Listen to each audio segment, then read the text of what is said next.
Ask everyone to please take a seat. We are about to get started. That's okay. Thank you, everyone. I'd like to call this TTC Board meeting to order. The clerk has confirmed that quorum is present, and I will begin with the land acknowledgement. We acknowledge the land we are meeting on is the traditional territory of many nations, including the Mississaugas of the Credit, the Anishinaabeg, the Chippewa, the Haudenosaunee, and the Wendat people, and is now home to many diverse First Nations, Inuit, and Métis peoples.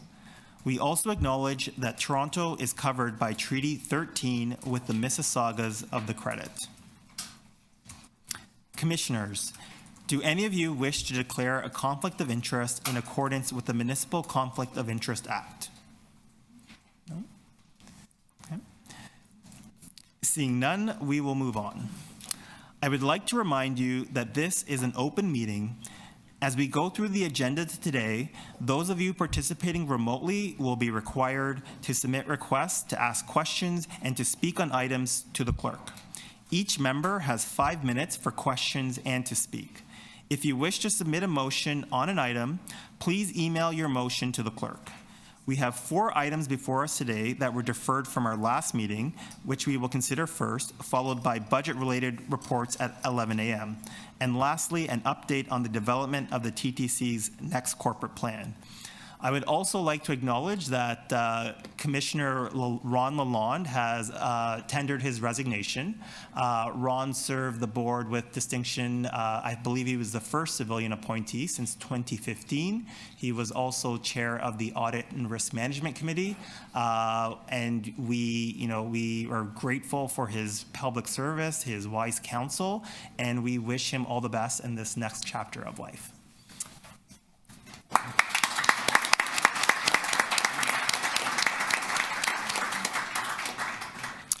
Commissioners, I will now commence with the review of the order paper. We have speakers on items 2 through to 7 inclusive today, so I will hold these items down in my name. There are no speakers registered on item 1, Financial and Major Projects Update for the period ended September 30th, 2023. Would anyone like to move the report recommendation?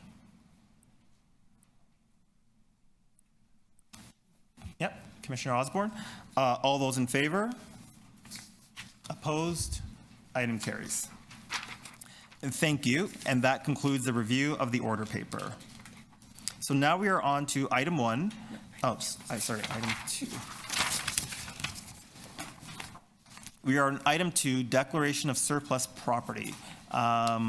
Pleasant Boulevard, and we have a speaker on this item, Alan Ewell. Alan, please go ahead. You have 5 minutes. In order to streamline things to save the board its valuable time, I will be referencing agenda item 4 in this presentation as well. A long time ago in a galaxy not far away, like February of this year, the TTC voted to extend and renew leases on 8 lots in hydro corridors at 3 different subway stations. This came with an increase of rent of 109% and a cost of $5 million a year. Like 21 Pleasant Boulevard, these lots are run by the Toronto Parking Services for the TTC. As part of this February decision, the board directed the TTC staff to develop a strategy for customer car parking and report back to the board on outcomes and recommendations in 2023. So before we actually get to this report on the TTC's parking strategy, we are being asked to sell this property. This is an expensive piece of real estate. The lot next to it has a zoning change request before the city with plans to build a 50-story condo tower. Worse yet, we aren't even being asked to sell this property. This report is asking that we release this property to the City of Toronto for redevelopment by Create TO. The TTC will request additional operating funds in this budget from the city to compensate for this loss of rental income. This is from page 2 of the report. In the next 2 weeks, actually now, we're back in this room to pass the 2024 budget. Politicians will debate, argue, and pontificate as to the proper level of subsidy to run the TTC. This report is asking us to give up a decades-old revenue stream in favor of potential increase in subsidy. Alas, this is not the first piece of TTC land the city has gone after. Mr. Chair, this is the fourth regular TTC meeting of your tenure, and it's the second time we have transferred land away from the TTC and done so at a fiscal loss. Or is it? On September 26, this iteration of the board met in Scarborough. This meeting, including lunch, lasted 7 hours, 7 minutes, and 27 seconds. As board members were charging out of the room, TTC staff reminded the board that the TTC Toronto Coach Terminal meeting was to happen. This was at 7 hours, 7 minutes, and 34 seconds. At 7 hours, 7 minutes, and 54 seconds, the Toronto Coach Terminal meeting was gaveled into session, and then the YouTube stream stops. There is no official record of this 2023 meeting. If a tree falls in the middle of a forest, does it make a sound? Yes, it does. If a building is sold off in the middle of Scarborough, does it make a sound, or does anybody hear about it? I'm not so sure. Item 12 on this agenda is proxy to vote TTC shares to Toronto Coach Terminal Inc. The Toronto Coach Terminal Inc. has only two remaining functions left to do: to deal with the final sale of the Bay Street bus terminal, something that we should allegedly get more than $4 million for this, and wind down the final business and dissolve the subsidiary company of the TTC. These functions are too important to be left to simple proxy votes. Now, 21 Pleasant Boulevard is a premium piece of real estate. Its end use will not be used as low-income units. Its premium market rate units will be built here. Same as can be said for the Bay Street Terminal. These units are 60 and 90 years old. They were built by the TTC when the TTC actually made money. You won't let us do that anymore. I'm not opposed to using Create TO as our realtor, but the TTC deserves market rate for these units. If we get market rates for these two units, we wouldn't have to get our draw from our reserve fund, or we could buy more of those unfunded buses. Mr. Chair, the TTC board expects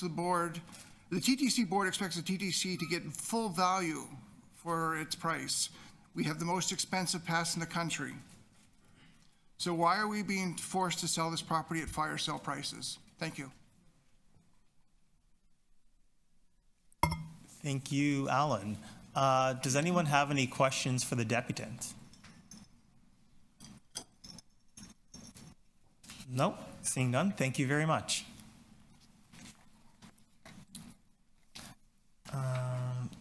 That concludes our deputations on this item. Let's move to questions from board members. Are there any questions of staff? Okay. Commissioner Jagdeo and then Commissioner Sachs. Thank you, Mr. Chair. So my first question comes from what Alan talked about, and it may be an obvious one, and maybe I don't have the answer to it, but why haven't we considered a sale at market rates? I think it's a fairly good point, and maybe that's something that I'm not familiar with because I don't work for the city, but is there a rationale behind it? And I'm sure as staff, we've considered that. What does that look like? So through the chair, I'll take that one. So a few years ago, the city undertook a real estate service delivery model in which council approved, and as part of that, they enacted a bylaw that's in the municipal code in the TTC chapter, that all the property that was formerly held by the TTC, from the city's opinion, that includes the subsidiary companies, was actually held as an agent for the benefit of the city. So effectively, they transferred all the land to the city for the greater good of the city, and therefore the city still becomes the landlord and the owner and takes the benefit of it. How much flows back to the TTC is therefore up for debate. It does allow for an exception to the rule. So for a Young Eglinton property, for the lease, those lease lands went back to council and this board, and the TTC will continue to receive the rental income from the Young Eglinton property. That's an exception to the rule, though. Okay, that's helpful. So just to, my interpretation of that is ownership for us on these properties is an illusion? In the city, there were historically two types of property. So the property kind of pre-1964 was generally actually taken in the name of the TTC, or the predecessor of the TTC. Land since 1964, so if we built the Line 2, generally is actually taken in the name of the City of Toronto. So from 1964, for the most part, there's a couple of exceptions, was always actually purchased in the name of the City of Toronto. So we're talking about historical lands pre-1964 that's still on title will have the TTC as the owner, and under the bylaw, that effectively said the TTC will only be the agent for the city. Got it. Okay, thank you. Thank you, Commissioner Jagdeo. Commissioner Sachs. Yes, thank you, Michael. So, some more questions along the same line. Certainly, the city solicitor has advised me that the city owns the land, but that doesn't mean that we have to give it up. I mean, the city has the right to take it, but this process, we're saying we don't need it. And I haven't seen anything in here to say that we don't need it. Whether it may be that we don't need a parking garage, but the staff report seems to mention that we may need it for example, a bus electrification facility. So aren't there uses that the TTC has or may have for this land?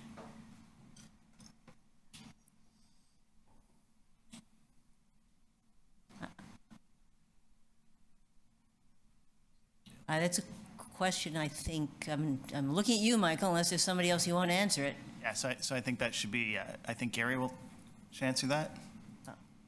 Gary, To start take that, yeah, through the chair, yes. We actually looked and went across the TTC to see if there was any need from all the other departments within the TTC. It was deemed that there was no requirements from any of the departments within the TTC. So that's why we declared the property surplus, Commissioner. right, but you've said in there that Again- we may need a bus electrification facility. So is Yeah, there but still again- work to be done on whether we need a bus electrification facility? Through the chair, Again, sorry, I'll take this, Gary. Okay. There is still work to be done. We haven't completed the full charging strategy out to 2040 because we don't know if battery electric buses will serve our entire needs for the entire fleet. If, in fact, battery electric buses are the way to go 10 and 15 years beyond, from today, we may need hub charging strategically located throughout the city. So over the next year and a half, we plan to complete the long-term strategy and continue to monitor the progression of the technology to see if, in fact, it's going to be battery electric buses that we rely on for the last 20% of our fleet. And if that's the case, then we will need locations like this to have hub charging. And so that's why we added a requirement in for the developer to prioritize our need for charging if necessary. Well, I don't think that's what it says. It just says you're going to have a conversation. But what I hear you saying is it's going to be some time, at least a year, before we know whether the TTC has a legitimate future need of this land. That's correct. However, I would say that if we do have a need for charging, that would be probably just at ground level, likely, and that the air rights above it should be considered now by Creatio for higher purposes for the city. Right. And are you satisfied that bus charging is compatible with residential development on top? Yes, based on jurisdictional reviews, we know that in Paris downtown they have bus charging below residential and commercial buildings. We know that in Hong Kong. We know that throughout Asia, in fact, and many other areas in Europe. So if, entirely based on that precedent, I would say yes to that question. Back to you, Michael. So in terms of our options, given the desperate financial need that the TTC has, and the city wants to have its cake and eat it too at every point. Right? We want housing and we want transit and we want many other things. Have you explored with the city the consequences of them taking our assets on the future ability of the TTC to do all the things the city's asking us to do.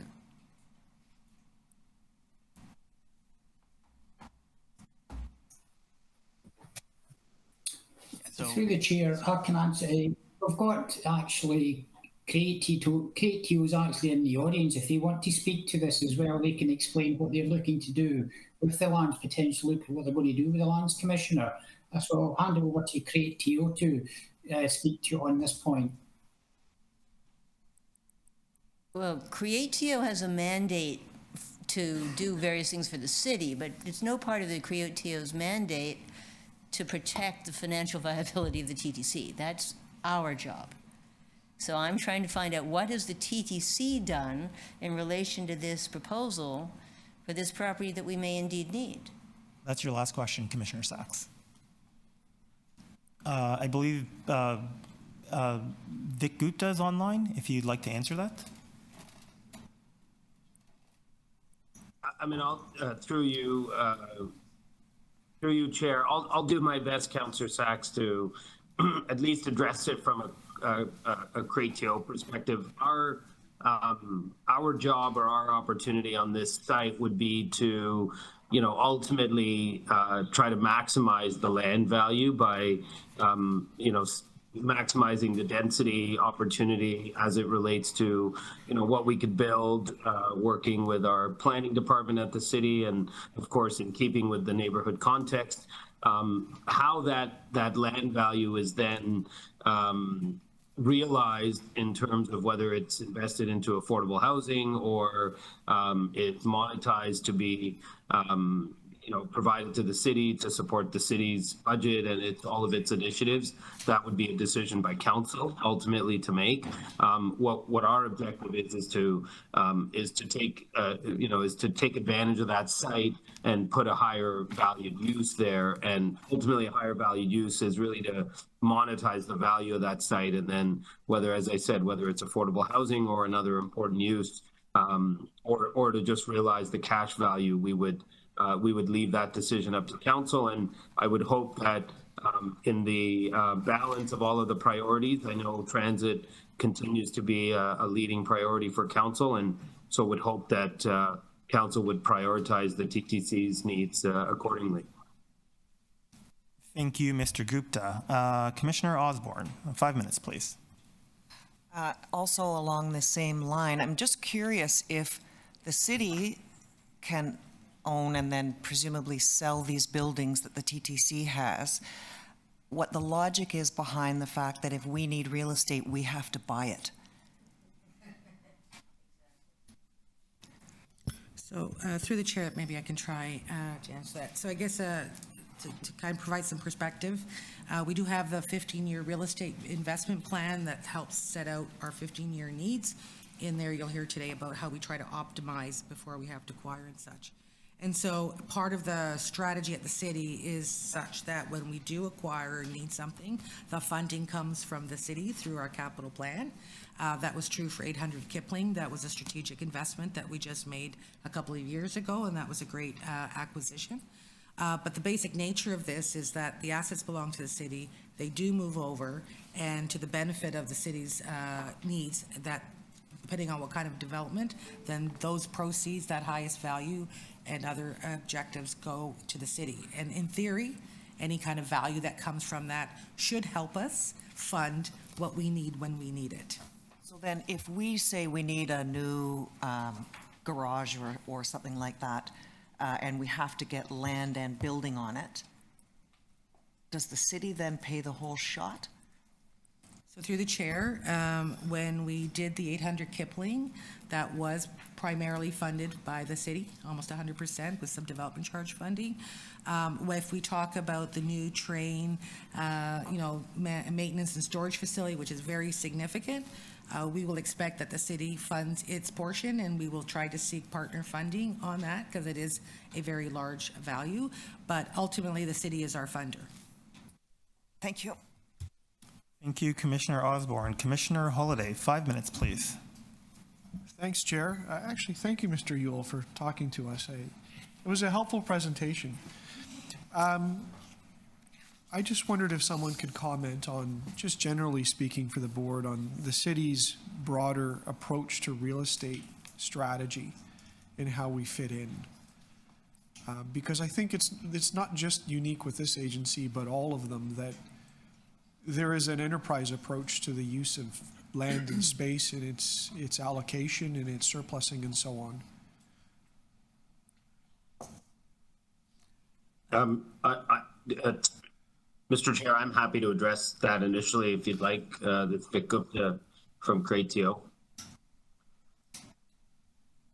So through you, Mr. Chair, Councillor Holiday, I think you used that word enterprise, and I think that's exactly the approach. The creation of Cratio about 5 or 6 years ago was really intended to provide an enterprise or citywide view on real estate. So we have a group here at Cratio that works closely with all of the city's divisions, agencies, and corporations to understand and help support their longer-term real estate needs. And so, as Ms. Levita was commenting about 800 Kipling, we work closely with the TTC when that need was identified and this parcel became available. And so we work closely to try to secure that. So we do that with all of the agencies and divisions and corporations. So that's on the one side of the need side. And then on the supply side, we also work with all of our divisions, agencies, and corps to try to optimize the use of their existing real estate with a view to creating more co-location opportunities, having them do business a little bit differently, more efficiently, so that we can create more real estate supply on our existing real estate with a view to creating greater utilization and optimization of that real estate. So it's really about leveraging more of the supply to do more with it and working with divisions, agencies, corps to understand their needs in a more strategic way so that we can combine that value and just get more value out of the real estate to serve the divisions and agencies and corps of the city. I hope that's helpful. Yes, so with some of the recent things that have gone through council with respect to agreements with other orders of government, is there an expectation that the city at large, so including all of its agencies and corporations, that we would be strategic in our use of assets across divisions and across agencies?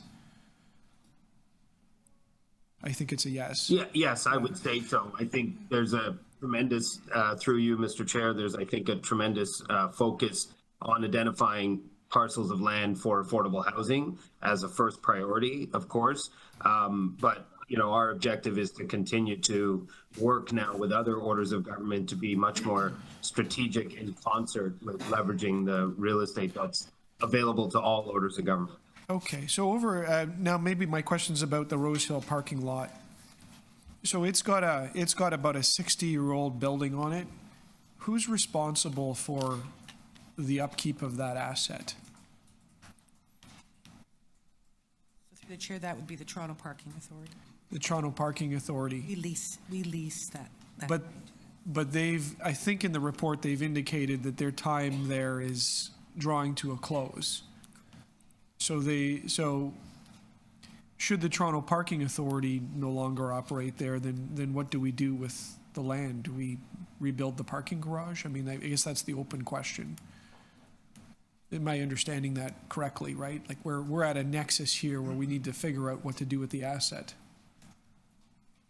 Through the chair, that would be correct. Yeah, I think that would be correct. Okay, and what was the story of the Rose Hill garage 60 years ago? Did TTC build it, or did parking build it, or how did it become? I'm just curious. Don't go back that far, Chair. I mean, it's Toronto Parking Authority, but okay. Anyhow, thank you, Chair. Thank you, Commissioner Holiday. Commissioner Matlow, 5 minutes, please. Josie, are you able to speak to the use of community benefit charges? Do you have that knowledge? Yes. So, I mean, eventually this would be part and parcel of a larger development. And there'll be negotiations about what the built form will be and what benefits will be provided to Torontonians. And do you know if the community benefit charges that would come in from, again, the overall development that will eventually occur can be used toward TTC assets?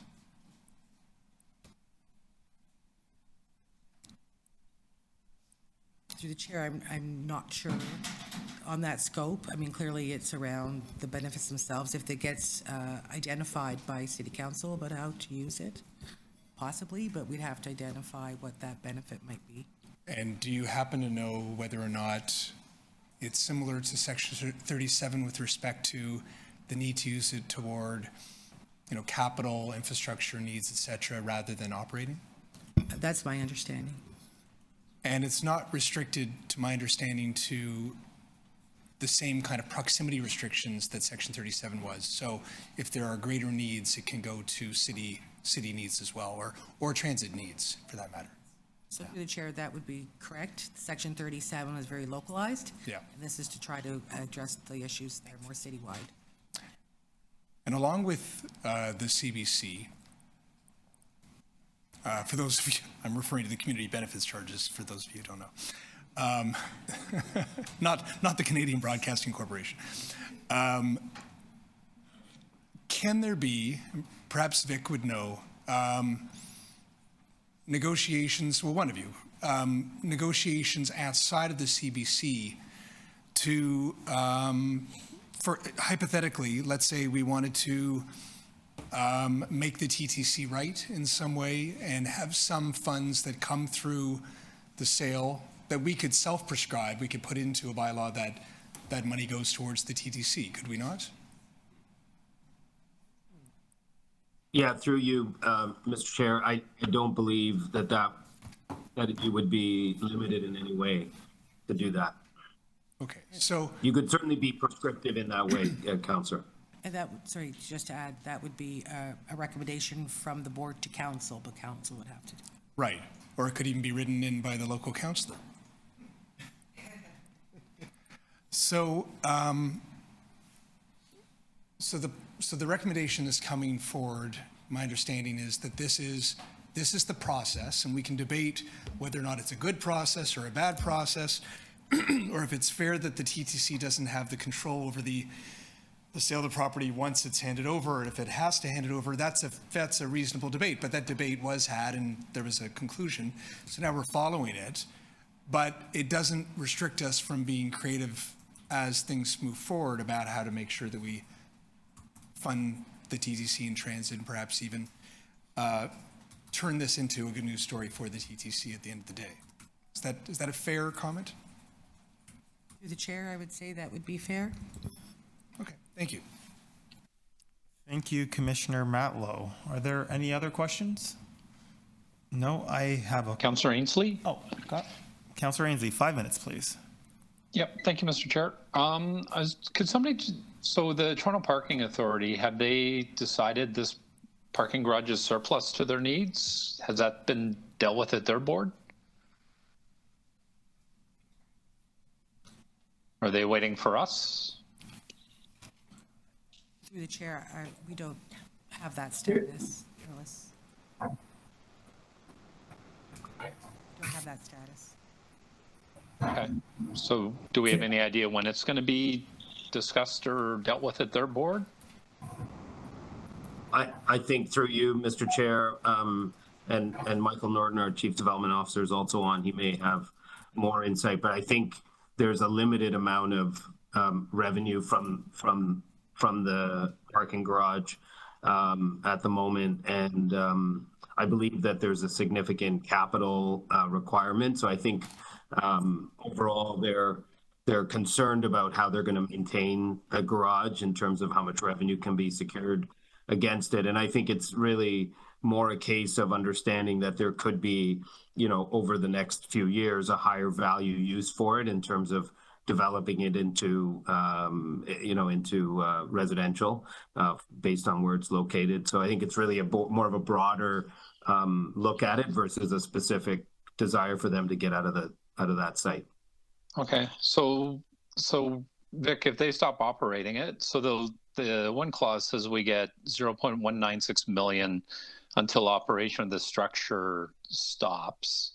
So the Toronto Parking Authority does not have the best history of redeveloping properties. I've seen them sit on properties sometimes for decades. So if they cease operating the parking garage and we still own it, so we're not going to see any revenue from it. So if they shut it down next month and decide not to develop it for 5 years, we don't see any revenue from that property, correct?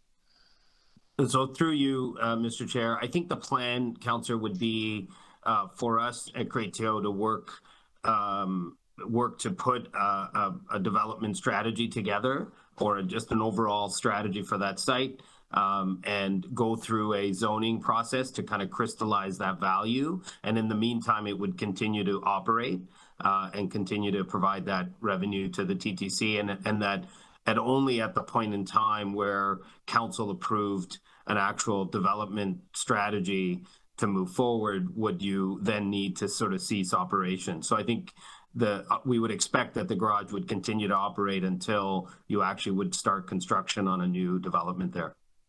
But we have no guarantee of that today. So we could pass this. We could pass this today, and the Toronto Parking Authority could turn around and decide to sit on it. Yeah, I think that just similar to the comments earlier through you, Mr. Chair, Councillor Ainsley, about the ultimate owner of the real estate, it ultimately is the City of Toronto that owns the real estate, the corporation of the city, and we on behalf of the city would provide the development advice and expertise on how to, take better advantage of it. So I don't think it would be, I don't think that the TPA would have the opportunity to just sit on it. In terms of the commercial relationship between the TPA and the TTC, in terms of whether they would want to continue to operate, I don't see why they would not, but we wouldn't have any insight. Obviously can't speak on behalf of the parking authority in that regard. Okay. And so I understand all the facilities and real estate at the city, so we don't have any opportunity to cut the Toronto Parking Authority out of this and redevelop it. The money still flows back to the city. If we did that.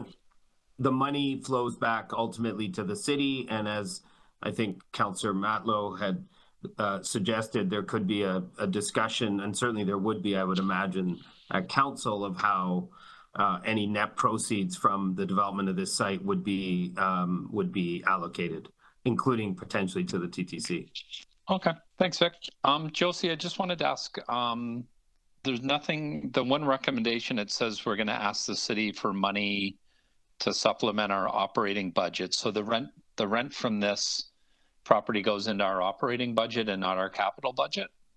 So through the chair, that's correct. It's lease revenue, so that's part of our operations. And so this recommendation essentially is, in principle, trying to ensure that we're kept whole and not financially disadvantaged by the transfer, at least on the operating budget side.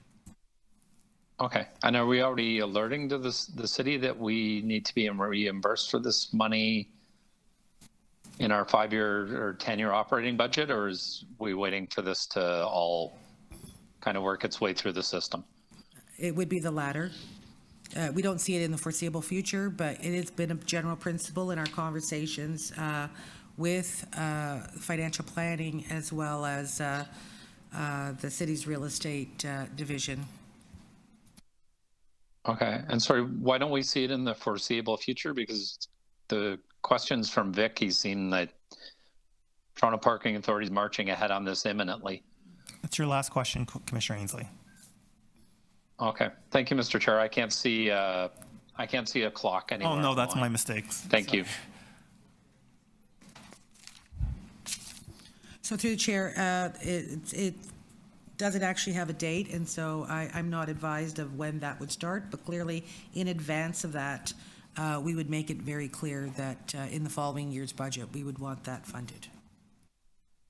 Okay, and sorry, the 1.96 million, that's an annual rent, or? Yes, that's correct. It's 196,000, yes. Okay, thank you, thanks, Josie. Thank you, Mr. Chair. Thank you, Commissioner Ainsley. Are there any other questions? Seeing none, no. I have a few questions. So my first question is to Josie. Do we know what the fair market value of the land is? Through the chair, we have not done that appraisal. Okay.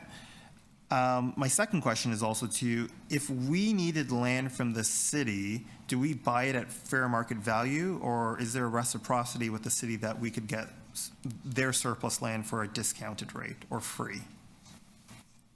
So through the chair, I can't think, at least as long as I've been here at the TTC, of an occasion where we would have had land from the city directly. Mostly it's other land that we need to acquire.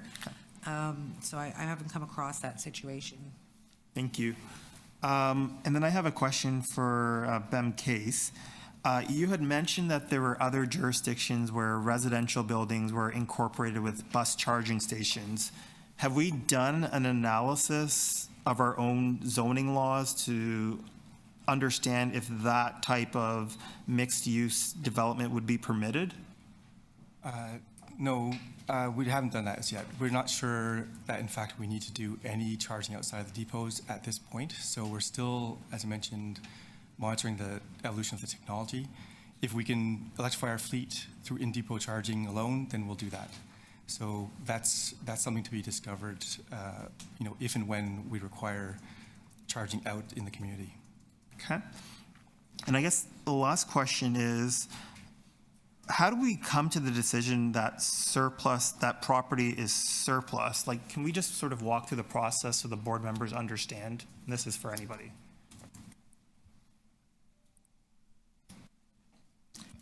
So through the chair, I can start, maybe Gary can supplement, but essentially what you have before you is a 15-year real estate investment plan that supplements our capital investment plan. It lays out all our requirements over a 15-year period. So that helps guide what our needs are to implement what we see coming in the horizon. However, internally, there is discussions with staff around what they foresee their needs beyond that. And so when we determine that there is no use, then it's deemed surplus internally, and then that approval happens and then moves forward to the board. Thank you. Seeing no further questions, do we have speakers on this item? Commissioner Sachs, 5 minutes, please. Yes, thank you. I have a motion. I understand that the TTC is part of the city and has to cooperate with the city, but I also think that we are being taken advantage of. So what we saw in the last couple of meetings is the large amount of money that the city is paying to support the homeless system. And that's coming, we're trying to get some of that money from the city, but it's also draining the TTC at a time when the overall message I got reading the TTC budget numbers was we're in desperate financial straits on every front. So I understand, certainly it's very clear at council that there's a high priority to building affordable housing and lots of conversation about taking all available public land and using it for housing. And that's sort of the imperative of the moment, but ignores the consequences for everything else that people need. Yes, of course, people need housing, but we also need, among other things, an excellent transit system. So my motion is, I'm sure, can be improved, but the point is that we shouldn't just say, oh yeah, we don't need this land, have a nice day, city, you're doing such important things. I think we should be standing up more for the interests of the organization that we are here for. So I think we should be saying to the city, if you're taking our land, great, we need the compensation to run the system that you want us to do. And we have to have not just a conversation with Vic, who is a wonderful person, about future uses for the TTC. We have to have a right to use the ground level or whatever it is we need for our purposes, and maybe it's electrification, maybe it's something else. I think we're being too much of a pushover, and I don't think we should do it. So my motion is to say, we shouldn't just say this is surplus, we don't need it. What I heard is, we may very well need it, we don't know it yet. And there's a very large financial loss to the TTC, both in operating and in capital. And we shouldn't just stand by and say, yes, housing is important, take what you need, because we're in desperate financial trouble. So that's the purpose of my motion. Fenton, I know you wanted to make to maybe broaden the potential uses, but that's the gist. And again, thank you very much for forcing us to pay attention to this issue, because I think we need to stand up more for the TTC.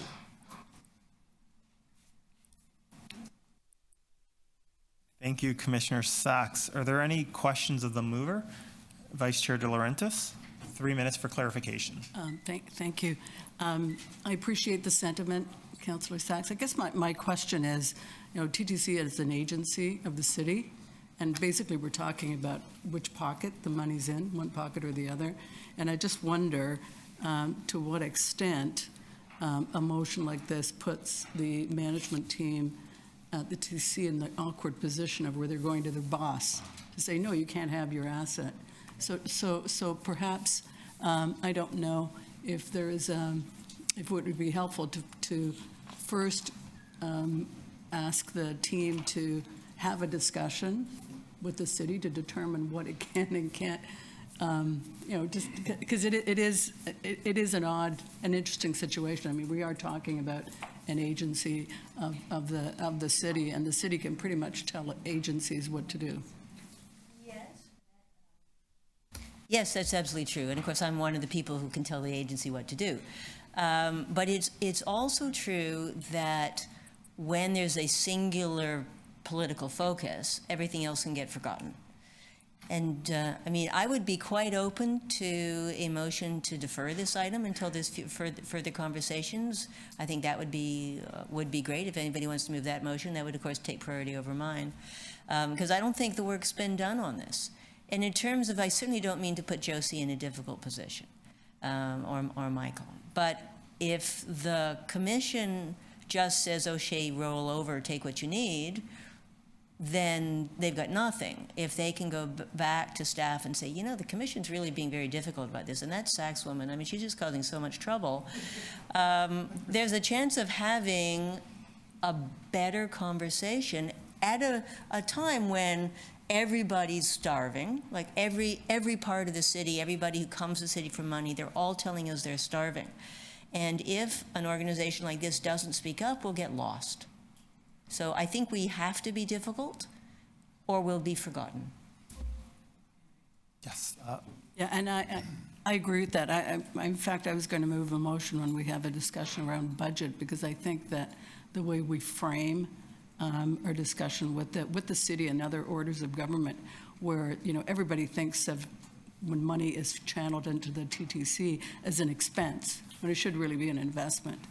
And so I would actually move deferral so that we can have that broader discussion on how we frame the investments that are coming into the TTC, including the assets that it currently is sitting on and how those should be treated, if that's, it would be a friendly amendment or deferral. Well, I think that's a separate motion that would take priority over mine, and I'd be absolutely fine with that. I don't think we're ready.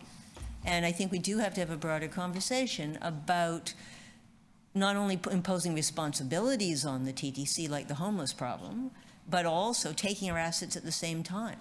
So, yeah, I think we should be more trouble. I'd like to make a point of order, please, sorry. Mr. Chair. This motion by Commissioner Sachs is here. Frankly, I'm the local councillor for the area. I've never seen this motion. I have not had an opportunity, nor have any of us, to discuss this with TCC staff. Whether it has merit or not, I'm not making that argument, but to make this decision now, even deferring it without understanding the implications of doing so, I think is irresponsible. So the point of order is, do we believe that we're going to continue the meeting after lunch? Are we going to be taking a lunch break? Because perhaps we could stand this item down and at least take a little bit of space to sit down with staff and understand what the reality is here, and then we'll make a more informed decision after lunch. Is that reasonable? Yeah, we can do that. Sorry. Okay. If I may raise a point of order, or just a question or suggestion to the chair, is we may need to go back to questions of staff if we're comfortable varying the procedure or not. For instance, a question I would have would be, how long would it take until the TTC is sure on whether or not it would need the property for electric charging? Because I didn't hear it was a yes or a no, it was a maybe. And so, it'd be great to know how long it would take to reach that decision point, because it connects to the motion. So I cheekily maybe just pose that question now in my point of order, but, it'd be great to be able to get those questions answered so that we could make an informed decision. So I'll stop there on that, and I'll let you do what you need to do. So did you want to ask? I'm seeing that there's perhaps a consensus that we hold this item down and move to the other items, because I suspect that we will take lunch. And that would give us more time to discuss this issue with staff. Commissioner Jagdeo? Oh, okay. Okay, so we'll hold this item down. Now, before we move on to the next item and discuss this with the chair, I just have a point of privilege on another matter that I just want to bring to the board's attention. And again, this is another matter about process, which is important in this context. There's been discussion coming out of the council meeting, the city council meeting, regarding the potential agreement with TMU to rename a station. And so I'm not here to actually get into that debate. What I am here to say as a commissioner is that the motion that came forward to council initially had the word direct the TTC, which arguably is not in order. It was changed to request. But a decision has not been made by the chair and this board about whether or not to do so. Meanwhile, a press release was put out on December 14th by the City of Toronto announcing its intention to go ahead with this agreement. And moreover, there is a quote by our CEO. It reads, both TMU and the TTC are important pieces of what makes the city great. I want to thank TMU for collaborating with the TTC on renaming of Dundas Station as soon as possible, so we can give our customers total clarity during the transition, etc. I'm not getting into the debate at this juncture. What I am suggesting, though, is that it is not right or appropriate for the CEO or anyone to make announcements about a fait accompli that has not actually occurred. I want to make it very clear that it is up to the chair of the TTC, along with all of us at the commission, to make a decision about the renaming of any station, if we're going to rename a station, and as to what we would rename it for. If we are going to make an arrangement with TMU or any other organization, the actual, the amount of money that we actually raise in this cash trap system, I think needs to be open for debate as well. So I just wanted to make that very clear that I think that our privilege was impugned by others making announcements about decisions that we have not made before we've actually made them. Thank you. But that's just my point of privilege. Thank you, Commissioner Matlow, and I believe that the CEO would like to address your comments.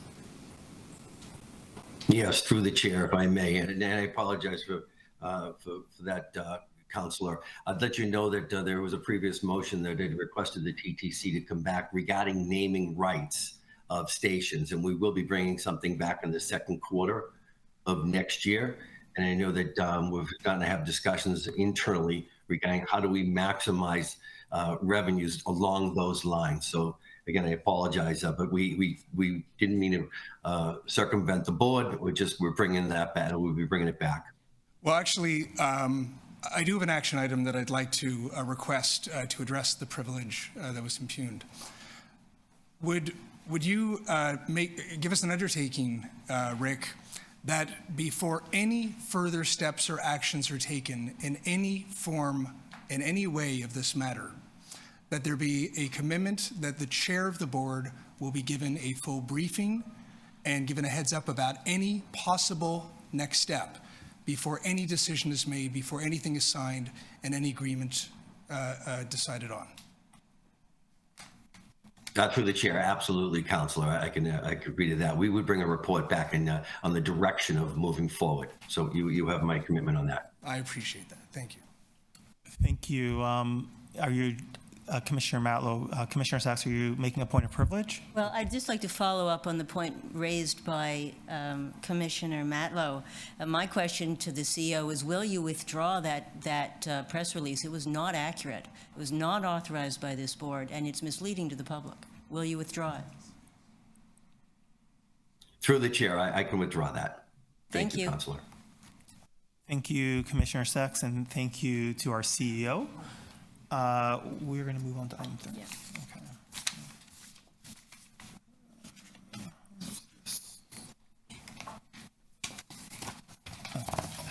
So we are going to move on to item 3 as we are currently holding down item 2. So item 3, procurement authorization, sale, and removal of TTC buses. And we have 2 speakers on this item, beginning with Adam Cahoon. I believe Adam is online.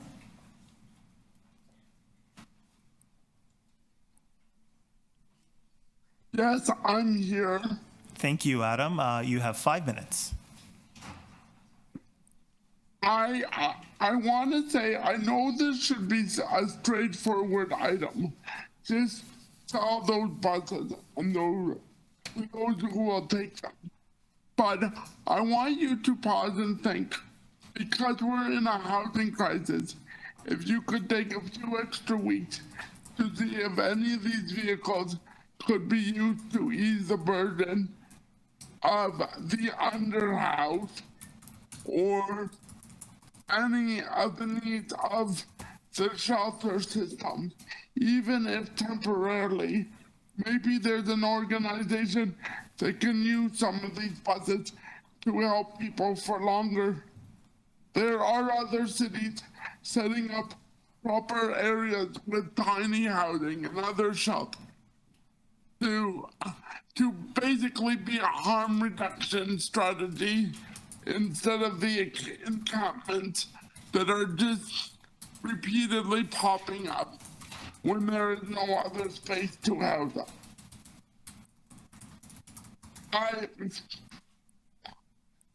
I believe some of these buses can be heated safely with electricity. Experts can probably correct that if I'm wrong. So before selling the buses just to a junkyard somewhere, I want you to look into all these options. Thank you very much. Thank you, Mr. Cahoon. Are there any questions for the deputant? Seeing none.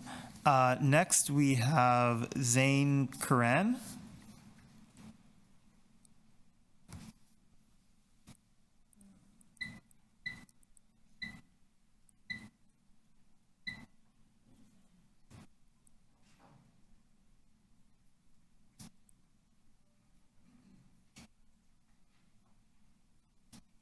Ready? Hello.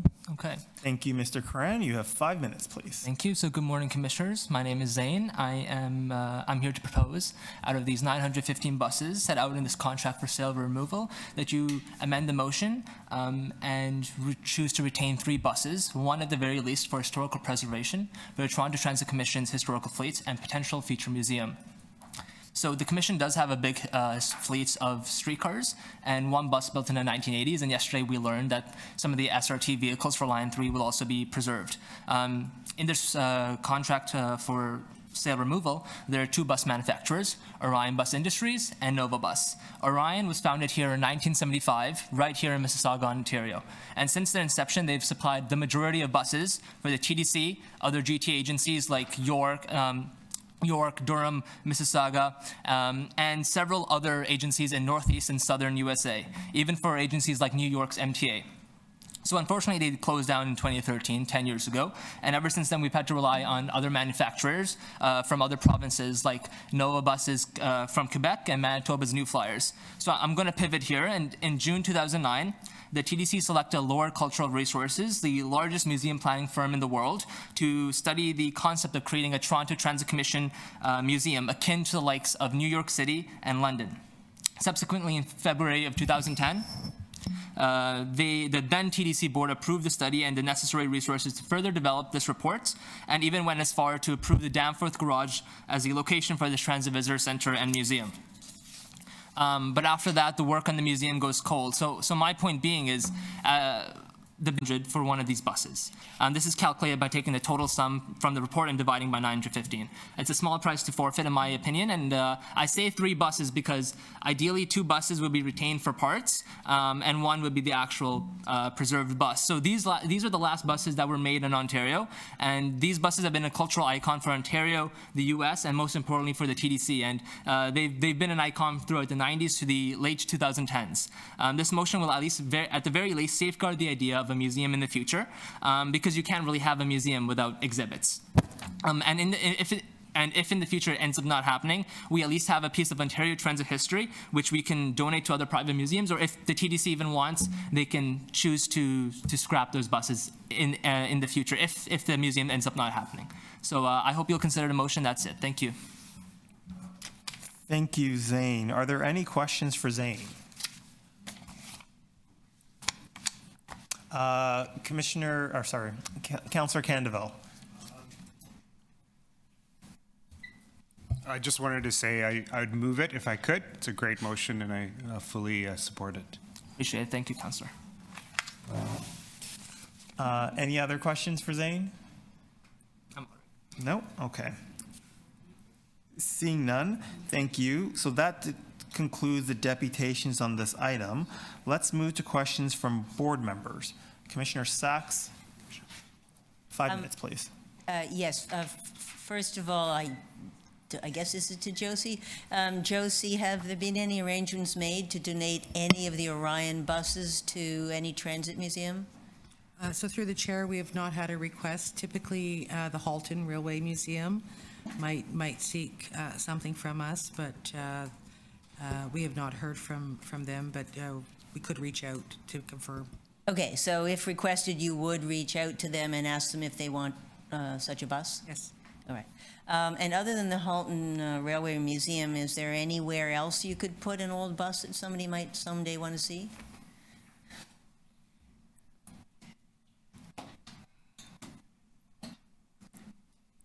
So through the chair, I mean, we do have what I'll call specimens from the past.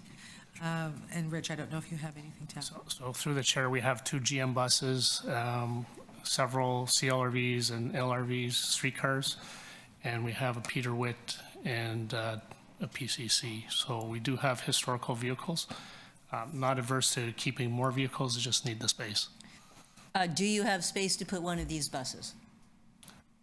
We could probably find a space to put 1, but I'm not sure. The applicant suggested 5. I'm not sure we would want to keep 5. I'm not suggesting 5, but do you have room for 1? We can find space for 1. Okay. Thank you. No, well, I guess, sorry, I do have another question. So when in a previous meeting in December, I asked you about making more efforts to sell the Nova buses for reuse so that they don't all get trashed as a heap. Has there been any progress in investigating that option?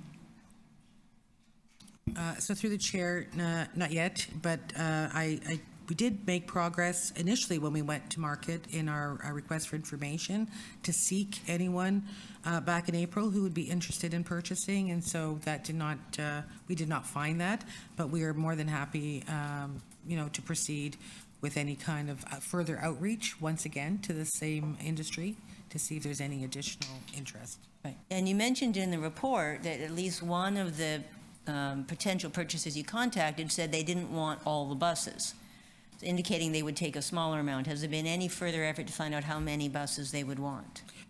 So through the chair, I did look into that. They were at the time interested in about 15 buses, but we don't know for what purpose.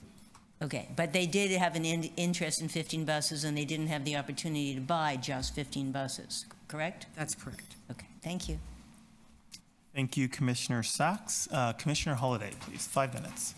Thanks. I was inspired by the last speaker that just talked a little bit about the availability of used assets for museums and nostalgia. I mean, I know public transit attracts sort of a special nostalgia among citizens. I see it all the time. Does staff have the necessary delegated authority to dispose of a one-off asset if someone from an organization says, hey, you know, we'd really like one of these? I think it's about $6,000. Is that something that you need direction from us, or can you make that happen? So through the chair, we have delegated authority. Okay. This particular contract, it specifies a number of buses. I feel like the number's 900 and something, if I've got that right, amongst categories, and then there's a price because somebody tendered that price. Are you tied to the 900 buses in here, or can you moderate or change that number? So through the chair, the disposal of these are based on their life cycle, but the more important, I think, or critical point is the expectations. We have new buses coming, so we have to make space. Right. And so what I'm getting at is, are there actually more buses than what's in the number? So if you needed to sell a bus to an organization that comes forward, you're not stuck because of the board decision to get rid of all of those, or you have one more that's outside the number. Through the chair, that's correct. So just to round it out, let's put aside the TTC actually keeping one and creating a display or a museum or a storage, but if an organization, a transit nostalgia group or a museum, and I think there was mention of the Halton Museum, came forward and said, can we get one of these? You don't need a motion from us. You can make that happen. So through the chair, the recommendation actually says up to 950. Up to. So you could, if someone came forward and said, I really want one, you could find a specimen and you could work out a reasonable price, and away it goes. Okay, great. Thank you. I appreciate it. Thank you, Commissioner Holiday. Any other questions? Seeing none, I will now move to speakers on the item. Commissioner Sachs.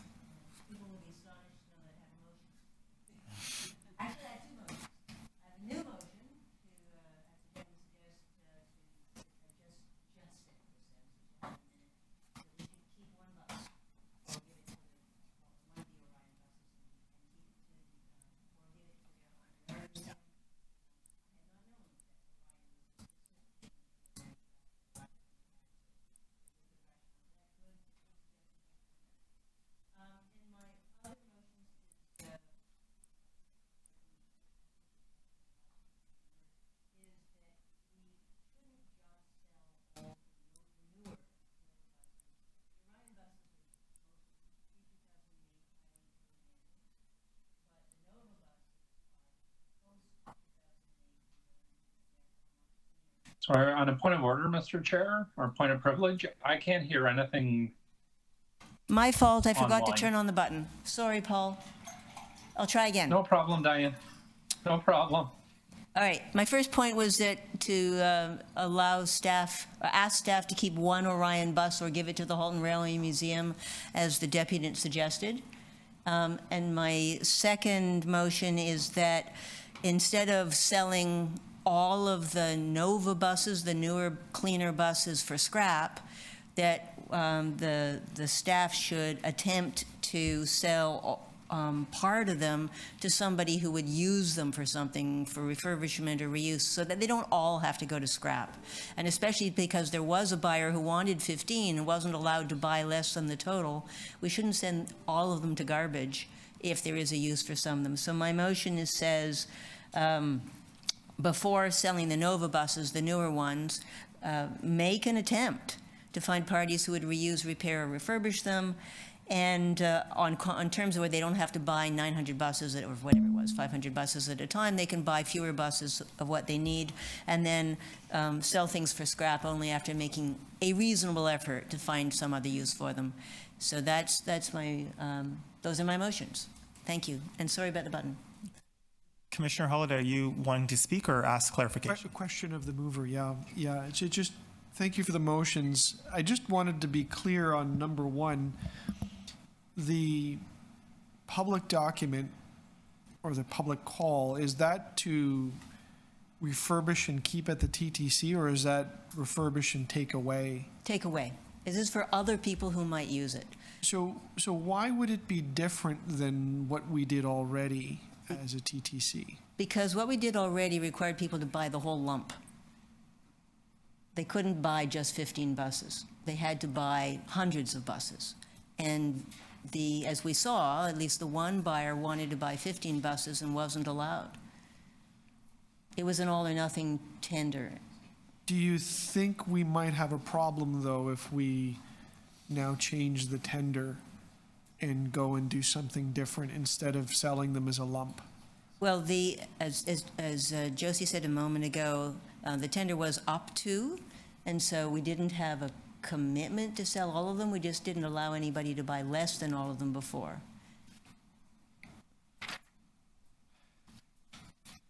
If we allowed somebody to buy a substantive number of them, but less than the 900, do you think we would run into trouble? I feel confident that if there's a problem with that, staff will come back and advise us. We had this discussion in December. I didn't get any indication from staff that this would be in any way illegal or in breach of our contractual obligations. It's just saying we're not going to throw out all 900 if there's a use for some of them. Thank you. Thank you, Commissioner Holiday. Any more speakers seeking clarification? Vice Chair De Laurentiis, are you speaking or clarification? Clarification, yeah. So just a quick question then. And I read your motion, it says direct staff. Should we just, to Councillor Holiday's point, should we just include another word in there that says, I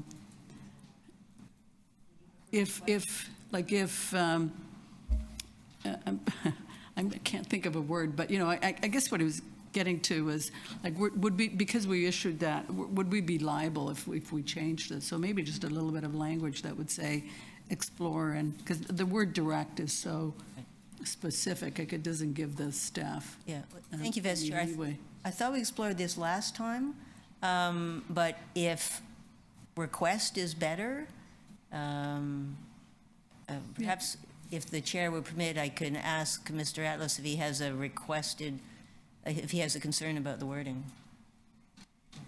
May I do that? Yes. Mr. Atlas, do you have any concern about the wording? So through the chair, we're okay with request. Thank you. All right, I'm happy to amend it to request. Friendly amendment. Thank you, Chrisanne, for being very adaptable. Do you want to speak? So, Councillor Holiday, 5 minutes to speak to this item. Thank you. I thank Commissioner Sachs for bringing this forward. I'm intrigued by the motions, but I'm following my instincts on this. I have some concerns because we went out to tender with I hope there's a home for one of these somewhere. And again, as part of the motion, I think I'm going to refuse that. And it's not because I'm not nostalgic about public transit. And I don't believe that there shouldn't be specimens of these buses out there. I just think they belong in the hands of museum operators. So thank you for allowing me to make my comments, Chair. Thank you, Commissioner Holiday. Do we have any other speakers on this item? No? Okay, seeing none, I will speak to move a motion on behalf of Commissioner Moyes, who is not here. So the motion reads, the TTC Board direct the Chief Executive Officer in consultation with the General Manager, Shelter Support and Housing Administration at the City of Toronto to explore the feasibility of utilizing decommissioned buses on a temporary basis as mobile warming and/or cooling centers before they are disposed of, with operating costs to be borne by Shelter Support and Housing Administration, and report back to the TTC Board in Q2 2024.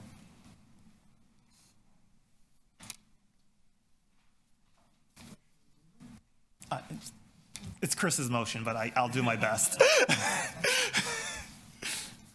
If I may ask the question, Mr. Chair, and it may be rhetorical, but do we know where the budget to do this is going to come from? Because it looks like the TTC is going to retain the buses. So I'm just reading the language of the motion. It says the operating cost would be borne by SSHA. But the buses remain TTC buses?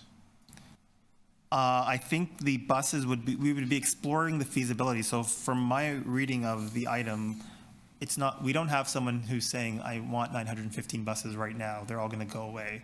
So while that sale is taking place, that TTC explore the feasibility of retaining some of these buses to see if there's a possibility of reutilizing them as cooling and warming centers, with those operating costs of the cooling and warming centers to be borne by SSHA. But when the new buses come in, the old buses go out. So would they still be TTC buses even if SSHA sends a check back? And if you don't know, it's okay, because I appreciate. I don't know. Yeah, This is not okay. my motion. Thank you. Yes. So does that also mean that, okay, operating costs? Sorry, through the chair. Operating costs being borne by those various agencies is fine, but then what about any capital expenses or maintenance costs of those vehicles? What is that also? And I know you don't have the answer to this, but is there any allusion to who bears that? Because it sounds like at the moment it's going to be us, and I don't think that the TTC is in the business of shelter and housing. So I think that would be included in the report back, those questions to those answers, or answers to those questions. Okay, okay. Commissioner Matlow. I have a question that hopefully will give some assurance to my colleagues. Well,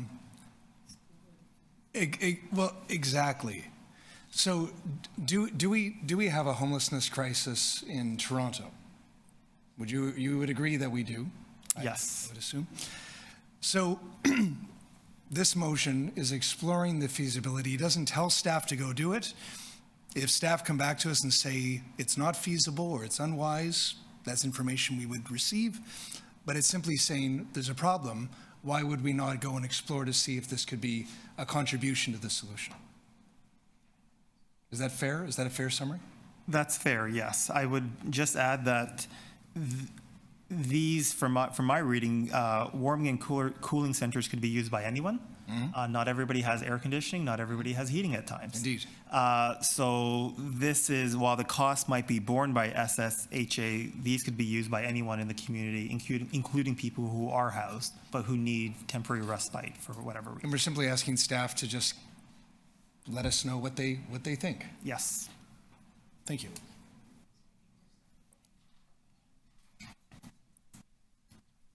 Point of inquiry. Hi, point of inquiry, Mr. Chair. It's not a thing, but okay. I'm going to ask it anyway. Yeah. I'm going to ask it anyway. Is it possible for us to ask questions of staff on this? Whatever. Order. Yeah. Okay. Sure. Whoever that guy is. You can ask a question. Yes. Yep. And just to staff, is there a high-level perspective on this? I'm sure this has been thought of previously, given the current crunch the city is in. I wonder if staff could maybe comment for a few minutes on what their high-level thoughts are without having any numbers in front of them. So through the chair, the motion says decommission buses, but really you're not decommissioning anything because we still need to maintain the license on the bus. So you still have to have a preventive maintenance program that satisfies the MTO. Mind you, the maintenance program can be scaled back because the use is less according to the mileage, but you still need a proper maintenance program, proper licensing as well. So we would just take end-of-life buses and then repurpose them for this use. Okay. Right. Sure. So our bus fleet is a magic number. I don't remember what it is.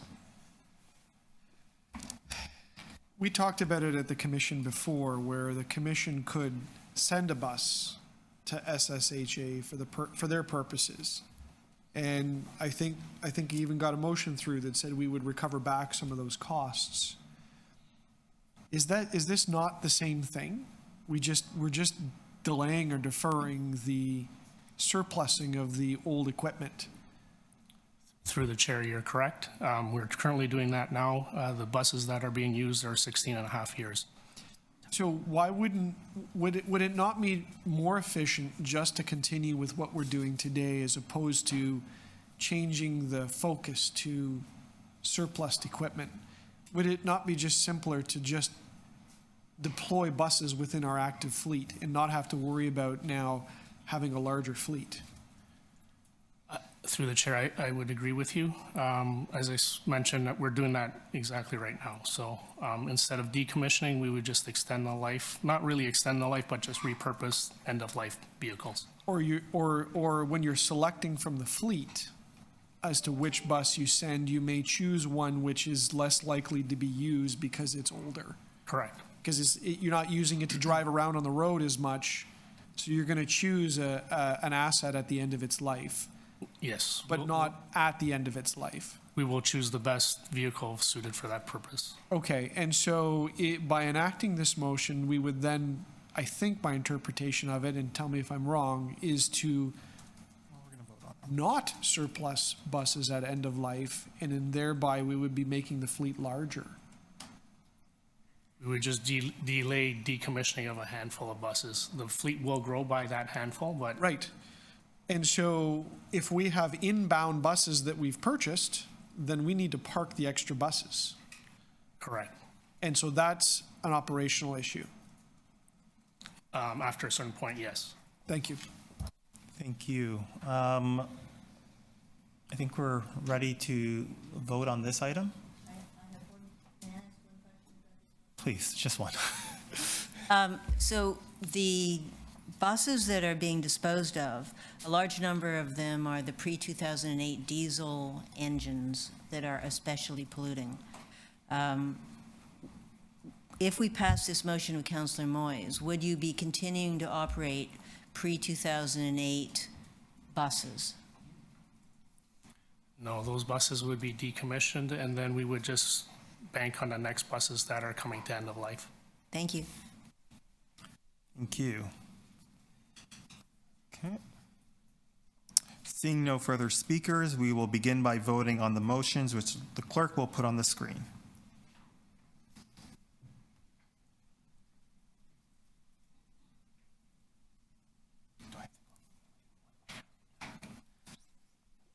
So all those in favor of the motion moved by Commissioner Sachs?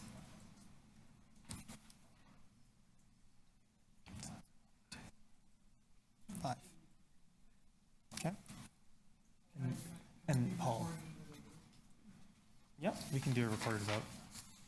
Okay. Let's go. It's your right.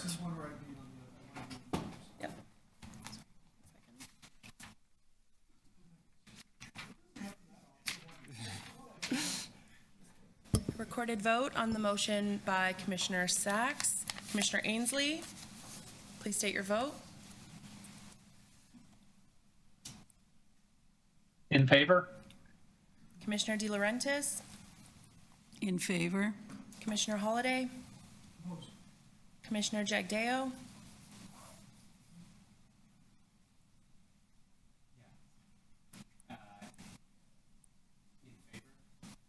Commissioner Matlow? Commissioner Osborne? In favor. Commissioner Sachs? Chair Myers? In favor.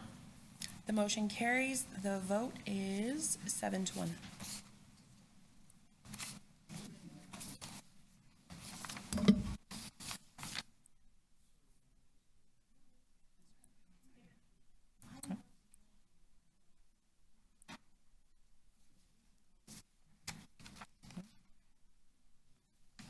So then the next motion on the screen is the motion by Commissioner Moyes. All those in favor?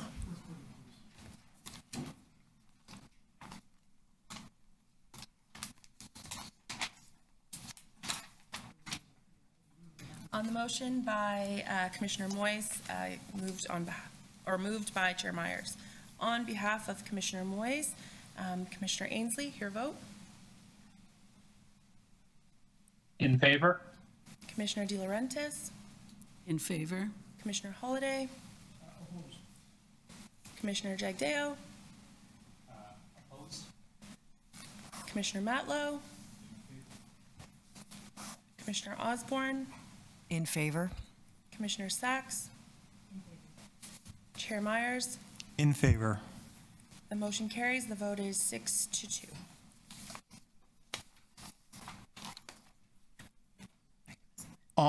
Okay, so on the item as amended, all those in favor?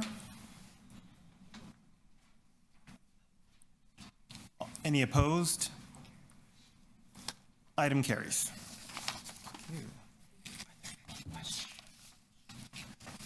Are there any questions on item 4, the proxy to vote TTC shares in Toronto Coach Terminal?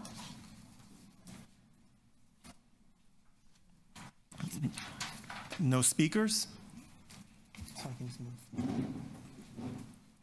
Seeing no speakers, can I have a motion to adopt the report recommendations? Commissioner Sachs, all those in favor? Opposed? Item carries. So we are now going to move on to the budget items. The framework for the budget discussion today is as follows. Staff will provide a brief introduction to the budget items before us today. Representatives from the University of Toronto will present their interim findings on the value of transit investment. Following the presentation, board members will have the opportunity to ask questions about these findings. After the questions for the University of Toronto presentation are complete, there will be a recess for lunch. Upon reconvening after lunch, staff will deliver a presentation that covers both item 5, staff recommended 2024 TTC conventional and Wheel-Trans operating budgets, and 2024 to 2023 or to 33 capital budget and plan, and item 6, TTC's 2024 to 2038 capital investment plan, a review of unfunded capital needs. Following the staff presentation, the board will hear from speakers regarding item 5. This will be followed by questions from the board, speaking on the item and then the vote. Next, the board will address item 6, starting with hearing from deputants, followed by board questions, speaking on the item and then end the vote. After concluding the budget items, we will move on to the final item of the day, which is an update of the TTC's next 5-year corporate plan 2024 to 2028. With that, I will turn it over to Rick Leary to introduce the budget. Thank you very much, through you, Chair, if I could, and good morning to everyone, and I'll say welcome to all those here today, as well as our YouTube viewers, for the discussion on the TTC's proposed 2024 operating and capital budgets, and as well, the related update on our next 5-year corporate plan. Now, before I turn it over to the Chief Financial Officer, Josie Levita, for a full presentation, what I'd like to do is just take a few moments and make some introductory remarks. The Commission, as you're aware, 2023 was one of the most challenging budget years the TTC has ever faced. And I can let you know it really was the toughest one in my 6 years as the CEO. You know, we've been coming out of the COVID-19 pandemic with significant ridership loss and the associated revenue drop. Adding to that was the uncertainty around ridership recovery and relief funding that we received in previous years.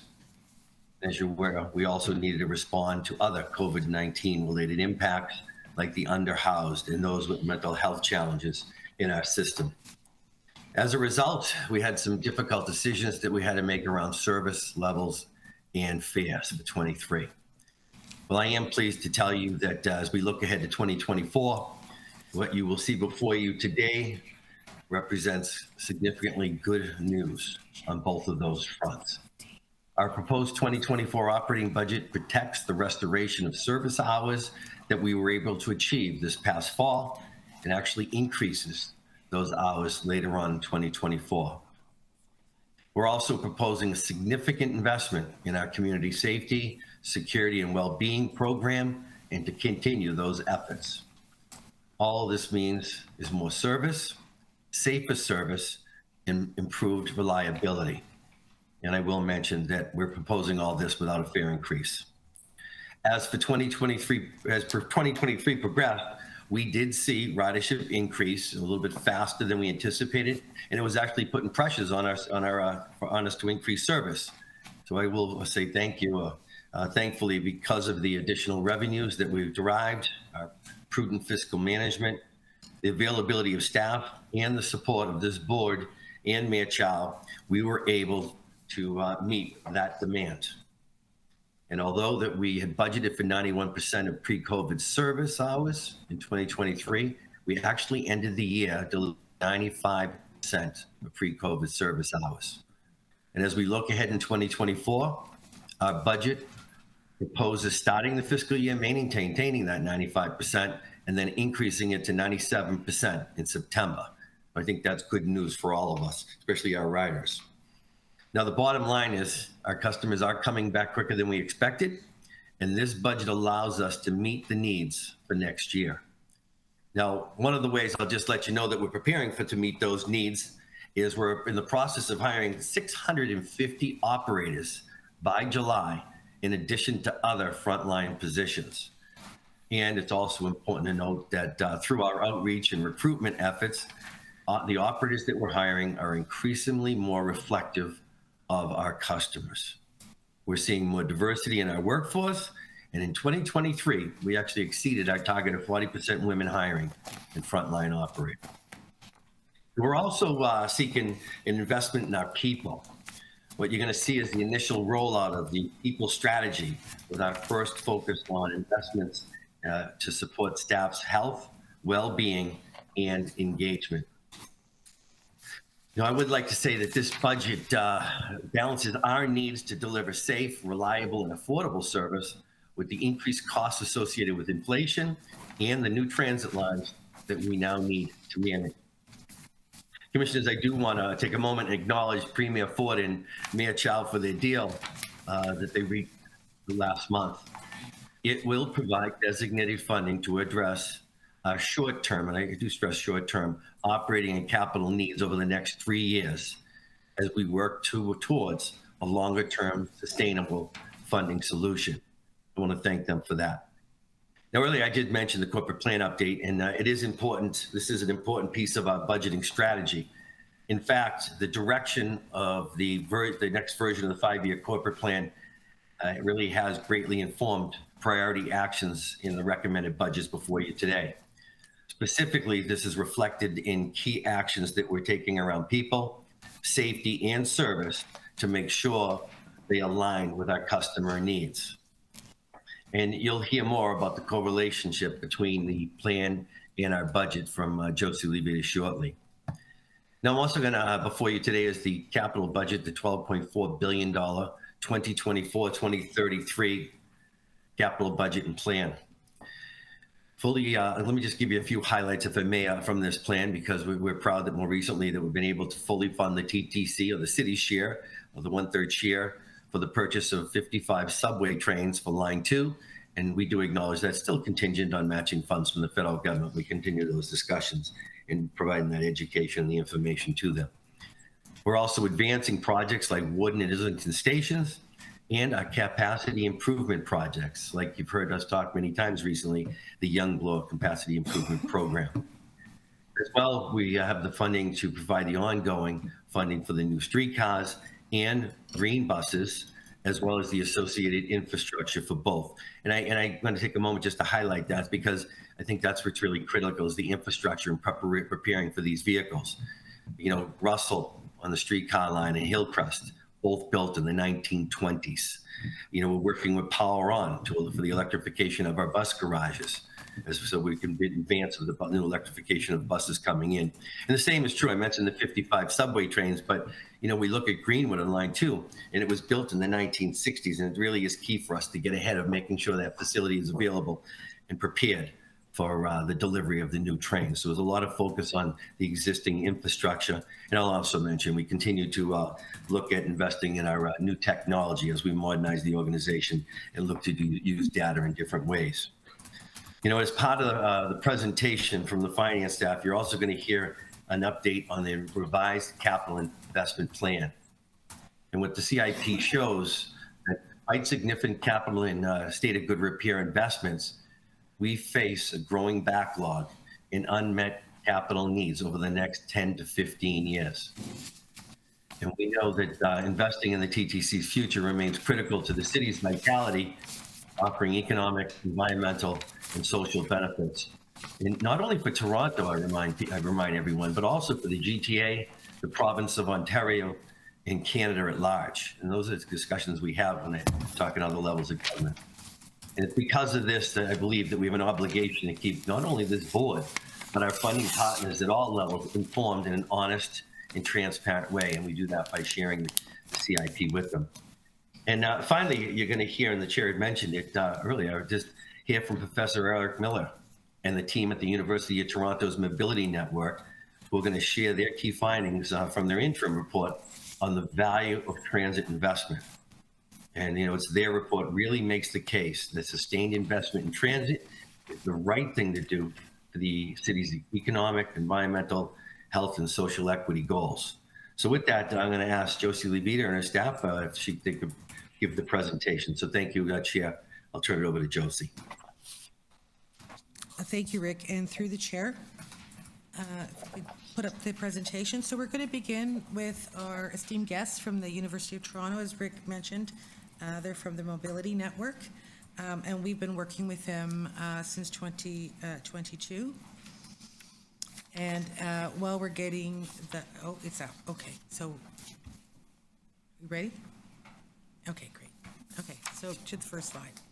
So since 2022, we entered into a partnership with the University of Toronto's Mobility Network, and really our goal was to start identifying and quantifying the economic and other key benefits resulting from the investment in transit. And we all talk about it, but we really wanted to put some value against it, because I think, as we just heard from Vice Chair De Laurentiis, that investments made in transit really are ones that accrue benefits beyond just beyond us locally.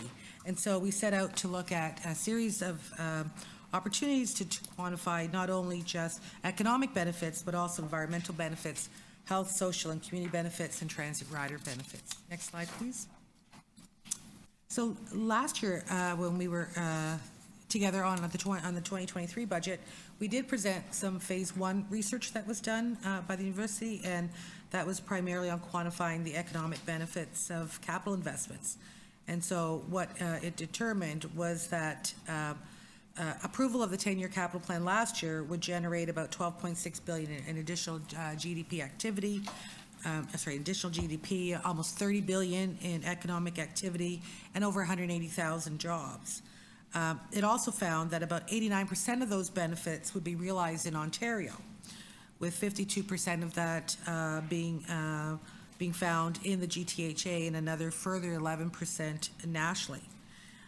What it also identified, and I think is really key to our discussion today, is that state of good repair investments also provide positive benefits matching those of expansion projects. By improving service reliability, it prevents passenger delays and reduces the cost of lost productivity. And if you were to imagine that if we didn't have the Gardiner Expressway, that we would need, if we didn't have Line 1, we would need the equivalent of 8 to 9 Gardiner Expressways to move the same amount of people. And so public transit does try to address congestion. It's on the slide, you can use it. As part of our phase 2 work here, what we sought to do then is to take that analysis one step further, and we took our 23 approved budget and capital plan to create a baseline of economic benefits, but also started to identifying and quantifying other metrics that relate to transit user riders, the environmental benefits, social, and public health. And as part of that modeling, we asked that we worked with the university also to do some analysis and how you would apply it to 2 investment scenarios to really highlight the impact of investing. And so what we've used is a restoration of 100% service, but using 2019 as a proxy. and a scenario around not investing, which is really in line too, and that was done at a point in time when we were deliberating and concerned about, not getting trains and what would be the implications of not investing, and what that might mean on the closure of Line 2. And so that will be presented to you today, and the final Phase 2 report, when we come to the last phase of this work, will come back to the board in June of 2024. And so the next slide just lays out in some level of detail really what are those economic, regional, and development benefits and outcomes, measures, quality of life ones, as well as environmental sustainability. And so these are the ones that the university's working on. And then finally, just to finish up my part, I'd just like to introduce the members of the university that have been working with us, and they're here today. Eric Miller, who is at the table, is the lead, the principal researcher on this project, and he's with us and will be making the presentation on behalf of the team. But we also, and most of his work was on the transit ridership benefits. Richard DiFrancesco is with us today. Want to just wave, Richard? There we go. And a lot of the work that was done there was on the economic modeling for us. Marianne Hatsopouloulou, she's here. Her work has been on around the health and the environment. Stephen Farber could not be with us today, but most of his work is around the social and community benefits. And finally, but not least, Judy Farvolden, who is managing the project on your side. So I'd like to thank deeper into details, particularly on the equity side, which we've really just started to scratch the surface on, and also a range of scenarios. Today we have basically 2 that we're looking at, but we're going to dig deeper into both operating and capital investments to really continue to make the case for the economic and social benefits of transit. So in our work, we've been using 2 main modeling methods. One is what's known as a macroeconomic model. That's Professor DiFrancesco's work that allows us to say every dollar spent on operating or capital investment in TTC, how does that ripple through the economy and translate into labor and purchases throughout the economy? And this is how the economy works, is everything is investment here stimulates activity over there. And then the second modeling, and so that model works at the national level of Canada, as we'll see in a moment. The second model, the method we used takes a much deeper dive into looking at impacts within the region. We at the University of Toronto, over a number of years, we've developed a travel demand forecasting model known as GTA model, which is used daily by the City of Toronto Planning Department and agencies throughout the Greater Toronto Hamilton area to look at transit planning investment policies. And that model simulates a day in the life of travel in this region. It simulates synthetically every person's travel behavior. We're modeling all trips by all purposes, by time of day. And so this allows us to look at much more detailed response on the ground, the impact on people, of investment in transit or disinvestment in transit. And so it gives us a plethora of information about travel. But then on top of that, Professor Hatzopoulou can take her emissions and health impact models and say, here's how pollution and health is changing as we change how we travel in the region. And then Professor Farber can dig deeply into the numbers and say, what's the impact on low-income groups, visible minorities, and so on, so we can look at the distributional impacts of these numbers. Today, we're going to look at just very, very high-level summary, but we do have more detail. So next slide, please. So here's the headline. Here's the bottom line of all of our analysis to date, because in all of these impacts, all of our assessment, we've tried wherever possible to turn travel time, travel minutes saved into dollars, greenhouse gas emissions into dollars, so we have a common metric that we can all understand in economic terms. And so when we do that, our current best estimate is that every dollar invested in the TTC in operating and capital yields about $7 or more in benefits and return. So a 7-to-1 ratio in investment. And I think if you walked across the street to Bay Street to the stock exchange, and if you get $7 back on a dollar investment, you'd be pretty happy with that. So I think this is a huge huge message that needs to get out to the population, to the, higher levels of government. These are, we all say transit is important. I think this quantifies in ways everybody can understand that, yes, it has huge impact. Of that, about $1 of that $7 is in this, economic and regional development, that's the stimulus to the economy. But a full $6 is quality of life, and we'll break that down in a minute. But in terms of travel time savings, health, et cetera. Next slide, please. So this breaks it down a little bit more. And as Josie mentioned, we've looked at kind of two scenarios. One, our base case was May 2023 operations, the reduced service that we had at that time. And the one scenario we looked at is, let's return to a full service scenario, which we took fall of 2019 as a representative of that. So what are the benefits we get by going back to full service? And that's the first column we see there. The second one was this hypothetical line 2 shutdown, which we treated as basically a capital disinvestment, if you will. And what were the disbenefits of that disinvestment, or conversely, by reinvesting in that line, keeping it going, what are the benefits? And that's the second column. And then the rows, we can look at, break it out by the economic and regional development. So, for example, impact on GDP, but also transit revenues. If you increase service, revenues come in. So that's an economic benefit to the system. And then under quality of life, we have a number of different categories, but we can summarize them in terms of, at high level, of the benefits to transit riders, but also to auto drivers. And I think this is one of the key messages of our work as well. When we talk about transit, we tend to focus on the benefits to transit, and sometimes I think auto drivers think that, it's to their disbenefit. I always like to say the best friend an auto driver has is a good transit system, because a good transit system attracts the choice riders off of the road and reduces congestion and improves the ability for those who do need to use the car and let-alone drive trucks and service vehicles and so on to benefit from that reduced congestion. So investment in transit is a win-win for both drivers and transit users. Disinvestment is a lose-lose for everybody. There's also, of course, public health benefits and there's environmental benefits. And so we have these two scenarios that give slightly different numbers in terms of putting money into service versus money into capital, but on average these come out, they're quite consistent. And again, this is where the $7 of investment ultimately comes from. Next slide, please. I mentioned the macroeconomic model is looking at the impact throughout the economy. And so this is the distribution of these impacts of investment in Toronto, in the TTC. Not surprisingly, 89% occurs within, is projected to occur within Ontario, and a little over half of that within the GTA, and then about half of that within the City of Toronto itself. So these are big, but there is a distribution across the country. And so this is, again, a win-win at all scales of government across the country.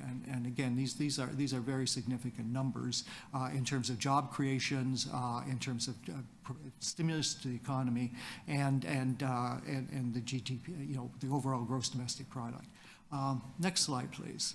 So diving a little deeper into these two scenarios, the first one is this, investment in service. We put money into improving service. In this case, the scenario was, returning to full service. And our estimate of the impact is that investment returns $737 million per year. And it has, in terms of economic benefits, 17 million in GDP Canada-wide, 47 million in additional transit revenues. Travel time savings are the big numbers here. We build transportation so that people can move efficiently and effectively around.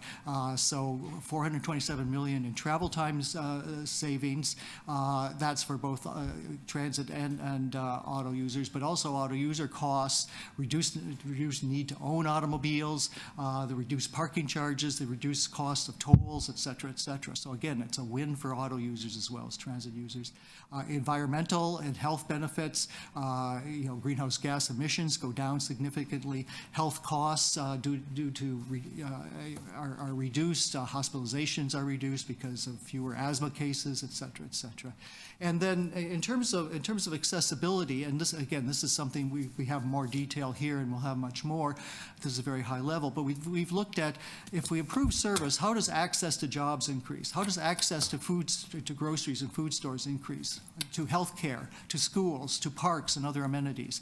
And again, across the board, we see that this sort of investment leads to very significant improvements in the accessibility to people in their daily lives. Next slide, please. And then similarly, in the second scenario where we looked at this, sort of blow up line 2 and see what happens to the system, a very catastrophic sort of thing. The estimate is that would result in a $2.5 billion loss per year. In terms of over impact, and again, in this case, everything goes in the other way. That the GDP in the country goes down. We lose jobs. Travel times go up significantly. Auto user costs go up significantly because of the increased congestion on the roadway and the increased need to own cars. Greenhouse gases go up. Healthcare goes up. Healthcare costs go up. And I think this is another. Particularly in terms of the GHGs. The City of Toronto has many priorities, right? We've heard about housing, moving people, but also environmental impacts, meeting our greenhouse gas targets. Transit is a fundamental component of the overall strategy for doing that. So again, we need to invest in transit to address these other concerns. And again, accessibility goes down across the board. In particular, 17% loss of accessibility to jobs, loss of access to health care, and so forth. So next slide, please. And returning to the economic modeling specifically, Rick was able to look at a number of scenarios in terms of particularly the capital investment over the years using his model. And so the first column is showing, you're considering the recommended 2024 10-year capital budget and plan. So the impacts in that first column are for that 10-year plan. The second column looks at the unfunded priorities over a 15-year time horizon, the things that aren't in the current capital budget are currently unfunded, and the incremental impact of funding those projects in terms of additional economic activity, additional jobs, and so forth. And then basically, if you add those two together to get to where I certainly think we should be, the fully funded 50-year capital plan is in that final column. And again, these are big numbers. The Ontario GDP, I think, is about in the order of about $800 billion a year. So this is something like 6% of the Ontario GDP. I mean, these are large numbers. And the job creation is very high compared to, we hear about investments in plants, factories, and these sorts of things. So again, the ripple effect of the economy, the return not just to the riders of our system and the citizens of our city are very high. And then last, I think it's the last slide, next slide. Yeah, so returning bottom line, and we've already heard a couple of times today that I think it's the mantra for us and this presentation is that transit is not an expense, it's an investment. And I think that's extremely important.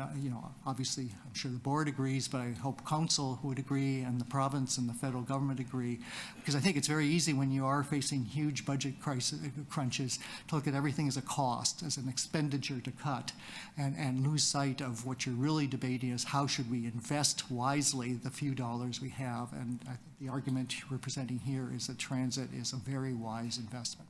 So I thank you very much for your attention, and we're very happy, both myself and my colleagues, to take any questions you may have. Thank you. Are there any questions? Commissioner Sachs, 5 minutes, please. Yes, thank you very much. It's very good to see you here. Good to see you, Diane. And your team. Hello, everybody. This is really, really important research. One of the things that I wanted to get back to that you looked at in phase 1 is that you said state of good repair investments provide positive economic benefits that match those of expansion. Does that conclusion still apply to the conclusions you've presented to us today? I have to say we have not done any new analysis on that, and so in the next 6 months we will be looking. We have to decide on the exact scenarios we'll be looking at, but I think we would be looking at some expansion scenarios as well. So that conclusion phase 1 was based on prior research and what we've seen in other jurisdictions in the literature and past experience. So I think, but if I had to guess, and probably at a microphone in front of a committee is probably not the best place to be guessing. I think state of good repair is huge. There's the most valuable customer, for example, you have is the one you already have. And to drive people, if you don't maintain the system, you're going to lose customers, and they're hard ones to get back. Also, of course, the whole safety side of things of state of good repair. We also have a fairly mature system here. One of the strengths of the TTC historically has been the coverage we have and the network, the hierarchy of buses, streetcars, et cetera. So we already have a somewhat mature system that has been struggling to be maintained because of underfunding and also struggling with growth. And so I think that base is absolutely essential to maintain, because if you lose that, adding something new isn't going to buy you much. So I think when it comes to expansion, to me the key thing is to be looking very carefully at expansion, where and how. Every dollar we put into expansion should be augmenting that network, filling in gaps, building on weaknesses. So I've gone beyond your immediate question. So the short answer is I don't know yet. We'll be looking at these expansion questions in the next 6 months. Short answers are always helpful because we have time limits. Sorry. But basically, you've described the enormous importance of the TTC to both the economy and the quality of life in Toronto and the GTA. Is it fair to say that the state of good repair backlog that we have built up since Mike Harris canceled operating funding for the TTC is putting at risk both the economy and the quality of life in this city? Absolutely. And again, you're absolutely right. The vector goes back to the Harris cuts in the 1990s, and everything since has been piling up. But no, it's putting health, the economy, what the city of Toronto is and wants to be at risk. Right. And is it, would you agree that it's unreasonable for the provincial government to expect the TTC to produce all of these economic and quality of life benefits with so much dependence on the fare box? I would absolutely agree. I mean, Toronto, ever since the Harris cuts, Toronto has had probably the highest operating ratio of revenues to operating costs of anywhere almost in the world, other than maybe Hong Kong or someplace like that. At that time, transit was declared to be a municipal local concern, and that's absolutely wrong. As we see now with Metrolinx taking over things, it's not a local concern. Toronto is the heart of Ontario, the country, and transit's at the heart of Toronto, so it's absolutely essential. Thank you. Thank you, Commissioner Sachs. Commissioner Holliday, 5 minutes, please. Thank you, Chair. Thank you for speaking to us today. Very interesting. I wondered if you could take it a bit further and if you had any advice for us on how to think about the application of investments geographically in the city. So how do we know where it's wise to put the money? You run my model and we test alternatives. I'm being facetious, but we need to look. You need to look at the network, and you need to look at the origin destination patterns of our citizens. And we are actually fortunate here in that we have very good travel survey data. It's called the Transportation Tomorrow Survey. The City of Toronto and others have invested very heavily in that. So we actually know, at least in the base case, and we've been tracking it for some time, where people need to go. And then we can overlay that with the existing system, and we can see where the gaps are, where the deficiencies are. And I would say they're, no surprise, I'm sure, to anybody around this table, they're in the suburbs, in Scarborough, Etobicoke. They're for working class jobs, for the people who have to get to work.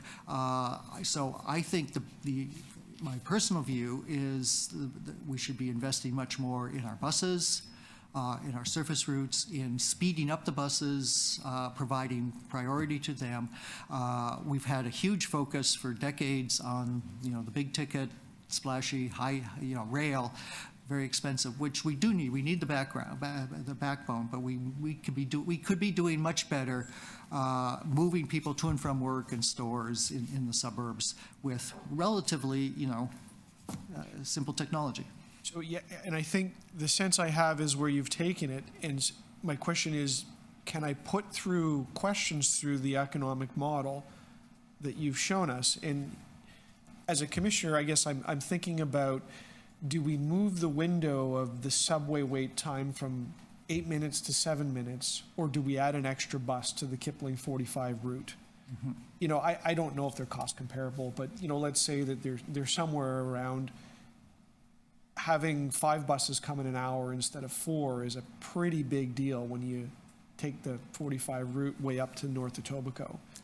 So can that return back to me the value in making one decision or the other? Well, I think at the moment, the macroeconomic model, the big economic model, I don't think is sensitive to that. That would take a lot of work to make it so. But our ridership model, the travel model, can be looking at that, and we can be looking at the impact on travel times, on mode shares, ridership, and we can assess, you know, what the value of time is for people. So I think there's some research to really connect exactly what you're asking, but we can absolutely show what the return, what in many respects, the return on investment on the buses versus that. And I will say frequency is often more important than speed, because I think the best way you can save everybody 5 minutes of travel time is, first of all, make the system more reliable, so you don't have to allow an extra 5 minutes, and, you know, the buses come more often. Yes, you've waited for a bus in the winter, have you? So reliability actually matters more than how frequent. I'm conscious of time. I have a story for everything. I have a story about citizens in Scarborough at a meeting at UOT Scarborough once talking about buses in Scarborough, so we can talk about that sometime offline. But yes, yeah.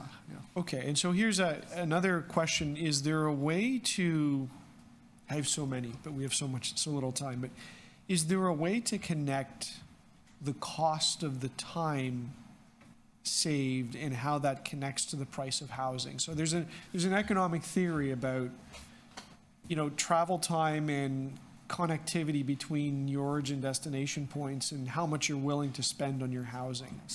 And can you bring that around into a discussion about how good public transit and good roads help citizens with respect to their housing? Have you gone down that route with your work?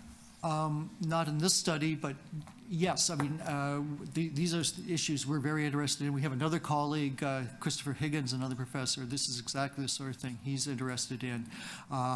And we think there's a lot more we can do. You're absolutely right. I mean, there's a trade-off between the cost of housing, the cost of travel, where you locate. And I think, you know, a lot of discussion about housing. We would, at UOT, we'd really like to see a much more coordinated view of how we plan transit and how we plan housing, so we could be addressing those concerns. I'm going to squeeze one more in that we probably can't answer, but I'll place it. How would a commissioner better understand the relationship between the price that a rider pays at the fare box and the value that's brought back on that? So, you know, say a 10-cent fare increase, lots of political implications. But to an everyday rider like me who pays a certain amount, it adds an amount, but then that 10 cents brings back great opportunity within the system. And how do I think that through?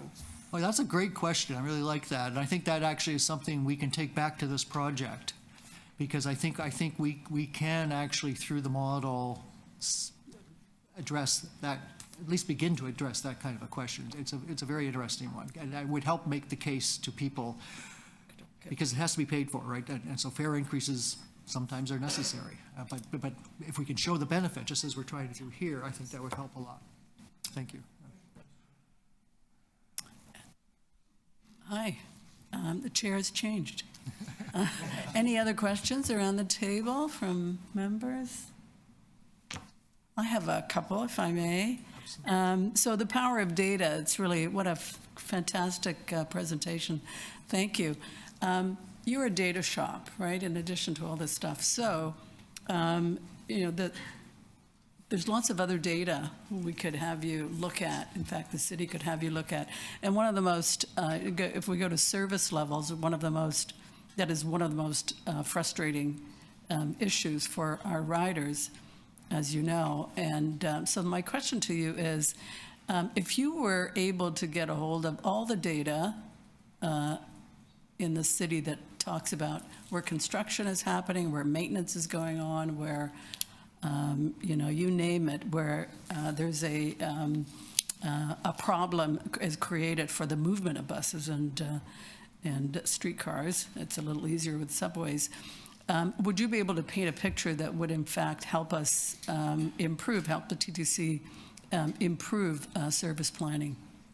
I'm very hopeful that we would be able to. I mean, construction is a particularly big issue, I think, in this city. I mean, we hear about the delays on the street to both cars and buses, and I mean, it's good news we have all this construction, but the almost devastation it's having on our streets is huge. So to be able to look holistically at that, and first of all, I think manage construction permits and what's allowed much better, but then to plan around it.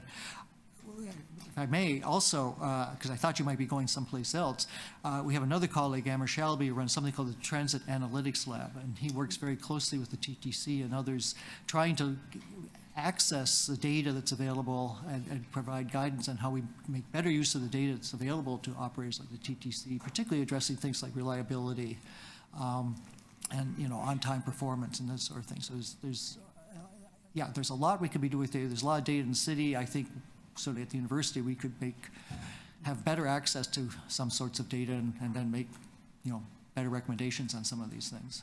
Well, and some of that data may be useful to other departments who are planning, issuing permits or planning maintenance and so on, so that there can be an overlap of the data to say, okay, we're going to be here and we're going to be doing this over the next several years. Therefore, what are the future scheduling or what could be done? So that's something I'll leave to the councillors around the table to think about, to take back to City Council, but also to the team at the TTC to think about. Any other questions from anyone? Any speakers? Sorry, let me go back to questions. Is there a question that we should have asked that you could have given us even better information? No, I think this has been a good conversation. Thank you. Great. Any speakers on the topic? Councillor Sachs? I just want to say thank you to you and your entire team. Just tremendously useful work. We need this. We need it clearly. We need to shout it from all the rooftops, because if we don't get the provincial government back into funding transit operations, we don't have a way forward. And thank you for helping us to show that. Thank you very much. And again, thank you for the opportunity to participate in this. Thank you. Any other comments? Seeing none, we're going to recess. We don't need a motion, do we? No. Okay, we're going to recess 45 minutes for lunch. Be back here at 12 o'clock. What time is it? 1 o'clock. You get an extra minute. 1 o'clock. So, through the chair,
saying that you. I always wanted to do that. Okay, council? No, not council. TTC Board is back in session, and we are going to start with a presentation from management, and remind us, Chris Ann, what agenda item we are on, so everyone can find their place on the agenda. Thank you, Vice Chair. We are currently on the staff recommended 2024 TTC conventional and Wheel-Trans operating budgets and 2024 to 2033 capital budget and plan. Staff's presentation will also cover item 6, TTC's 2024 to 2038 capital investment plan, a review of unfunded capital needs. Thank you, Chris Ann, and we'll turn it over to our CFO, Josie Levita. Please. Okay, thank you. So good afternoon, Chair, board members, and members of the public who are with us. You have 3 reports in front of you today, as was noted, but we also have the update to the TTC's next 5-year corporate plan. That's from the CEO for information. The 15-year capital investment plan and the real estate investment plan, that's for endorsement, and our 24 operating budget and 10-year capital plan for approval. And so I'd just like to spend a minute on how these fit together and how that they set the context for how we're thinking about our budgets today. So first slide, please. So we've adopted, and you'll see this in the corporate plan report, but we've adopted an integrated planning and performance framework. And what that is really is a means to achieving goals that supports TTC's vision. And on the planning side, if you look to the left of the triangle, essentially, we, guided by your priorities and council priorities, directives and strategies, use those to help us set our strategic directions. And that is through the corporate plan that you'll be discussing a little bit later on. We are also informed by long-term plans like the capital investment plan.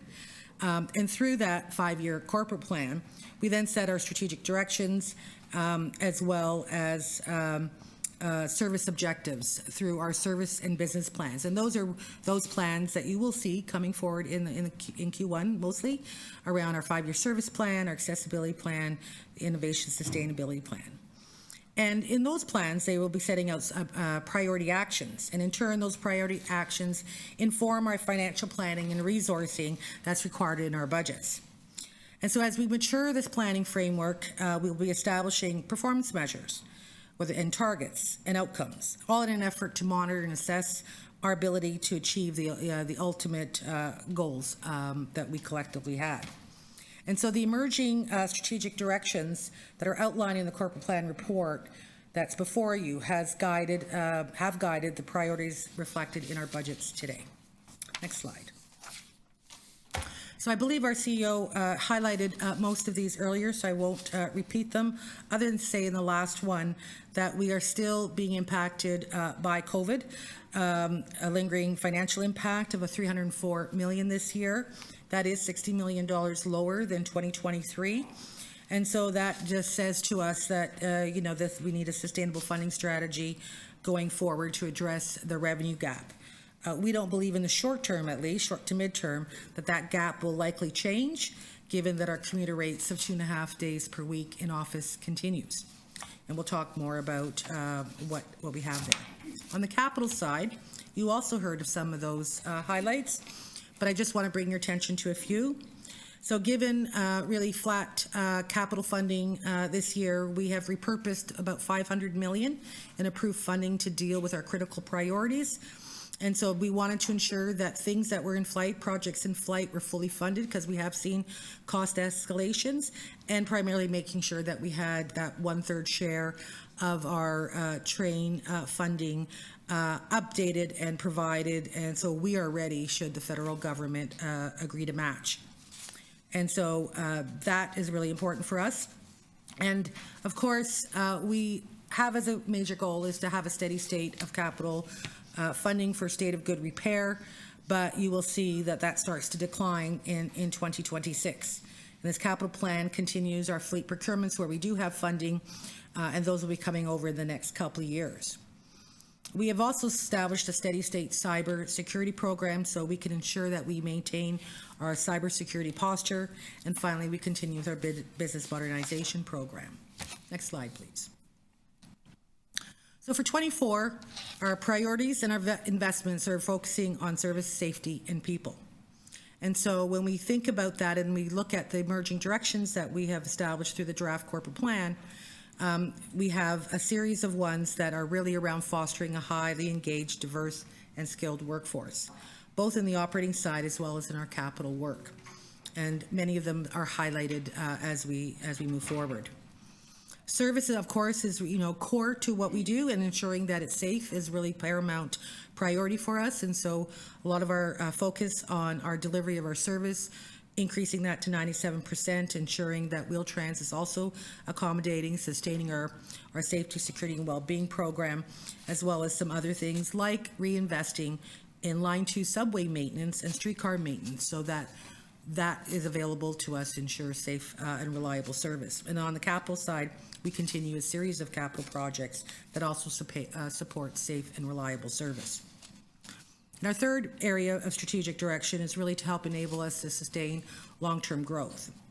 And so lots of work on the planning and strategy side, both in the short and long term, for our service and for service expansion as well as innovation. And you can see some of the work that are priorities for 2024.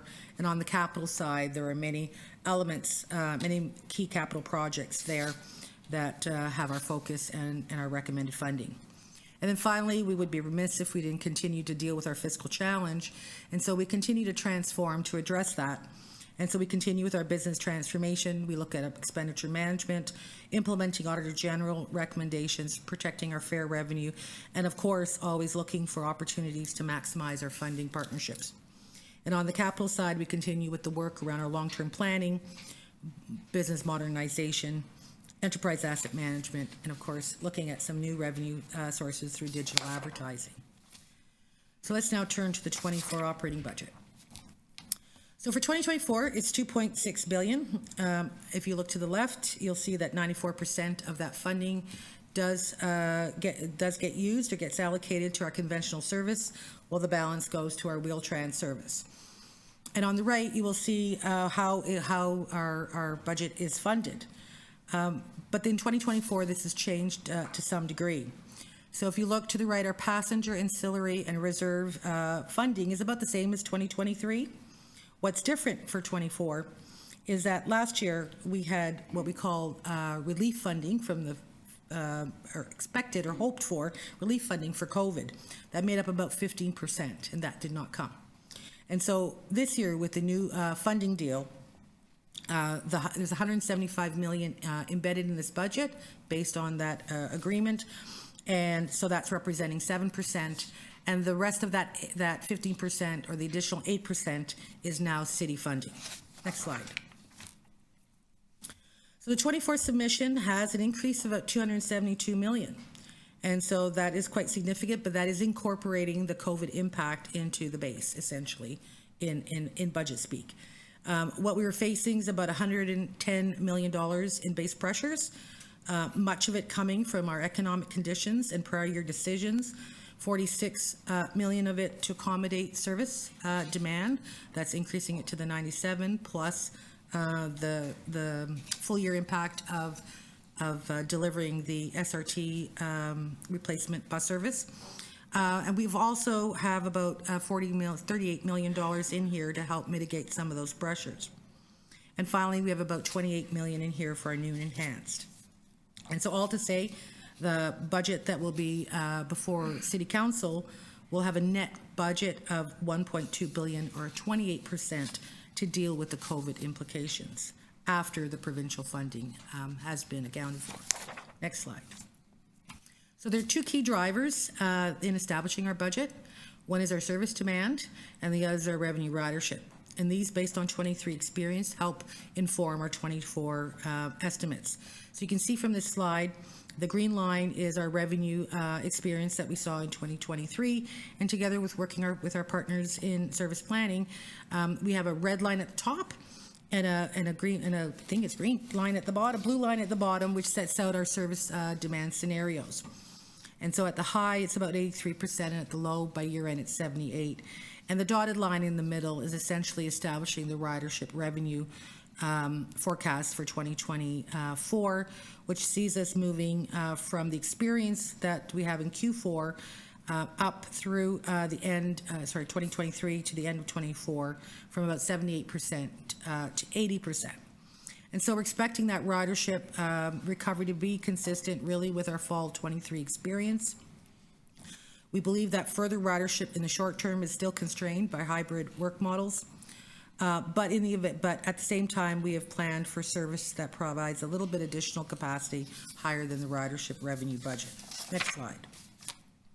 And so, while it's a busy slide, I think what this is telling us here is when we look at kind of the experience of and the frequency of our riders using our Presto data, on average, what we've seen in 23 so far is about 90% of our pre-COVID users have returned to transit. But one of the areas that we are seeing a shortfall that's below pre-COVID levels, of course, is our commuters that ride 4 to 5 days a week. And so in comparison to our average weekly ridership, that is much lower than the 74%. However, in all other cases, what we're seeing is almost a nearing or exceeding of 100% of usage, with weekends being at 134%. And so essentially what we're experiencing is that the discretionary and infrequent users are much higher than what we saw in pre-COVID days. However, we could expect those, frequency trends to continue. Next slide.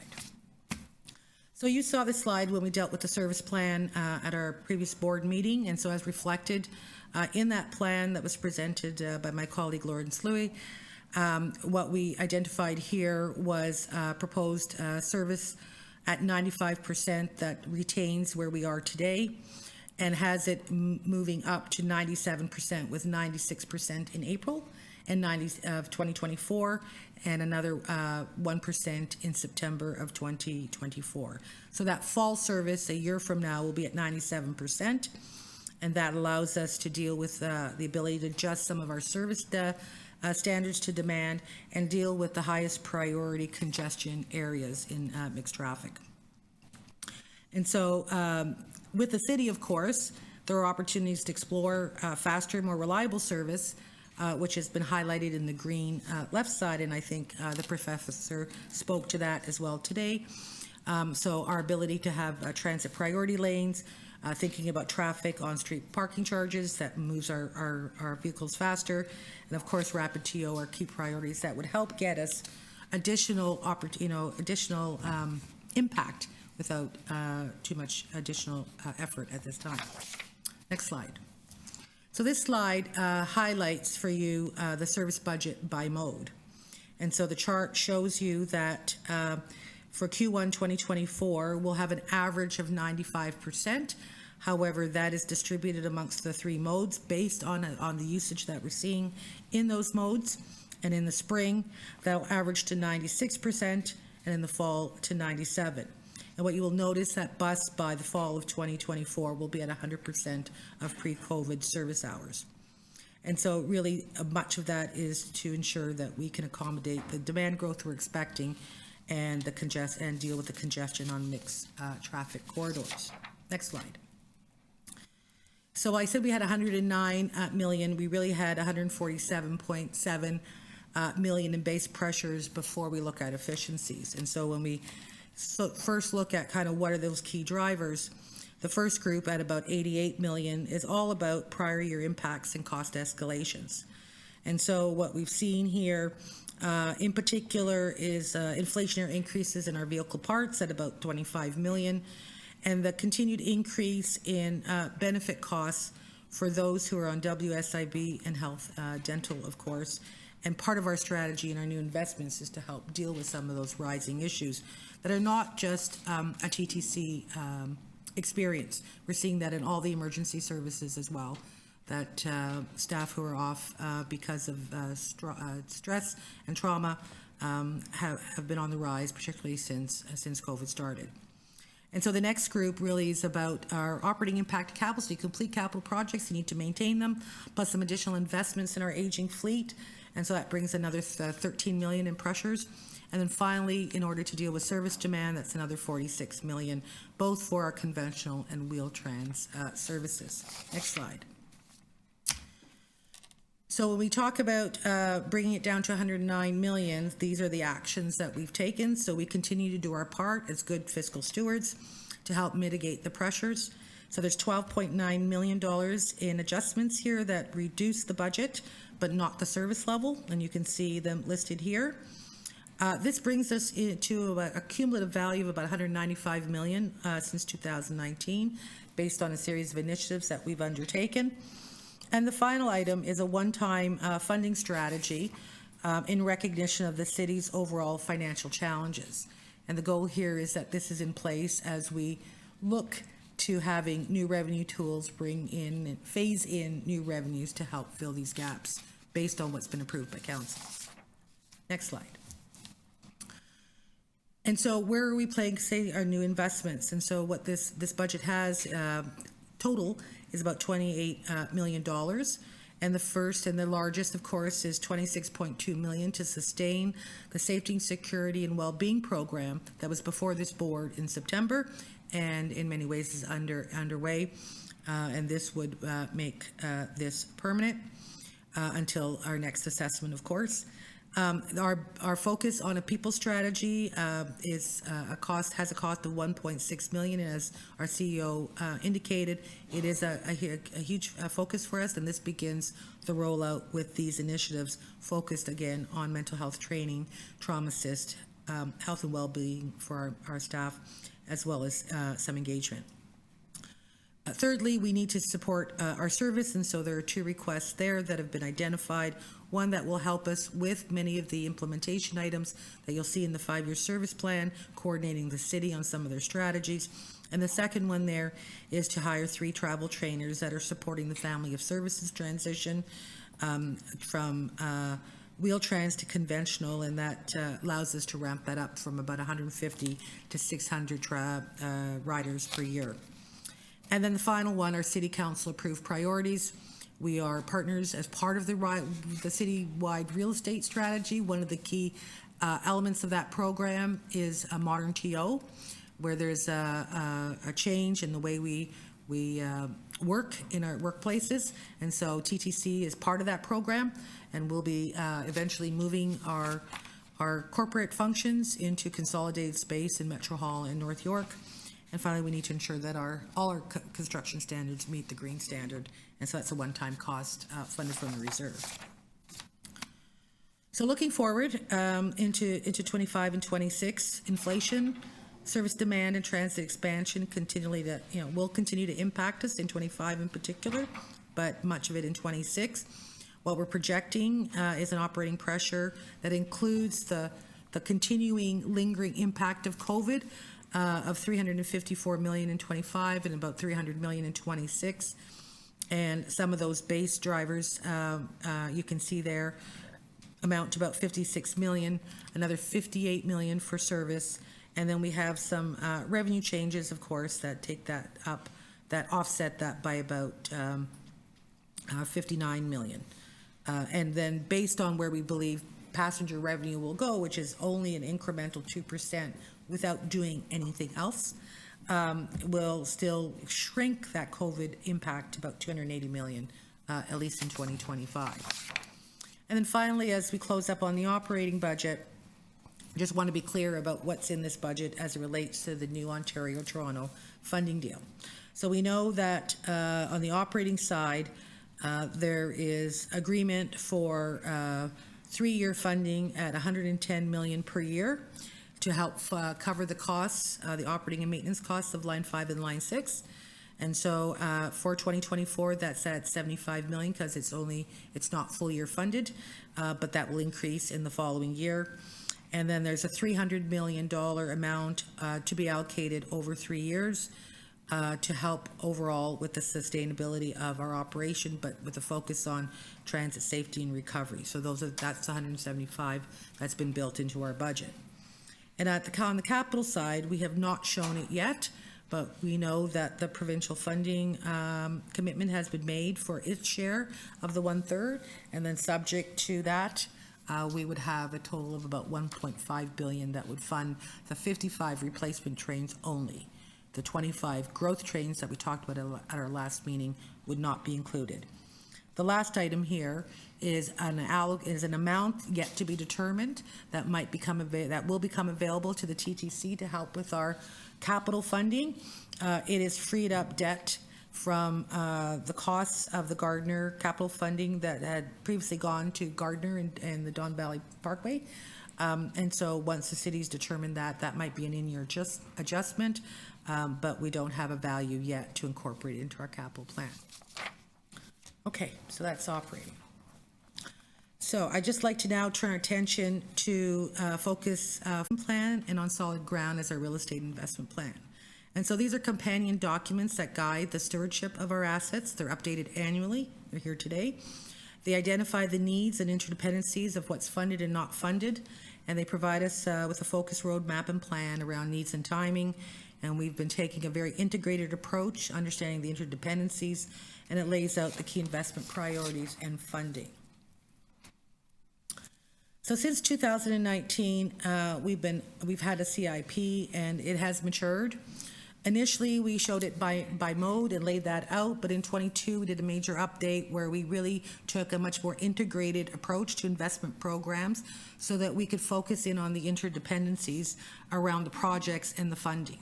And it helped us set the priorities that we had. And so what this chart shows you are the 4 investment programs that we established. And you heard a lot about the key priorities from the meeting that we had last week, or our last meeting around the trains, and how that impacted not having and not getting the funding and would impact other things.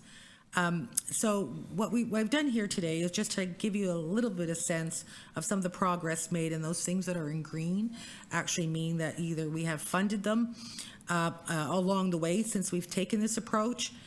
Clearly the trains are showing up green, and so if we do get the federal funding, that number will go down to about 800 million, still unfunded for the growth trains.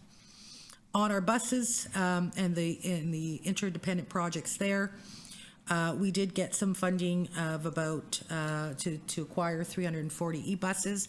That made a small dent in our needs for the replacement of our buses and the charging infrastructure.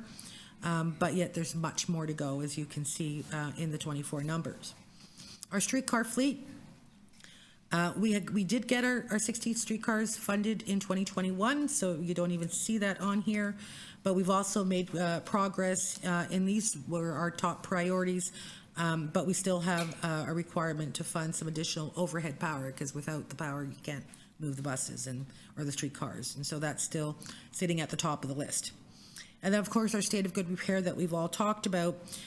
We have taken some of our existing funding, some of that repurposed funding, and put it to our fleet maintenance, and that's brought that down by about 500 million, because of the clear criticality that has on our service reliability. So we have made progress. And on the funding side, we have also made progress by having a CIP. And so since we've introduced this and used it to help bring awareness and a comprehensive understanding, we have been able to acquire about 10.6 billion in increased funding. And so the province and the feds with matching funds of 1.3 billion for those 2 programs, the 349 million for federal funding for the 340 buses, and city funding through the city building fund of almost $9 billion. And should we be successful with the train funding, it's another $1.5 billion. That would bring it almost to 14 billion of additional funding. Next slide. So for 24, we've refreshed our approach. So while we had four buckets, what we wanted to do is go one step further to show the integration and interdependencies of the state of good repair with those 3 top programs that are on this slide. Because clearly it is about ensuring we've got the trains and the larger programs funded.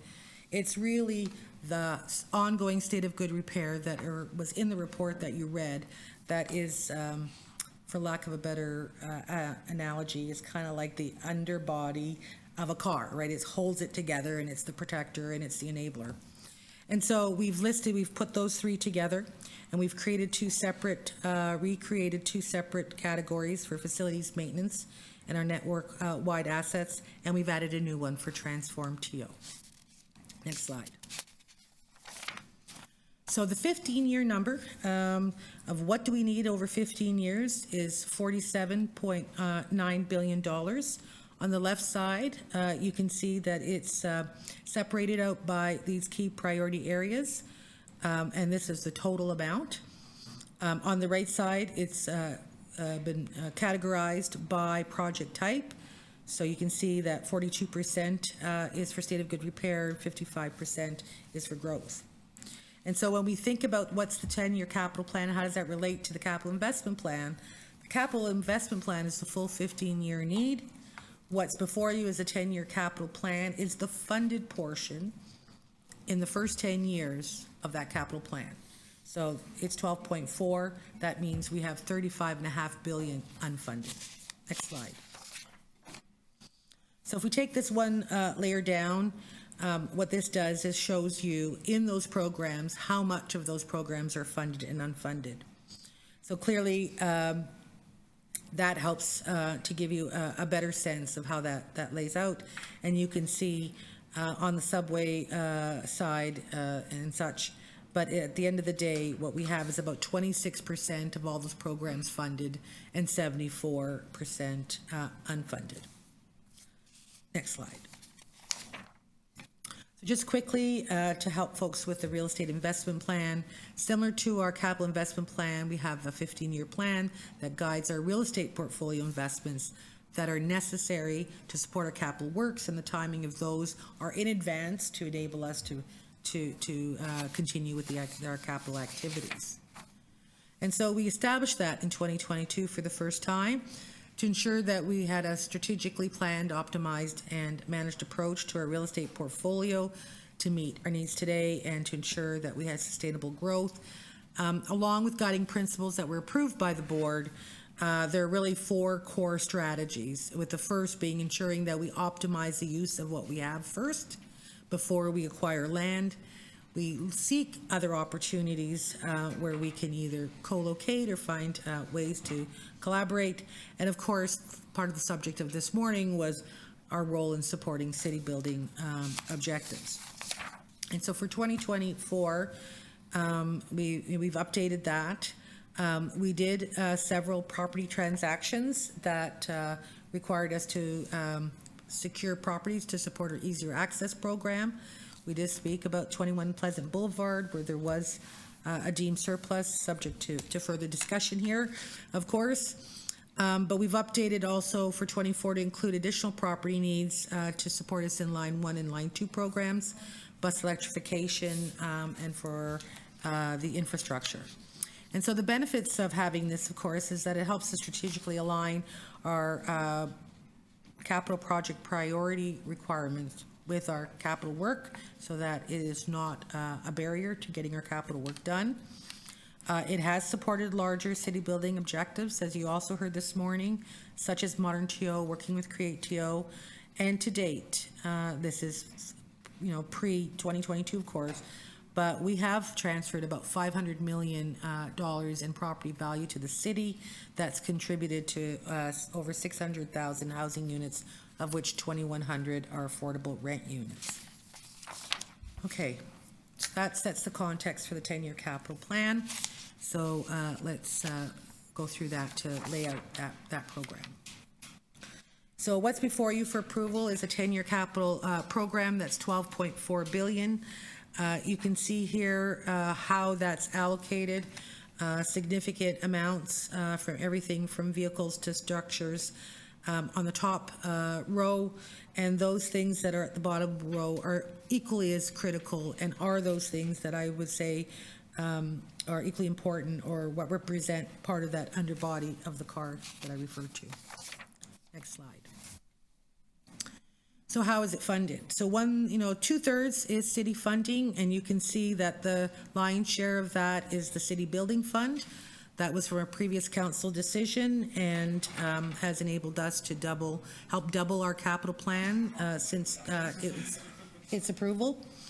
But there's no new city building fund funding beyond 2026 in terms of increases. We know that council extended that, but that's not built in here yet. So we don't have that increased amount to leverage new funds towards our unmet needs. On the provincial and federal side, of course, they together represent 1/3. And you can see the PTIF amounts there are really the contributions towards the Bloor-Young program project.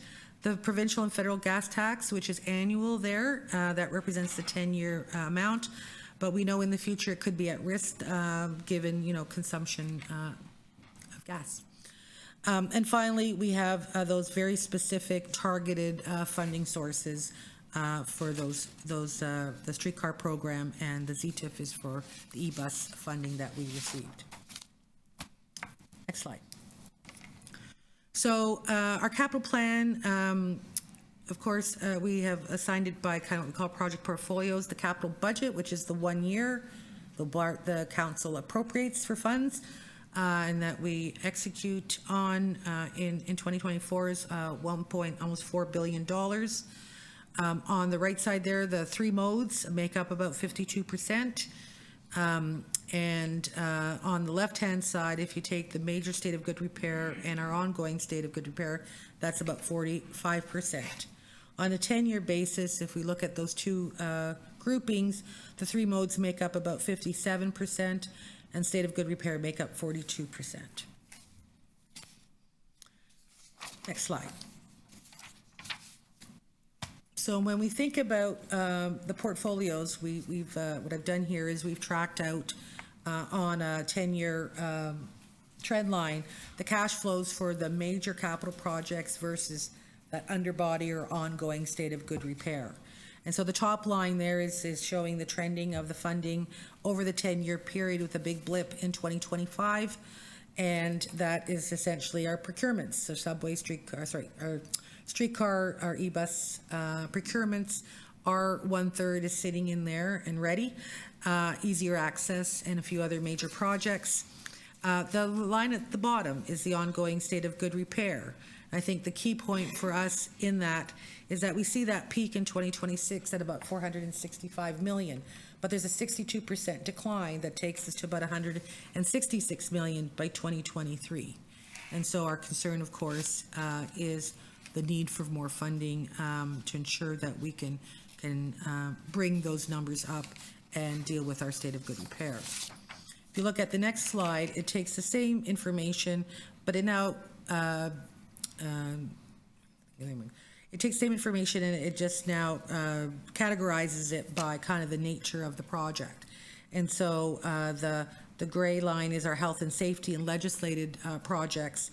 The blue line is the state of good repair, and the green is our service improvement and growth. And so together we would combine the health safety, or we consider the health safety and the SOGR to be all essentially critical, and they represent about 66%, and that's about $8.2 billion of the program funded for that purpose. Next slide. So what's not funded? And so by implication, when we think about what's not funded in the 10-year period, what we have here, of course, is the state of good repair backlog. And so the dotted line on the chart is the state of good repair funding that I just showed you. The green line is essentially showing you the accumulated backlog for everything except our vehicle procurements and overhauls. And so when you add those in, which is the gray shaded row, that takes us up to the blue line, which is the total accumulated backlog at about another $8.2 billion. And so you might think, well, we're okay for a few years, but we're not. Right? It takes time. Funding needs to be in place before you can procure additional vehicles. You need funding commitments in place to award contracts. And so that's required in advance of any kind of commitments and resourcing that we would need. And also what this also shows, and back to our conversation at our last board meeting, is if we do not get the trains and we cannot implement ATC, then a lot of the capital work in the subway has been based on, is planned and reflected on that coming in. If not, a lot of what you're seeing in the back end will have to be accelerated in the front end. So this would adjust quite significantly. And so much of this is, is in the back end because of the vehicle procurement timings that we need. Okay, last chunk. So with the second report that we've had, we've taken a deeper dive to understand what's not funded and the implications of not funded. And so if we go to the first slide, this summarizes by kind of the key project types and the values of what's not funded over the 15-year period. Much of it is highlighted here, but you can see it's in tranches around fleet at about 6.7 billion, our overhaul programs at 1.4 billion, and so on. And the values by year shows the amount that is not funded. And so we've shown the slide every year again to advise the board of what's not there. But for 24 and new for 24, we wanted to have a deeper discussion around the interdependent projects and the implications of not funding funding and the impact it has on service. So let's turn to what that looks like. So in our new refreshed programs, you heard a lot about those top items that were really critical to us around the subway cars and line 2 and line 1, should we get the growth. But really what is also key here is the need for the subway car overhauls, the funding for signals, electrical, and communications equipment. And so overall in this program that's valued about 27.6 billion, almost 8 billion is funded, but almost 20 is not. And so in the absence of additional, state of good repair funding, service reliability will suffer and ultimately, where we need to, cease in some areas of the network because we will not run unsafe service. Next slide. When we look at our bus fleet, we all understand the need for the replacement of our buses and the charging infrastructure, and we've talked somewhat around transit priority measures, but our bus overhaul program is wholly unfunded and of concern to us because beyond 2024, we need money there. So if you don't get funding for new buses and you don't get the overhaul parts of the network, may shut down. Next slide. So our facilities are old. They're 1 to 100 plus years old, and there's about 2.4 billion required for their renewal and their sustainability going forward. And on the network side of the house, there's about 1.4 billion for those items that you see on that part of the list, with about 750 funded and almost half unfunded. Next slide. And so finally, in our new program that we've added this year, we've included this as a new priority for us. And now that we have some funding or some costing associated with that. So for some of you who may not know, the city has a Transform TO strategy and plan that identified a series of activities, including those that are transit related, as a pathway to supporting transportation emission reduction goals. And so the TTC has been asked to look at increasing frequency on all transit routes based on 2016 service levels, with an increase of 70% for bus, 50 for streetcar, to identify or include subway off-peak service and priority bus lanes on all arterials. So far, based on the current assessment we've been able to do, we've identified the impact of increasing to 70% of service. That's valued at $5.3 billion. That would be $2 billion over and above our existing fleet procurements for more vehicles, another $3.3 billion for infrastructure, which would mean we would have to advance our 10th bus garage, which is at 800 Kipling we talked about this morning, and we'd have to add 2 more charging infrastructure, and expand capacity at existing garages and end-of-line facilities. And this program is not funded at all. So what does this all mean? So when we think about the numbers and what do we really focus on, we did a little bit, this was last night analysis to try to give some flavor to the scope of this, because they are big numbers. And so if we think about our health and safety legislated, we say over the 10-year period, we need 8.7 billion or 868 million annually, and over the 15-year period, we would need a total of 13.6 billion or 906 million annually more. And if you then add our service and improvement projects and our growth, and that would just take care of our base program. For a 10-year period, that would be about 14.5 billion or 1.45 billion per year. Over a 15-year period, that'd be about 26 billion or 1.7 billion per year more.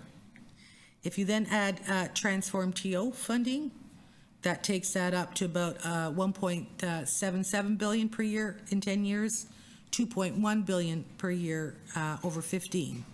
And to do fully, to add platform edge doors, which is the last key element, that would mean that we would need incrementally about 18 billion or 1.8 over 10 years and 35.5 billion over 15 years, or 2.3 each year for the 15-year period. So these priorities are all, as you can see, are in programs. They're not mutually exclusive. They have interdependencies. Picking one is not something that is easy to do, and you can understand the implications it has in service. And so while clearly it's a really significant increase, we understand that, but part of the messaging I think you heard from the professors this morning about not investing and what impacts that has. Clearly has impact on service. We do forego benefits around economic quality of life, environmental benefits, and so these are part of the considerations around how do we address these needs. So for my final slide, just to give you a sense of where we are in the process, we started quite early with a submission to the city in September, meetings with city staff through November. We know that the city held the city budget consultations, of which transit was a major topic there and deemed to be a high priority, with lots of opportunity through the month at those consultations. Some final meetings that bring us to today. And so far, I'd like to thank all the staff who've participated in this process to get us to today, and particularly a shout out to my team in getting us from December 1st decision date to here today. But we're not done. We're now entering into the city's process, and there's a budget launch on January 10th with meetings with the city's budget committee. We'll be presenting on the 17th there. More opportunity for public deputations, final decisions, with the mayor's proposed budget coming out February 1st and a council decision on the 14th of February. And that ends my presentation. Thank you very much, Josie. I'll take it back. If I could, again, I'd like to thank you and all your staff as well, Josie, for the great job you're doing bringing this all together. I think it's also important that we acknowledge and say thank you to our city partners. There's a lot of meetings taking place, and to get to this budget together with them, I want to say thank you as well. And I'll also add the professors here today. I think this is critical to the path that we're taking as we move forward. I would say to the board that I think that what you're seeing, and what I believe is a good operating budget for our customers, we're heading in the right direction, different from 2023. And as I said when I did the opening remarks, this helped protect from a fare increase, as well as helping sustain an increase service throughout the year. So that's a positive. Although Josie had mentioned it as well, but as we're appreciative of the 3-year funding, we really do need to take a longer look at the sustainability and the predictability of funding for transit. And on the capital side, we've said this many times, I hope that we've demonstrated to you the importance of our short, medium, and longer term plans for the TTC. The ability to connect the longer term capital needs through the CIP with what you'll see as the medium and term and the draft priorities that are outlined in the corporate plan. So we're really trying to be much more strategic in our approach, and I hope that the board sees that. We talk about educating those that hold the purse to make decisions, and that's what we're doing here, especially with the University of Toronto helping us about how we make sure they understand the investment is critical to not just the City of Toronto, but as I said earlier, Canada at large, and in sharing the capital investment plan with all levels of government and this investment strategy, I hope will help benefit the TTC overall. So with that, Chair, I'll pass it back to you. So thank you. Thank you, Rick. We're going to hear from presenters first, or interveners, and then we're going to go to questions. So those of you, interveners, that's the wrong phrase, isn't it? Deputants. I need to be educated, obviously. I have to reread those Robert's Rules of Order, too. I think it's been a few decades since. So we're going to hear from deputants, then we're going to go to questions. So members of the board, please get ready for that. And so first deputant, Chris Ann, do you want to tell us who we've got on the list so that I think we have a few. Yes, thank you, Vice Chair. The first deputant is Alan Yule. Go ahead. This is not a good budget. Just a sec here. We've lost ourselves.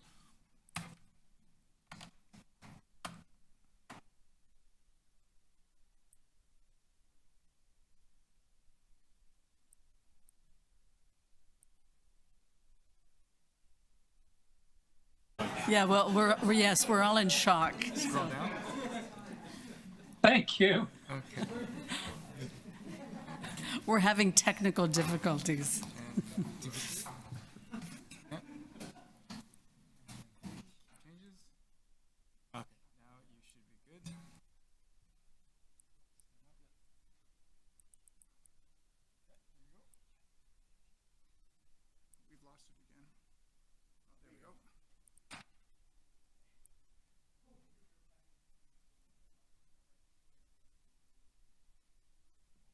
Let's try this again.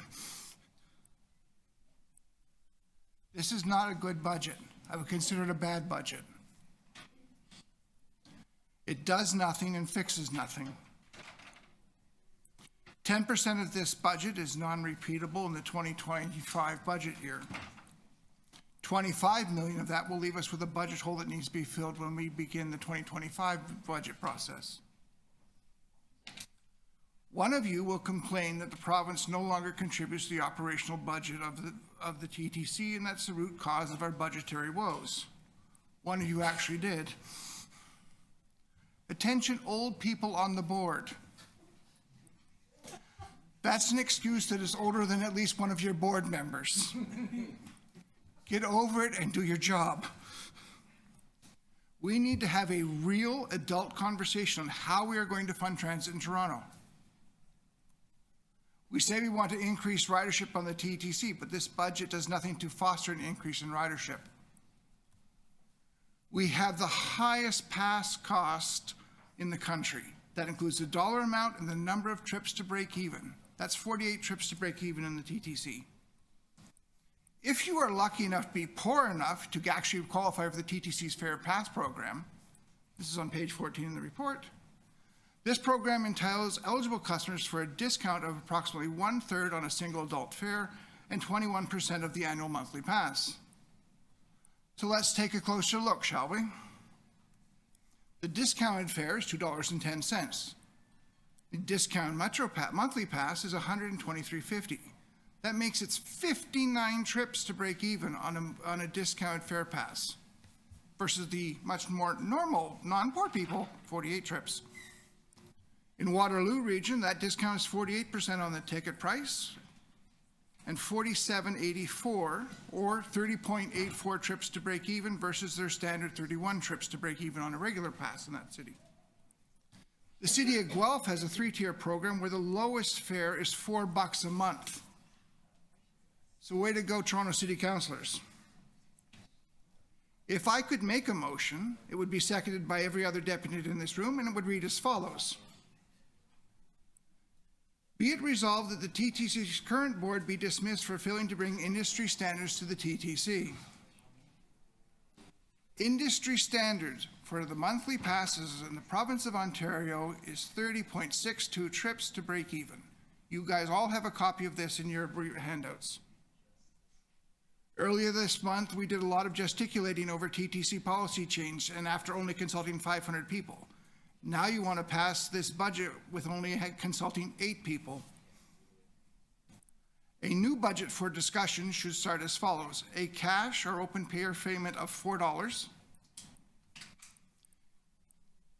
The cash versus bulk payment on the TTC is 1.49% of a discount. Cash costs the TTC more to process. We make less money on a cash fare net than we do on a Presto fare net. The provincial average is 13.7 for a discount between cash and bulk fares. In Kitchener-Waterloo, that's 22% as a discount, whether you pay cash or the regular or a bulk fare. If you shop here and have to ask the price, chances are you can't afford it. If you shop here and don't know what the prices are, then chances are you can afford to pay more.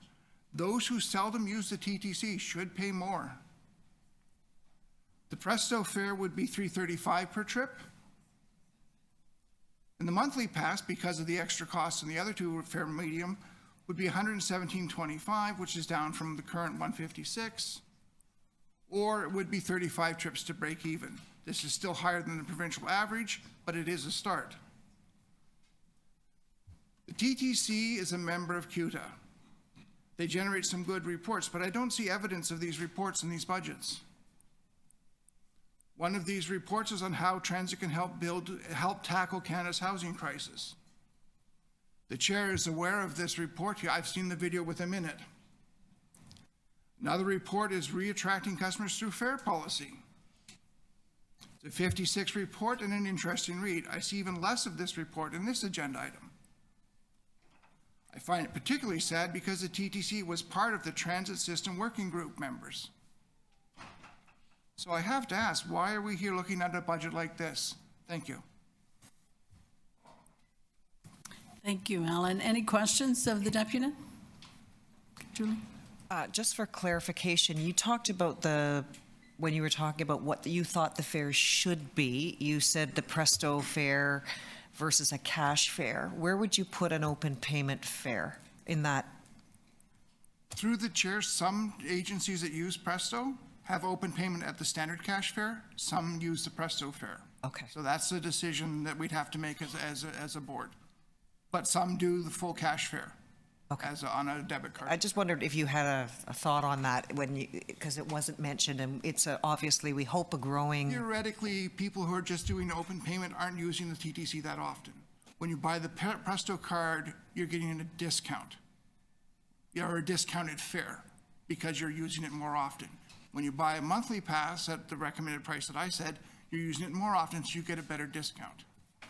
Yeah, I accept your logic on the monthly pass. I'm not as sure about the Presto versus open payment now. Like I said, that's a debate for open discussion. Yeah. Okay, thank you. Any other questions? No. Thank you, Alan. Next deputy. Our next speaker is Krisan Veerasingham.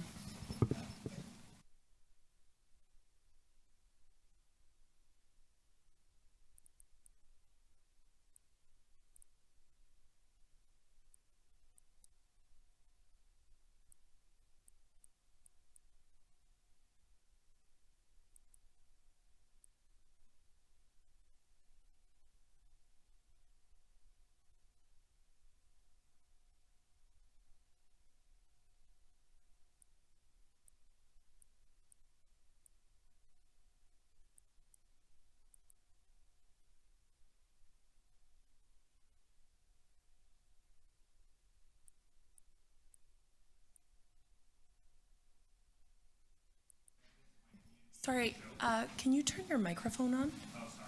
Thank you. Thank you. Apologies. So I remember hearing somewhere that Scarborough receives around 20% less transit investment than other parts of the city, and to a lot of Scarborough residents, this shows.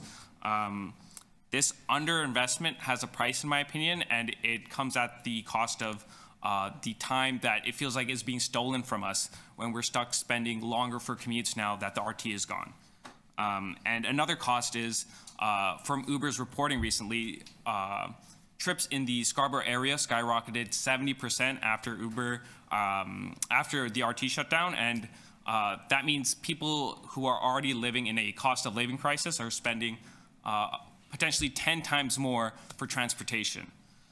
So I'm certain that the price of beginning construction on the busway pales in comparison to the cost being borne by Scarborough residents who no longer have an RT and have to make do with the existing transit services and in some cases Uber. I also wanted to touch on the crowding standards for buses. It is already not uncommon for elderly folks and people with strollers to have trouble finding room to stand or to sit or even stand in TTC buses.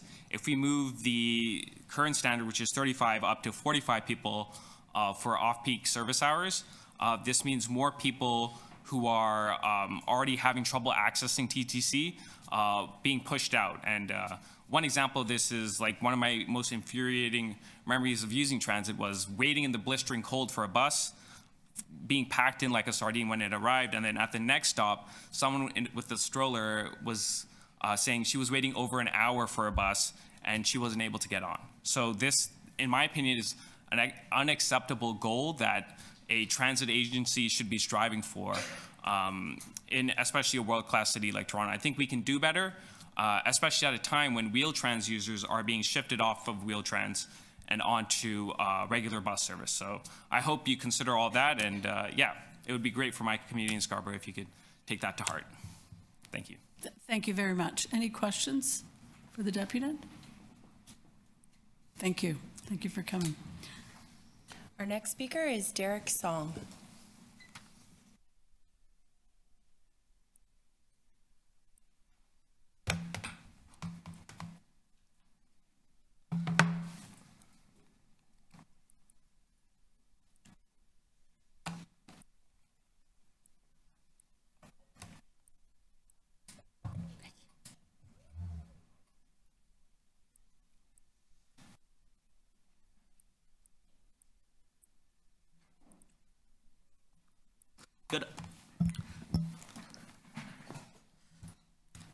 Good afternoon. As a resident and former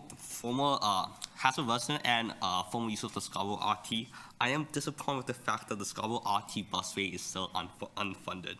Over the past 2 summers, I've been talking to dozens of residents in the Scarborough area, and many didn't know about the shutdown of the RT, nevertheless the impacts to their commutes.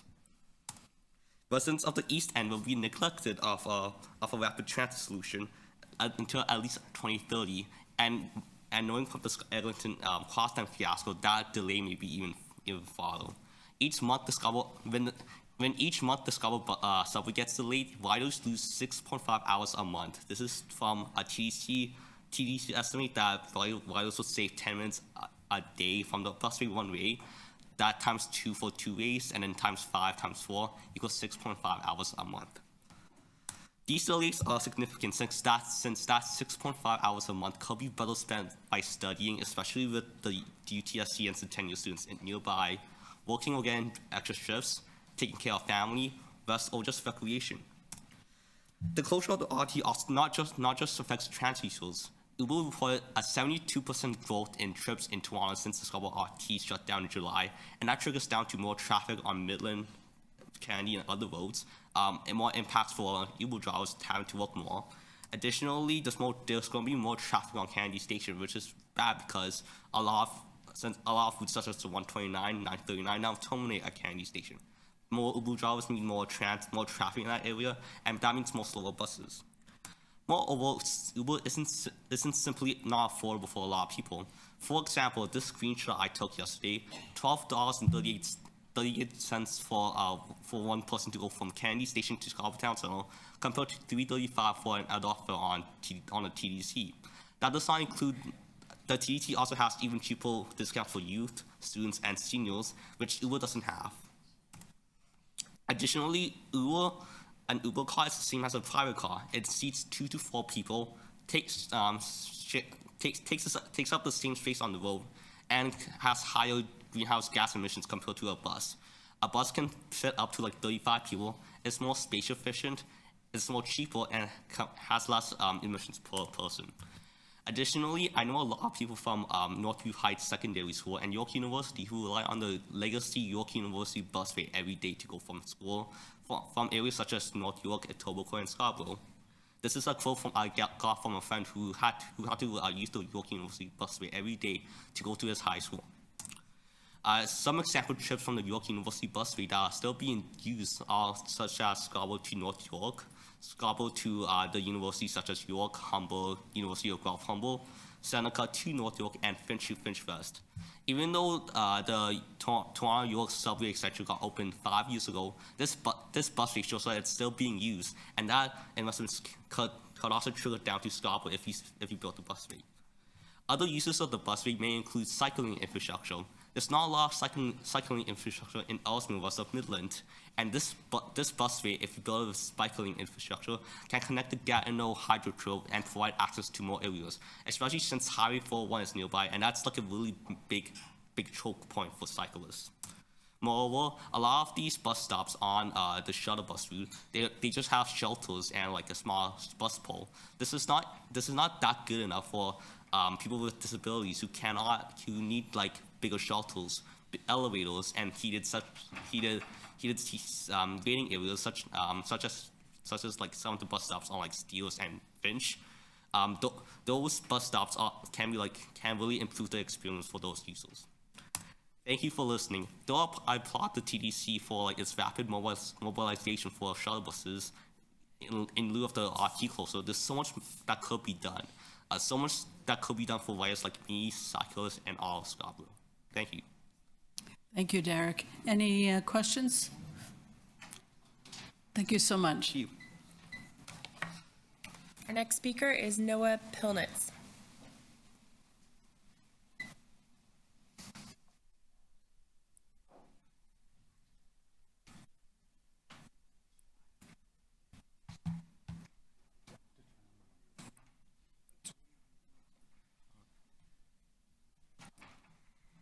All right, my name is Noah Pilnitz, and I'm from the Toronto Youth Cabinet Transit Working Group, so thank you for allowing me the opportunity to speak today. And we've seen how the pandemic has really exacerbated inequalities within the city of Toronto. But nowhere is that inequality felt more than in transit service cuts, which happened both during the pandemic and continue to happen today. So high school and post-secondary students are in particular heavily reliant on public transit, and unlike some commuters, we just don't have the option to go remote or stay at home. And the increased service proposals for the 2024 year, which brings service closer to pre-pandemic levels, these are a step in the right direction, but we really do need to be paying more attention to supporting students, in particular for bus service. And I'll be talking about two particularly big issues relating to bus service. So the first is overcrowding, and in particular overcrowding on the routes that students use to get to school. So for example, take the 68 Warden bus, which I have used to commute to school. It runs every 10 minutes in the afternoon peak, and that could be classified as frequent. But during the time of the school dismissal, it's possible that several hundred students from the 3 high schools along Warden Avenue need to take that bus line, all in around the same time. So despite that posted headway of 10 minutes, which many students might need to wait for several more buses before they can board, which increases their wait times to maybe 20 or 30 minutes. And the second issue is timeliness. So I checked the December 18th TTC service report, and it puts the buses at 83% on schedule, which is below the TTC's own 90% target. But in addition to that, since the TTC's on-time performance metrics allow for buses to arrive between 5 minutes late and 1 minute early, buses that are marked on time can still be bunched together. So that 68 Warden bus could have headways of up to 16 minutes and still have a 100% on-time performance. And the overcrowding and the bus bunching, these are just two examples of times when the experiences of students are not reflected properly in the TTC's service metrics and standards. And that's particularly concerning because students, along with other groups like low-income workers, like shift workers, are very vulnerable to service issues because we don't usually have an alternative to taking public transit. And the fact that during the pandemic, bus ridership remained the strongest mode just highlights how essential that these routes are to the people of Toronto. These are just riders that can't take advantage of the trends of working remotely.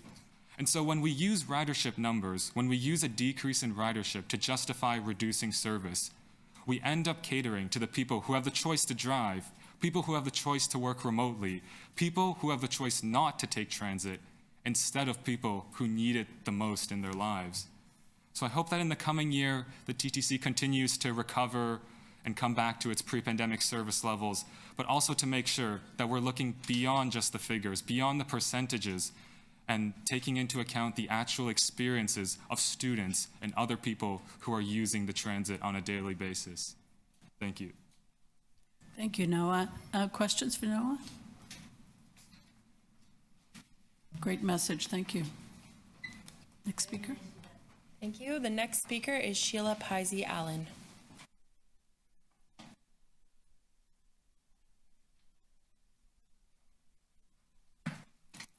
Hi. I have some slides because I'm going to show some buses. Let's see if that works.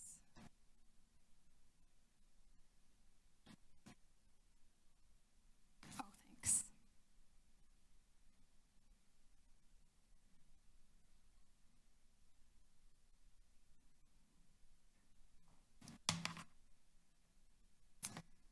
Derek, did I do it right? Sorry. I have to unplug sometimes.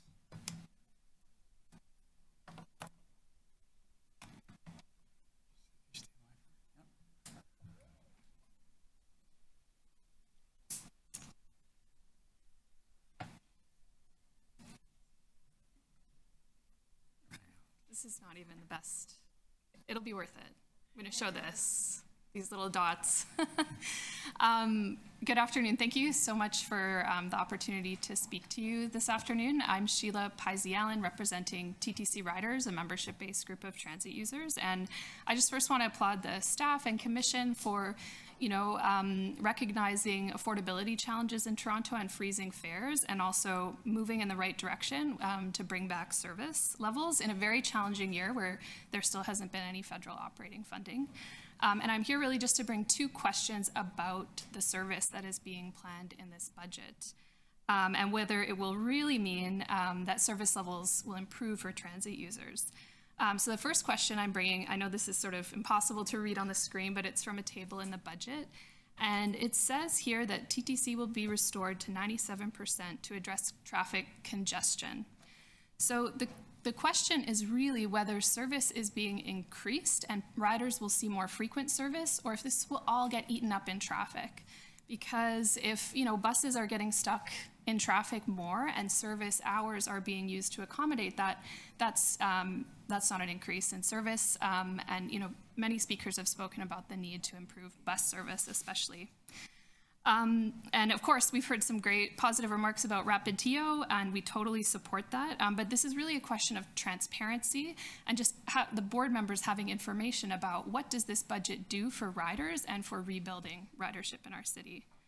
And the second question is related, and it's whether we will see a return to the official service standards of the TTC.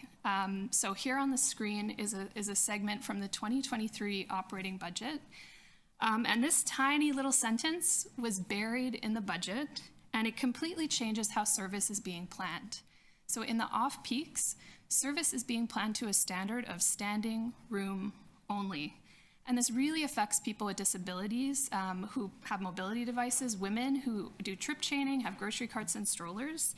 And the reason I'm raising is that there was never a staff report, never a public discussion about what this will mean for service levels in our city and for riders. So this is from the budget last year. The next slide, this is still the official service standards on the TTC website. They're different. The off-peak, I know there's a lot of numbers there. The off-peak standard for buses, 35 people. And I'm going to show you what that looks like. So here's the, for the nerds out there, I know this is, an Orion bus, and the 35's for a Nova bus. I'm just putting that out there. But last year, an off-peak crowding standard was in the official service standards, 35 people. So it doesn't mean everyone gets a seat. This is an average. but now service is being planned for standing room only. I could get into the math as well of what that means for frequency. So if there's, the average is there's more people on a bus, the bus is going to come less frequently and will be still meeting that standard. So are we really returning to pre-pandemic levels? No, we have a different standard now. Service is running less frequently, it's more crowded, and this is going to have very serious consequences. Okay, excuse the terrible graphic, but how is somebody in a mobility device supposed to board the bus when it's standing room only? That's the real question, especially because this board in 2024, you will have to make a decision about the Family of Services program and whether to restrict Wheel-Trans users from full door-to-door service and ask them to take the conventional TTC during off-peak hours. So I'm going to show you, this is a little bit of a different issue, but it relates to how are our service standards impacting riders. So here's an example Wheel-Trans trip. This is a real Wheel-Trans trip that someone shared with us. Get picked up at healthcare, dropped off at home. Under the Family of Services program, if someone does not have unconditional access to Wheel-Trans, they're going to be, this is again a real trip, this is a totally Byzantine, pick up by Wheel-Trans, drop off to a subway station, transfer to a bus. That red line is a bus, part of the trip. And so what happens if there's no room on the bus? If the person has, one of the conditions Wheel-Trans users can have is that you get to use a Wheel-Trans door-to-door during peak service, but in off-peak you have to use conventional TTC. So what happens if it's too crowded, if it's coming less frequently, the person will be stranded. And too often we hear about people who cannot board buses because they're too crowded in mobility devices. So thank you so much for your attention. I really wanted to come here and just raise some questions and urge you, the board members, to ask questions about how service is being planned so that there's more transparency for the public and more information for yourselves before you vote on the budget. Thank you, Sheila. I think we have a question for you, Councillor. Thank you very much for your, what did you call it, intervention? Yes, absolutely, when it comes from Josh. For your deputation. So if I'm hearing you correctly, you're not even suggesting that you know whether or not the 97% is based on service standards before last year, this past year, or those that were sort of inserted into this year's budget. But there's just been such a lack of transparency in past years that you just can't know. And therefore, it's not even cynicism so much as just you're genuinely trying to understand it. Yeah, this is a question that the public has that we hope that board members will ask. Our assumption is that the service is being planned to the changed standards that were sort of inserted in the 2023 budget. But on the TTC website, the old service standards are present. And yeah, I think anyway. Like during the, I could speak about, in the past, the TTC has had its own budget committee. There's been a lot more time to deliberate, to ask these questions and get answers before voting on a budget. Instead, members of the public, councillors have had, since Friday night to try to digest the budget and understand what does this actually mean for riders. I've heard this from others, and I wonder if you've had the same experience that many of the past several years, it has been a struggle to understand exactly, what the TTC is doing and what it's not, because often even what's shared in slides and public presentations will give us a very sort of cursory glance or use words that don't really get into the details. And for those who are really trying to understand what improved service standards actually means, it is nearly impossible to know, almost like it's been a communications exercise more than a policy exercise. One example of just, trying to get information is that last year when the budget was presented in January 2023, a 9% service reduction compared to pre-pandemic levels. And Councillor Moyse asked, well, will we be able to see a list of all the routes? Like, what neighborhoods will this affect? What will this really look like? In real life. In real life. And TTC staff said, yeah, it was never made public before the final vote in February. And TTC riders, the advocacy organization, we submitted a Freedom of Information request. And of course, the list of proposed service changes was available, but it was not made available to councillors or the public. Isn't it bizarre that you would even have to do it through a FOI request? For sure, especially because Councillor Alejandro Bravo asked during the Budget Committee meeting as well. So it's important information because it's about what will the impact of budget decisions have on residents who are using this public service. And as much as advocacy groups like yours have often challenged the TTC to do better, do you believe that the TTC, if it actually does good work, improves service standards, doesn't hike fares, like really does work on improving the system, do you believe that it would earn the support of groups like yours and others if it's transparent and actually can earn the trust and support rather than tell you we got this? Yeah, I mean, I think you've heard from the passionate volunteers that people love the TTC and feel very proud of the TTC, and we want to make it better. Yeah. Thank you. I appreciate that. Thank you. We have one more question from our visitor councillor. Thank you for the presentation. Very, at least as a new councillor, very eye-opening and helping stir questions in my mind. And on that one that came to mind, your reference to the federal government's contributions to the operating budget, and pardon my ignorance, is that something they've historically contributed to? They have contributed emergency operating support through the Safe Restart Agreement to the TTC, but TTC Riders believes that the federal government should be involved in supporting the TTC with operating funding, and the provincial government needs to get back into supporting ongoing operating costs for transit. But no, in the past, not that I'm aware of. Thank you. I think to that, would you, as part of your presentation, you spoke to the or at least the reference to coming back to 2019 service levels. And I think central to that is the incredible and dynamic changes to our city since then. So though the 97% commitment is not, I think, reflective of the seismic changes by population since then, would you concur that that added layer it has to be part of the data and what commitments the TTC has?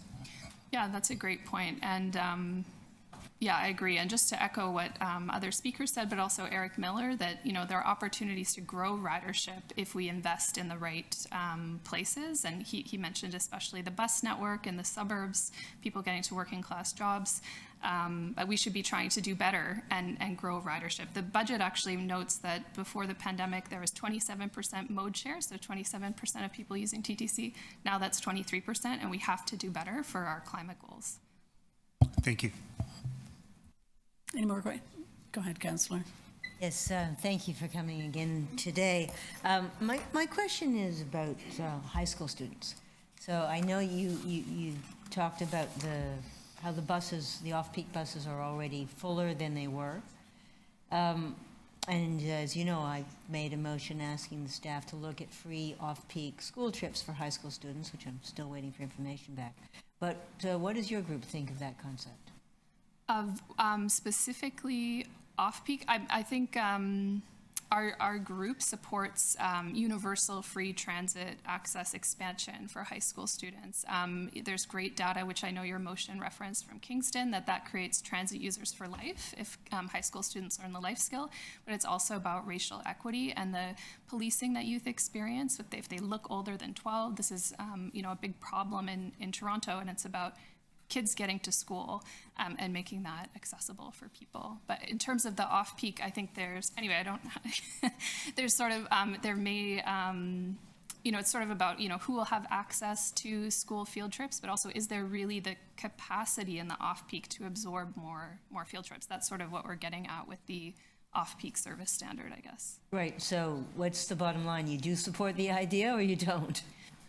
Oh, well, expanding free. Oh, I just wanted to share that the idea that there's just more capacity in the off-peak might not be true because of the way service is planned.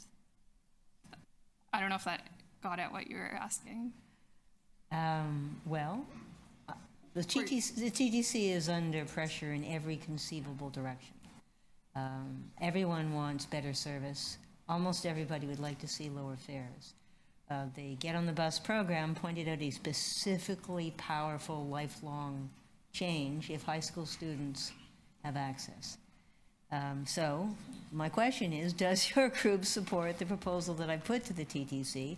It's not, we don't have the money yet for full free access. Yeah. Do you support free off-peak trips, school trips for high school students? Yes, but I think that some of the parts of your motion were sort of about distributing passes through charities, and I think I'll be really interested to see what the staff kind of come back on, because there's so many details that it's hard to say yes or no, because there's so much information I don't have about it. All right, thanks. Thank you. Any more questions? Thanks, Sheila. Yeah. Next speaker. Our next speaker is Adam Cohoon. He's on that.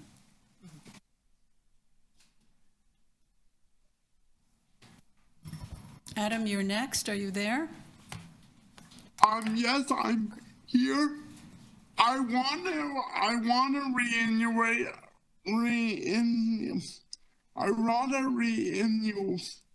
reiterate what Alan Ewell said, which is, this is not a good budget for riders. This budget also has three separate things that are scary for me as a wheelchair user. And there's three silos that are not really actually four silos if you consider some of the other cities' actions when it comes to people with disabilities. First of all, the crowding standards are running directly in the face of your plan to get more people off wheelchair. Again, a wheelchair takes the place of about 10 to 20 standing people in a bus. So if you want the extra room, to make sure everybody can use the family of services, you have to work those numbers into how you are letting people do the things. The second major thing is even really with the family of services. It is one of these things where a lot of these capital plans, which I know I'm speaking on the operating budget, but a lot of the capital plans are things that are going to make some of the family of services work in the future. But if any of you have seen the report, Ontario is not accessible yet. As much as they want to think they're ready for 2025, you aren't ready to move more people in wheelchairs on to the regular system. And the two other things that connect from other city initiatives, and there are a few councillors that are involved in these other city initiatives that are here today, is the two things that also connect to making it harder for people with disabilities to get around is the limiting of Uber and taxis, which is still up in the air. And why that is a problem is because if there is a quota of Uber vehicles, do you think that they're going to take that quota away from The regular Uber, no, they're probably going to take that away from Uber Wave and other disability services. So that is going to put another squeeze on the disability community. And there are also a few councillors that are pro e-scooters here. And why that is a problem is even for some people with disability that might think, okay, I'm going to use my own mode of transportation to get around. The pedestrian sidewalk are going to be very much scarier if the e-scooters are legalized. So this is why a lot of these things really need to be looked at. I think you need to go back at least and look at the how your numbers are working out for family of services and how the crowding standards are. That is the one thing that definitely can be looked at by the TTC board to actually make things work. And you guys are saying the fair pass is wonderful, but there's already the math is being broken on that. So that is becoming hard for people to access, and is also becoming very much of a mess, and is only really a fair pass and fair in name alone, because it isn't helping many of the people that truly need it. End of thought. Thank you, Adam. Any questions for him, please? Seeing none, thank you so much, Adam. Next speaker. Our next speaker is Rabina Subadar.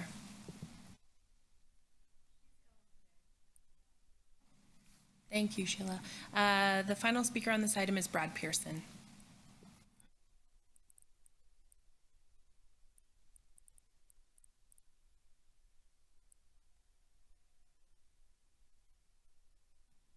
There we go.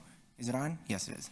Yeah, I'm here to speak regarding about the budget. I'm a little bit disappointed because I said this to a transit person last night on the phone. I said I was on the 34 and I waited 10 minutes, almost 10 minutes, like a little bit more too.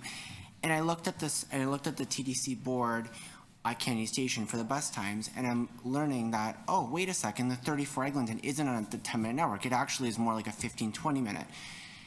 We see that this budget is not really meeting service standards because really we don't have any 10-minute network buses. We really are running buses on a 15-20 minute network with the quotations of 10-minute network. We know that the 7 Bathurst, 34 Eglinton, 24 are all running within 10 minutes. No, they're actually running 15-20 minutes, and then when they do go on the 10-minute network, the 2 buses are full. I noticed too, a lot of times bus routes that are not on the 10-minute network, as they say on the website, as soon as it hits rush hour, they get put on the 10-minute network. And you're going, okay, why are we doing short turns on the 67 pharmacy when we see that the 24 is packed and crammed and has more ridership than the 67? So there's things that I question with TTC. But then when I heard about the new subway trains and we said, if we do get the funding, if we don't get the trains ordered, what will happen? It's not a if it's going to happen, it's we need the new subway trains. There's no if, ands, or buts. We have to, because Line 2 is the crux of the matter of anybody who lives in Scarborough and East End of Toronto. If Line 2 closes, we don't have enough cars to take off of the road to put buses on, because Danforth is 1 lane each direction. It goes 2 lanes over the bridge, and then it's again 1 lane each direction until you get out of the city. Transit users are going to have to wait almost 2 hours. So sometimes I wonder if TTC is just playing like a big game of chess. You got the councillors on one side, you got the people, the commissioners, and it's like a chessboard, and Rick O'Leary is the headmaster. Every move is so calculated. It seems to me that we're just sitting around going, if we can do this, what's not funded, what's this? But we have a lot of action and what we want to do, but there's absolutely no bite. And I think that we have these stuff that's on here, like the subway trains. Why is it now? We got new subway trains for Line 1 in 2010, 2011, and we were hybriding them with the T1 trains, and Line 2 gets kind of kicked to the side. Last year, all we saw was Line 1 subway closures, Line 1 subway closures, Line 1 subway closures. Well, maybe that should have been Line 2 subway closures and pushing Line 2 at the forefront. We don't have Line 3. Line 4 is kind of fake subway that kind of people use. It's only there for people to have 4 stops. It's kind of a deadbeat. And we gave them a totally new subway train, kind of just saw dents, but now we see Line 2 kind of being pushed to the side. I'm not ready as a TTC rider to have to wait up to 2 hours. And we know for a fact when we have subway closures between Broadview and Woodbine, it takes at least 2 hours to get between stations. And I'm telling you, if I have to wait that long or even commute that long, I'm going to tell you, I will bike to work. I will do whatever I can because I'm not going to put up with this crap anymore. I want TTC to step up and to actually do the job of making sure that Line 2 subway trains are going to be there on 2026. And if they're not going to be there, then you should all pay for the people's fare that are going to be affected. Because at the end of the day, if the TTC commuters don't have what they get, you're going to lose ridership, and then you're going to wonder, why are we not having the ridership there? Because people are going to put their safety first. They're going to put their time first, because unlike you guys, we also have our time. And unlike today, I have a time. I have a life just like everybody else. We all do. And if TTC is going to put people's time at risk, if people are going to be late for jobs, you're going to be the ripple effect of the housing crisis, and you're going to be probably not contributing to the solution. You're going to be probably part of the problem, because people are going to want this service level that's going to be there. And if it's not there, trust and believe, you're going to lose riders like me who use Line 2 95% of the time. I actually take it to work almost every single day on the on-peak and the off-peak. And I would love to see that we have new subway trains, because I bet you when those trains do derail or do decollapse in 2024, 2025, the wait times for people are going to go skyrocketing, and the overcrowdedness, people are going to not want to go. It affects disabilities. It affects people with mental health. It affects people who go to school. It affects people who go to work. It affects so many people. So it's time to realize that it's not just UTDC that it affects a whole lot of people, and our city is more than 2 million people. It's more like 6 million, and if you can't afford to have people, if you can afford to pay for some stuff, you can afford to make sure people get on time, and you can pay for people's time and energy that is spent dealing with commute. Like today, I was late for this meeting because I was in a subway closure between Broadview and St. George. How do you like that? Being late for a meeting and having to walk into, it's the same thing. You get people and you put stress on them, and you don't seem to care. So what is it? Pick a lane. You're either going to just sit here, worry about the meeting, all this stuff, or are you actually going to push really hard? We have a lot of city councilors here that are on this board. We have people who can actually push and tell Olivia Chow, let's get these trains in. She's already done it with— Brad, you're overtime. Okay, sorry. Anywho, thank you so much for your time. Thank you. Thank you, Brad, and then thank you to all the individuals who made a presentation today. Just you all underline that the TTC is an essential service. It set us up well for going back to questions on the budget from the board members. City staff, through you, Madam Vice Chair, Mr. Chair.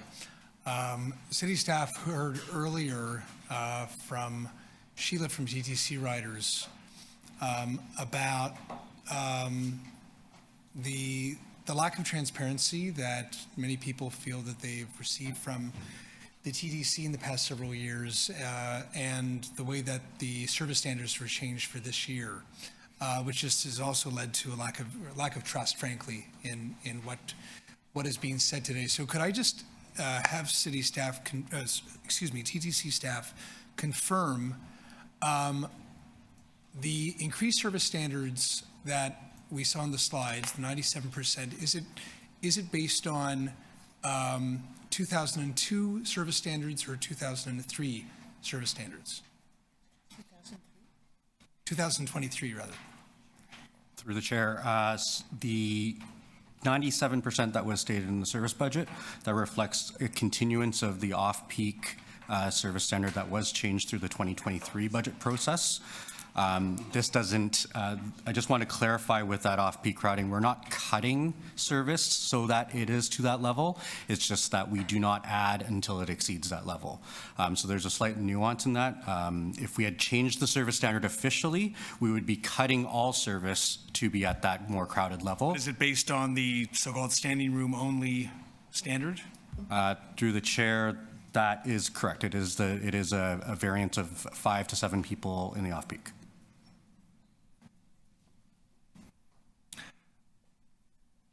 Does staff agree that finally having a report on that change and the impacts of that change would be helpful toward transparency and rebuilding trust with the public, and perhaps allowing the board to have a conversation about the adequacy of those standards? Through the chair, we are reviewing the service standards and understanding what the impact of the different service standards are as part of the 5-year service plan. So that is coming to the board in early 2024, and it does discuss, the various impacts of changes to service standards, potential improvements to the service standards as well, as we go into the next 5 years and how we invest. Great, thank you. I have a motion that I've drafted that I'm happy to have staff take a look at before we discuss it, but it'll speak to that question. Thank you.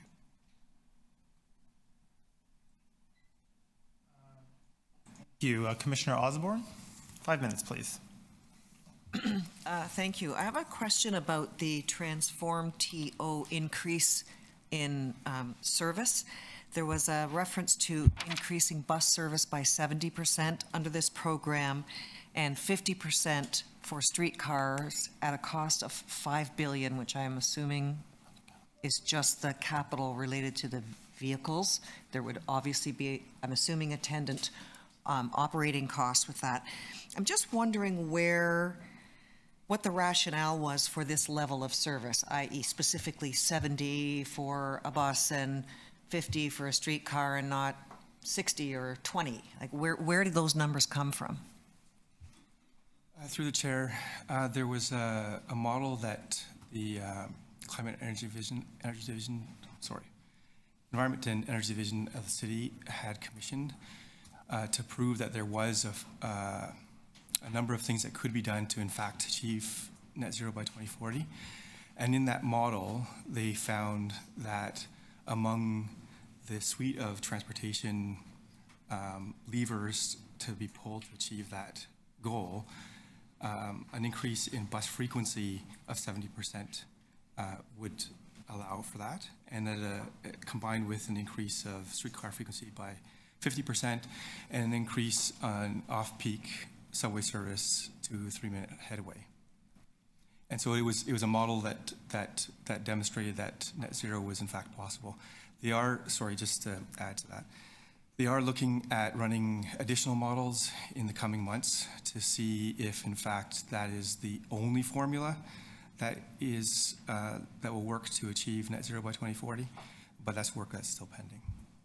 So I was quite interested in this because those are big numbers, and we've already got pretty large numbers in our unfunded pile. If we're looking at putting a bunch of half-empty buses and streetcars without the ridership, I think those two things go hand in hand, so I do appreciate it getting us to a goal, but if we just put more buses on the road in traffic, I don't know if that's going to get us where we want to go. So it just seemed, for me, honestly, a bit arbitrary. I get the context now, but I would be, honestly, I feel like it bloats the unbudgeted bit. Anyway, I have another question about the federal subsidy that was mentioned in the documentation, that is transit money that's coming to be a annual program for capital for transit across the country of $3 million, billion, which sounded like a pretty good number until you think about the number of communities that will have their fingers in that pie. And if we have any indication if that is meant to be a substitute for these investments that we need, like, for example, this the federal portion of the Line 2 cars and other investments like that, where we go to them in a way cap in hand for various capital projects that we have. Through the chair, the funding program that you're referencing is the new Federal Permanent Transit Fund. It's $3 billion national annually. The program design details have not been announced yet. It's meant to start flowing new funds in 2026. If we were to get our share based on ridership, we're 23% roughly, so you're looking at maybe $650 million annually, but we know that once you look at program design details and the needs of all of the other systems, we could very easily absorb that full share. Thank you. My last question is about the assumptions that went into revenue, and I'm wondering specifically about fare evasion, because if I'm correct, we have redirected former fare inspectors now back into their original function, and we are hiring additional headcount. Is that correct? Through the chair, that's correct. And I'm not noticing any associated revenue with that activity, and I would think, given the magnitude of our fare evasion, that there should be some actual money, tangible money, even if we only nibble away at a portion of the fare evasion.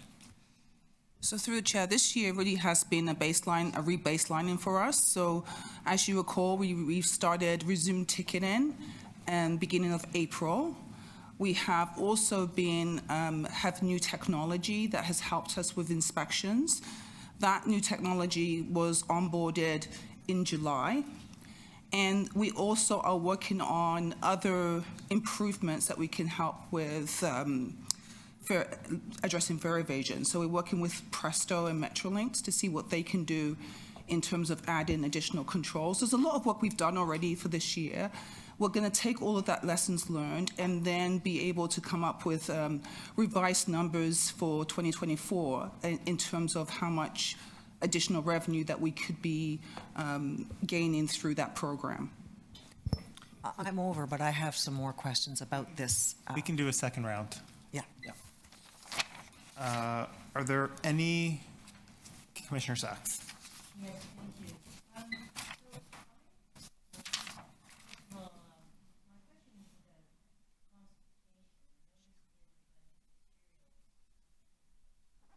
Thank you. In the budget materials, at I think page 258, there's a list of consultations that took place over this document, and it indicates that there was consultation with labor and lists several unions, but not ATU 113. And they also wrote in to say they weren't consulted. So is it correct that ATU 113 was not consulted in the preparation of this document? So through the chair, I believe you might be referring to the corporate plan report, Commissioner. That's possible. All right, let me try that again. We'll get to that. Was the ATU 113 consulted in the preparation of this document? So through the chair, they were not officially consulted through the preparation of this document. They would have potentially participated at the the budget consultations held by the City of Toronto, where input was sought on behalf of all priorities. They would have been potentially participated in a service planning process, but we do not have a public consultation process directly associated with the development of this budget, as you can see from the steps that we go through. Right. So you don't have a public consultation process, and you don't have a stakeholder consultation process that includes your largest union. Did I understand that correctly? That would be correct in terms of consultation per se, but there are other opportunities and other plans that are used to guide the priorities for this budget. Through the chair, if I may, it's Rick Leary. I'd like the council to know that the president of the union and I had a discussion the other night, and although he has not in the past, or the union has not in the past, I've agreed that he and I will, moving forward, will share more information on reports like this and get his input. He's actually helping us now, referencing the other report that you you mentioned. He actually is coming in and looking at it. It actually worked to his favor that we agreed that after all other consultation, he comes in and sees a format of a document prepared as opposed to just asking questions. So I think it would be beneficial to the organization that way. Okay, it certainly sounds like an improvement. The second question is, I have asked, of course, about providing off-peak trips for high school students, and I asked how much that would cost. I didn't get that information. Is there any provision for a program like that in this budget? Through the chair, no, there is not. I know we are expected to report back, which we committed to doing, I believe in January, potentially February, depending on our ability to conclude that work. Right, but that'll be too late to include in this budget. How much would we have to provide in this budget to be able to support high school students for all the reasons that have been documented and get on the bus? We haven't concluded that analysis. So you haven't done the work yet? We're in the middle of that work, completing that work, and also having to talk to the City of Toronto about the appropriateness of whether it is a concession, fair concession, or it is really a grant for certain groups. Or simply a use of unused capacity, right? There's at least that third issue. We're examining that against our capacity numbers. On slide, again, thank you for the presentation. Very, very helpful, lots of details here. But one thing that was really clear and also raised by my colleague, Commissioner Holliday, is that a comparatively small amount of money has been allocated here for the bus service and compared to the amount of money that's going to the subway service. Given the enormous financial challenges that we have and the size of the city, could we get, what steps are you taking to make sure that we're making the right balance between buses, which are less expensive, and the subway service, which provides a high volume backbone? To the chair, if you could clarify, are you referring to operating funds or capital funds? Well, both. I mean, this is the question that I know Commissioner Holliday asked earlier. How do we know in such a desperate financial situation where the best bang for the buck is? Are you using, for example, the research capacity at the university to decide where the marginal dollars should go?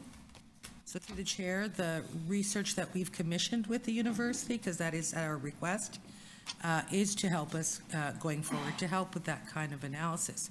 Because today, as you can see from the presentation, there's need right across the system. On the operating side, clearly there's more funding being recommended for bus service where the higher demand is. However, on the capital side, while we do need a replacement of fleet for buses, the dire need for state of good repair funding is in the subway system, which, as we know, while might have a lower capacity at the moment, moves more people. Right.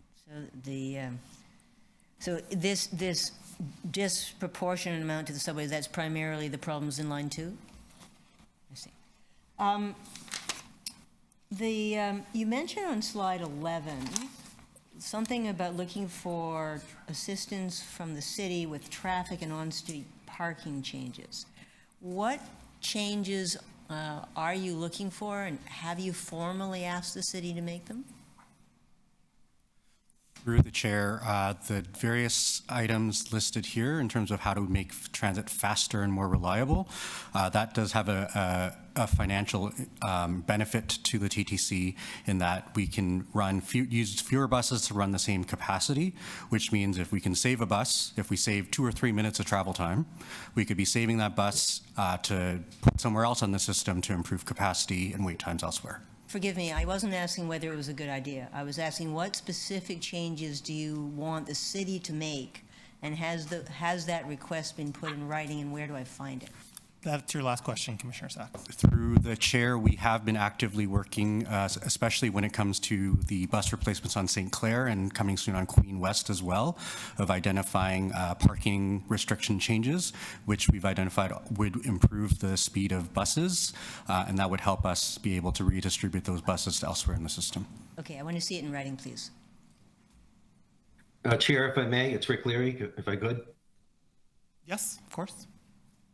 Through the chair, just to let the commission know as well, last week, the city manager, myself, some senior staff, Barbara Gray met, and one of the conversations came up regarding just this, because the chair's been asking me about rapid TO and getting the busways up and operational so that we can get the faster moving vehicles through the city. The takeaway from that, similar to the question you just asked, is where can we put the queue jump lanes? Where can we put the signal priority? Looking at the parking as well. And their takeaway was that we'll be meeting. They have a report going to council. I believe it's in the next quarter to address the rapid TO. But they agreed with us that we'd get together and make sure we're gonna have to expedite get some of this work done. Thank you. Next, I have Vice Chair De Laurentiis. 5 minutes, please. Thank you. I want to thank the staff for presenting the various plans together, because I think they, certainly speaking for myself, I found it really, really helpful in giving me a broader picture, broader appreciation.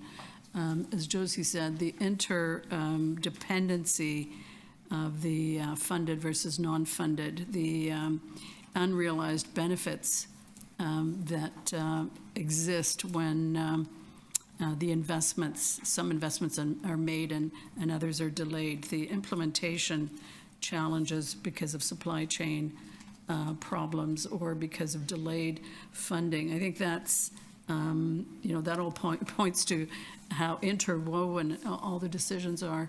And also just the long-term view that has to be considered. So my question is really around, can we demonstrate when we go to make our case before the province and the federal government, and for that matter, just inform the city of the true impact of the unfunded elements of this plan, because they really go back to the service levels. So a complicated question probably, but can we crunch all that data to say, here's actually the true impact? So through the chair, clearly the work, again, that we've done here today to bring those interdependencies together and the transit value work that we're doing is really to help articulate that case and to support that, because it's really been, I think it's quite seminal for us. And I think it'll be used with business cases for as we move forward, because maybe Karen can add, but we have community benefit requirements to identify, and this will help that. Good. I think that's, I think as a board, we need to underline that there are very material consequences to some of these actions. And just the importance of connecting all the dots. I had a couple of other questions. The other one was just around the ridership. The way I read the data is that because, even though it's a 97% ridership, but because the modes are different, the usage is different, to the point made, I think, by many of the presenters here today, the service experience is different. And there probably is a degradation of service in some areas. Am I interpreting the data right? Through the chair, I believe your question is about 97% and how that will be allocated across the modes.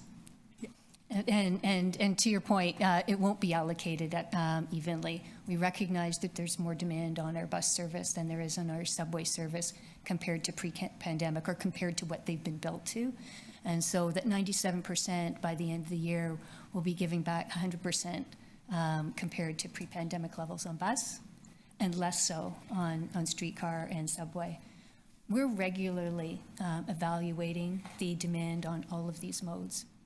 Every day, every week, every hour, we know the demand that's on the bus trips for every trip that they take. And so when we see changes in crowding and demand, we're able to respond to those incidences as we see them occur. So we have those same tools as we look to how we allocate these service hours in the next budget. Thank you, and I do have time for one more. And just when the U of T team was presenting, that was really valuable data, as we all observed. And the question I had posed was, it would be great if we could use their data crunching capability to look at or get other parts of the city to put in their information, their plans around construction, around maintenance. Because the above ground, the streetcar and the buses are really affected by that. I live at, beside the St. Lawrence Market, and the other day I was coming to a meeting, and I was going to take the King streetcar coming west, and I couldn't see one, but going east, 8 went by in the time it took me to get from Jarvis to Spadina, and that's just so. And clearly, it wasn't. They were just delayed at the other end. So collecting that data so that the staff at TTC and the rest of the city folks understand that here is the impact of all of these activities. And could there be a little more coordination so that we are able to anticipate where the problems are? Is that something we can do? Do we need a motion to get that? Should I put a motion on the table to get that done? Because I think that sharing of data would just create such, I think, a useful planning tool. So through the I'm not chair. sure if that was a question or a comment. I think it was both. So no, you don't need a motion. I think that it's, what we're trying to do here is the baseline data, and then being able to take other disaggregated data and apply it to it, which is essentially what you're suggesting. And I think there's a wealth of opportunity to look at traffic congestion, social equity issues, and geographically, once you have that data for the Toronto boundaries, you have those opportunities. So we'll take that away as part of the work that we continue to do in partnership with them. Thank you. Thank you. Next, I have Commissioner Jagdeo. 5 minutes, please. Thank you, Chair Myers. And to Josie and team, thank you so much for the incredible work on this. We know that the job isn't finished, but I'm sure I can speak on behalf of the Commission when we say that we're incredibly supportive of what you're doing. So thank you. I have a couple of questions just purely out of my own curiosity, but maybe it stems into bigger concerns. But I want to, on page 163, there was conversation around the reserve fund, and it looks like we're replenishing the reserve fund at a clip of, $18 million on an annual basis, and it looks like in 3 years that reserve fund gets depleted. Just help me understand if that's something that we should be worried about, if that's something that is par for the course. I know that we've got some cost savings as it relates to labor from not operating the Line 5, and is there a way that we can maybe deploy some of that capital to that reserve fund? So talk to me a bit about the reserve fund. So through the chair, the reserve fund we have, it's called a discretionary reserve, and that's not legislatively required, but it is to help stabilize. We have various amounts that are coming out of that. It was initially funded from 2 sources. One was from our Metrolink settlement, and we have certain obligations against that. And the balance was at a point during COVID when underspending from year end was used to go in there. And so this year we've been asked with the support of both cities, asked that we put that $25 million reserve draw in there to help deal with kind of the financial situation. It's expected that another $10 million would have to come out in 2025. So it'd be a phased release, so from 25 to 10 to 0. However, we have communicated that by 2026, we would be in a negative situation. So we're in conversations with the city about ensuring that at least some of our underspending can be put back in there to ensure that we are not in a negative position. And that's after we've accounted for an earmarked money set aside for emergencies as a standing item, though. That is still in there. Are those conversations going well? I believe that the fact that we've put in the projection of the 10 million for next year is one in which we will have to make that decision about whether we can use it or not, because we do not want to have a situation where we're in a negative position. I think on page 98 of the package, you reference a 1 to 2% growth rate for population, which is, a fair assumption to make and is likely what's driving some of the top line figures. But given that we're likely going to be going into a period, and look, this is just my hot take and based off of very little research or data, but based on conversations and musings that I'm having, it sounds like there's likely going to be a push if we do fall into a technical, outside of a technical recession, but a real recession, likely going to be a push for more in-person working and more in-person or work that's outside of remote.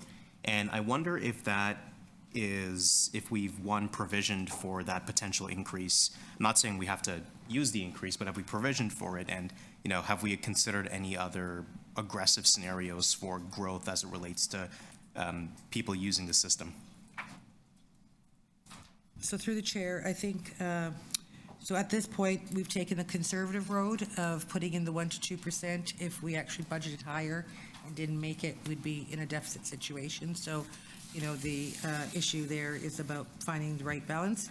But clearly, there are opportunities beyond the commuter travel systemic issue that are, can create strategies where we could look at bringing more people back. And part of the 5-year service plan, we'll be looking at that from a service perspective. Potentially fare integration may provide additional ridership growth as we determine, as we find people using the system from the north to the south or east to the west, and possibility for campaigns and coordination on those kind of efforts, in addition to trying to work in a more integrated way with some of the other modes to try to gain some of that mode share back.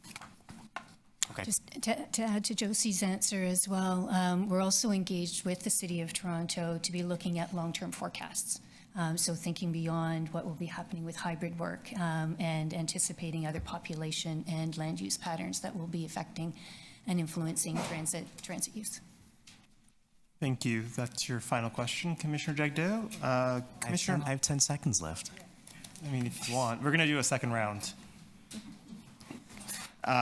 Commissioner Holiday, 5 minutes, please. Commissioner Jagdeo was looking at my paper with my questions. Can you see that? No. Thank you. I wanted to circle back. There's a really intriguing table on page 156, and that it's basically the fare media mix. And one of the really neat things was in just 11 weeks, we've gone from effectively 0 to 8.4% usage of open payment. And I wondered what the trajectory is and what that means to our budget. So through the chair, that trajectory continues to grow. I think in the latest week it was up to about 9 or 10%. It doesn't change the value, except that we find more people use the system because of a easier mode for payment. But what you're having is a situation where the other modes are actually going down in relation to the one going up. So it's a zero sum. Joe, that's my second question, though. Is there something in the background that I'm not seeing? Because there's the no fare media decreased by 1%, roughly, but that's actually 20% if you take it on score, right? Like it went from 5 to 4%.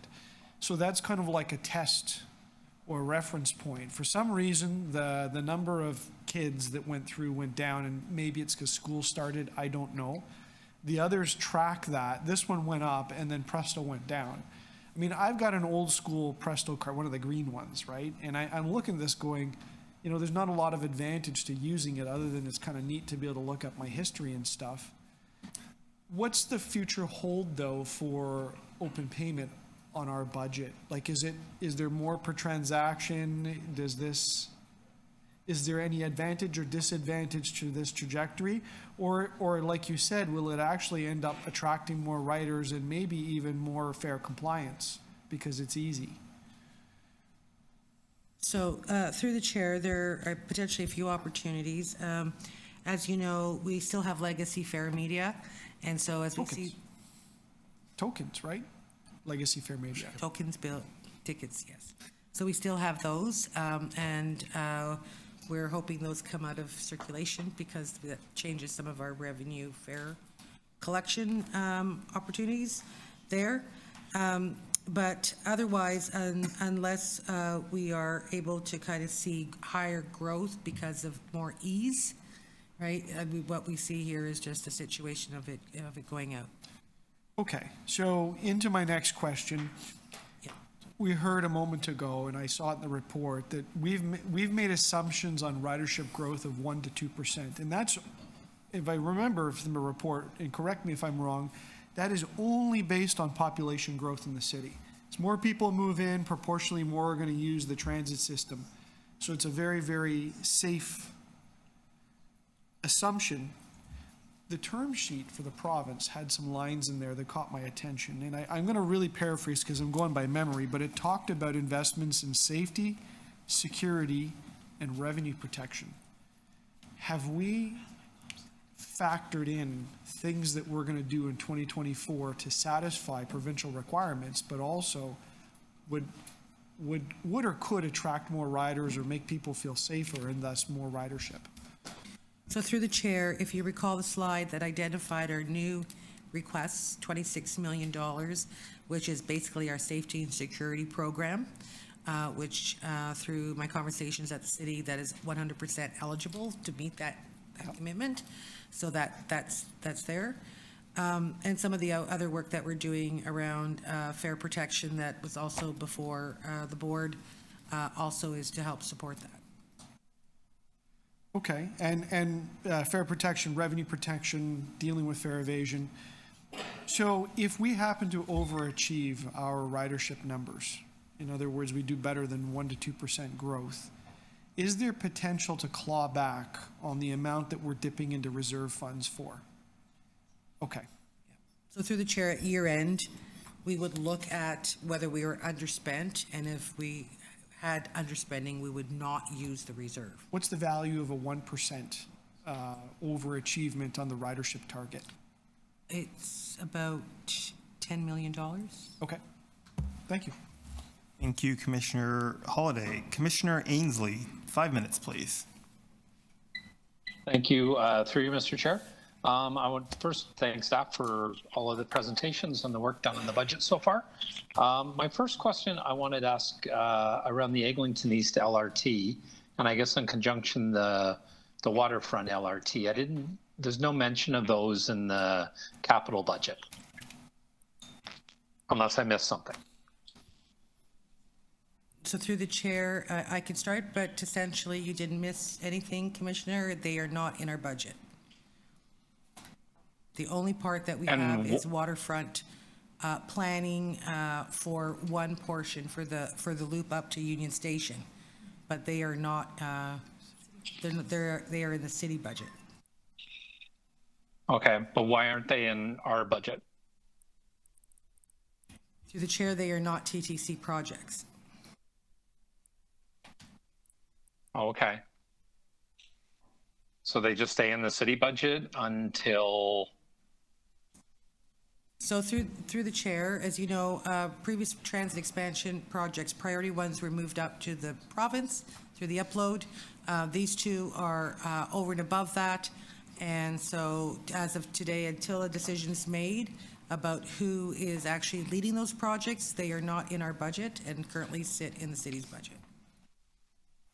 Okay. So if we do that, if we keep it in the city budget or it's all hypothetical, aren't we going to, and we end up with both of them, hypothetically speaking, aren't we going to get a big budget hit? Through the chair, the cost of those would have to be funded and hopefully moved over into our budget. But clearly our first priority is state of good repair. Okay. All right. And then I wanted to ask, there was a reference earlier, I think by one of my fellow commissioners, about development charges. And I think about 12% of our budget is based on development charges, which the province, there's a lot of murkiness around whether we're going to be made whole on them in this changing process. How do we accommodate that number in our budget? So through the chair right now, our capital plan is funded with DCs, as you note. It is based on what projects are eligible for development charge funding. And we are also waiting to hear from the city to the extent that any of that may get clawed back as a result of the provincial discussions.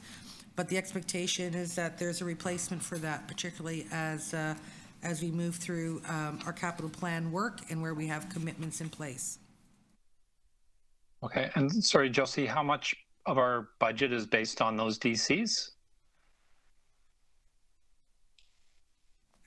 Let me just looking for the. So we have 1.349 billion sitting over the 10 years in development charges related to our growth projects. And so it'd be a one-to-one relationship in expenses. Okay. So 1.349 billion, and that's more or less, like right now you could almost call it a placeholder. No, so through the chair, we have DCs that we've collected through the city. Yeah. They hold those.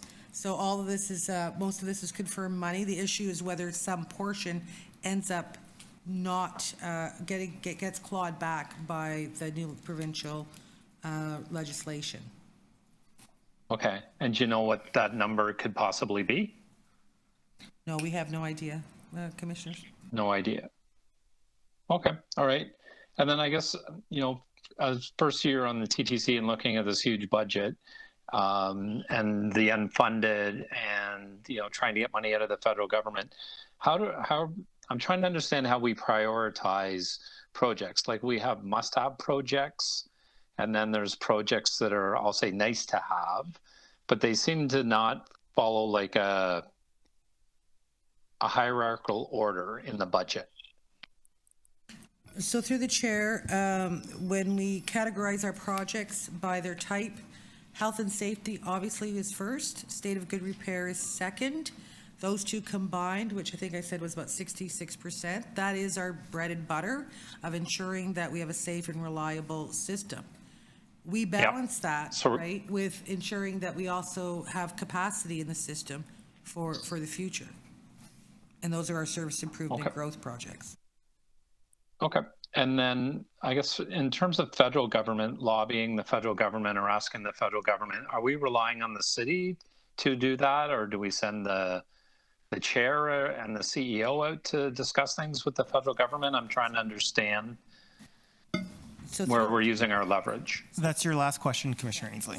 So through the chair, I would say that we have a very active program of intergovernmental funding relations that's headed up through the CEO with Karen Thorburn and my support. We do this ourselves, I guess is the answer. And then we facilitate, we coordinate and communicate with the city on it. Okay. And then I guess, Mr. Chair, my last question was just to you. I was just trying to understand, we have a number of subcommittees. We have this huge budget, but we don't operate a budget committee as a board. I was just wondering if that's something we could look into. Yes, from my understanding, when there used to be a budget committee, but when there was a reduction in the number of councillors, the committee was discontinued. But I, of course, would be happy to look at this starting in the new year. Okay, thank you. Those are my questions. Thank you, Commissioner Ainsley. Commissioner Matlow, 5 minutes, please. Kind of continuing from where Commissioner Ainsley left off with respect to negotiating with other levels of government, could you give us a status update as to exactly where things are with the provincial government with our request for funding for the Scarborough Busway? Through the chair, the request on the Scarborough Busway has actually been part of the ongoing conversations, part around New Deal, but also there continues to be very active conversation on the full list. So busway is on the list. And so active meaning like has somebody said something that might leave us with some optimism, or? I have no information that could confirm a positive or negative at this point. But it is something that we are actively making sure that the ask is on the table. Okay, and so who is at that table? So in this particular case, it is the City of Toronto directly, and then we have our own channels with Ministry of Transportation staff, for instance, making sure that they have full information on the requirements. In your opinion, please tell me if you think this is too political. I don't mean to cross that line, but would it be helpful for more of a public campaign in some way to support the people at the table? And if you can't speak to that, I get that too. Through the chair, I think it's fair to say that all advocacy efforts through all channels that support public transit and investment in the TTC, given the scale of how much is sitting unfunded, is a positive and is supportive and complementary. So, the answer. And we invite more of it.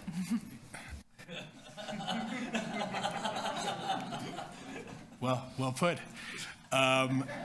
And again, just to flesh out a bit of what Councillor Ainsley and I were like-minded on these questions.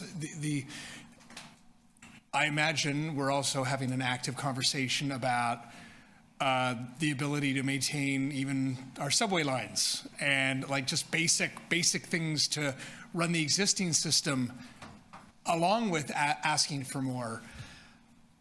So how does that play when we're at the table and we have an existing system that will fail unless we get the partnership that Torontonians expect and deserve out of their provincial government?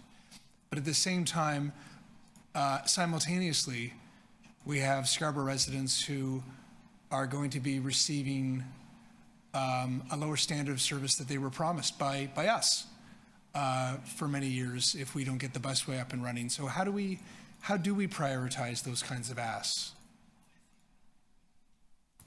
So through the chair, I think it's fair to say one of the key things that we're trying to reframe the discussion with both orders of government is that there isn't a sustainable funding model here. We can all talk about the benefits of transit investment, the information you saw today from U of T and the work that's being done. We're trying to actually arm ourselves with better information and data to make the case that we actually all just need to get back to the table and say, if we're going to invest in public transit, we need to create the funding model behind it to make sure that it is actually sustained.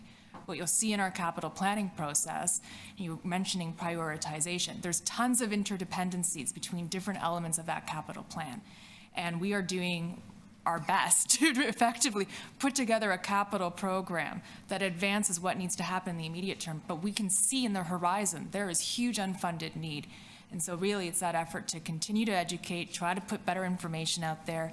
I think we've had some success in that state of good repair is starting to take a little bit more focus in the conversation than expansion, which has been a major distraction on the SOGR conversation, to be quite honest, and maybe I'm now over-speaking as staff, but be candid. But that is where, I think there is a collective need to keep that conversation going. If public transit is a priority, we need a sustainable funding model, and that's what you can see in all of our staff reports, where we're continuing to recommend that that's an effort that needs to be made. Thank you. No further question? Okay. Thank you. City Councilor Candival, 5 minutes, please. Thank you, Chair. To address a concern that was raised through a deputation in regard to how the number of trips it takes to break even for a monthly pass user. And an earlier comment made, I believe from a deputation to the principle or the idea that those who seldom use the TTC should pay more. Does staff have modeling that financial modeling that would indicate that if we were to speak to the desire to lower the number of trips to break even, that of course reduces revenue vis-a-vis monthly users, how would that be compensated by individual payments? Does staff have data modeling that would demonstrate that? So through the chair, there was work done by staff here that looked at our fare policy work, And much of the outcome of that work was around looking at fare capping, which essentially brings down that break-even point. And there was some initial work done, but that's something that, quite frankly, through the pandemic was placed kind of in the back burner at this point in time. But yes, there is modeling that was associated with initial implications of those decisions. Okay, thank you. That's good to know that data exists, and given the chair's acceptance of creating a budget committee within the TTC board, I think that would be worthwhile information to be unpacked within that space as part of a longer-term conversation on how do we create more accessibility for and growing TTC ridership. The second question I have to staff, again, in building off a deputation, but also acknowledging the significant realities that have changed over the last 4 years, particularly in suburban communities. We've seen the greatest chunk of perhaps the growth in population, particularly new Canadians, new international students who primarily use the TTC. If we're making a commitment to 97% service levels predicated on data and population statistics from 2019, given the significant change, can staff, as this report proceeds to City Council, I imagine, or just in general, match those service levels to heightened demand? I'm not sure if I'm completely clear, but what I'm trying to speak to is the disparity between 2019 demand and 2023 demand. Through the chair, as Wendy mentioned, we are monitoring, we know demand across every route, every period, every time of the week. And we do know that on our bus services, we do have a very high level of return, and specifically in some of the suburban areas of the city. We're monitoring frequency of service today compared to previous to 2019, and there are 65% of our bus periods are actually operating at the same frequency as it was before the pandemic. We have some areas of the city that actually have more frequent bus service than it did before the pandemic because we've taken actions to protect our service on bus, and we'll continue to be doing that. And that's what you see reflected in the budget is a higher proportion of service on bus. Thank you. And the reason I ask this context is, I think we need to reference the significant changes, but also speaking to the relationships we have with other levels of government, and given the impact of their decisions upon our service level, I think it's incumbent on us to be armed with this significant data to enable investments such as potentially the federal government kicking in for the operating budget. Which leads to my next question. If staff can provide a quick rundown on federal government contributions to the operating budgets, historically and recently. That's your last question.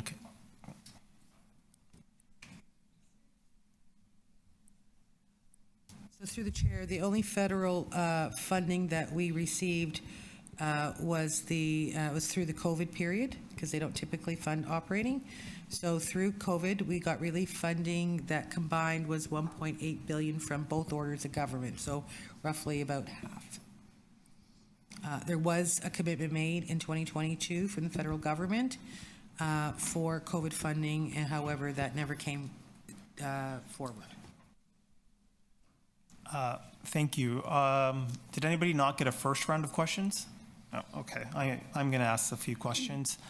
My first question is, first of all, thank you for putting this together. This was, a really, I thought, well put together document. I guess my first question is around fare evasion. Have we ever included fare evasion as a budget item and/or foregone revenue historically in TTC budgets? So through the chair, or to you, Chair, the answer is last year, yes. We included a $6 million target in terms of recapture of fare from ferry, protection efforts. And that was the first time that we did that. It's still sitting in the base budget, essentially. But other than that, not to my knowledge previously. No, okay. So is that something that we could, I guess just to get a better sense of, one, how much are we losing to fare evasion and sort of what are our recapture efforts so going forward for next year's operating budgets? So through the chair, we have work that we are doing. As you may know, our internal audit function, our risk management group, has done some baselining of that information. And so we are just working with them on it now. I know previously we reported about 13% fare evasion. 1% is about $10 million. So we're kind of in that ballpark, and we're trying to understand it by the various modes.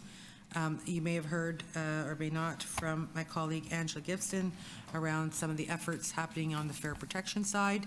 And of course, we will need to look at some additional strategies that may require some policy changes as well about how to deal with it going forward. So we are doing that work and we'll be reporting back to the board through the audit committee. Thank you. I guess my next question is, with many older buses being replaced by newer ones, how much can riders expect service to improve based on the higher availability of these newer buses?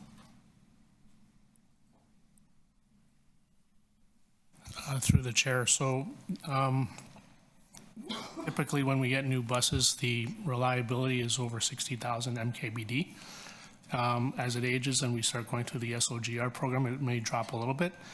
But having proper funding and the SOGR programs in place, it should not drop that much. So, sorry, it should not drop that much? No. Okay. I also noted that there seems to be fewer service hours added for streetcars, while at the same time we're accepting a large order of streetcars. What are we going to use the new streetcars for if we're not significantly increasing the hours of service? Through you, Chair. So with the streetcar hours, we did put in an increase for some of those new deliveries. Of course, we'll do it based on our service standards, and we will review those through the 5-year service plan to understand if there's an ability a different lever to increase streetcar service than just crowding.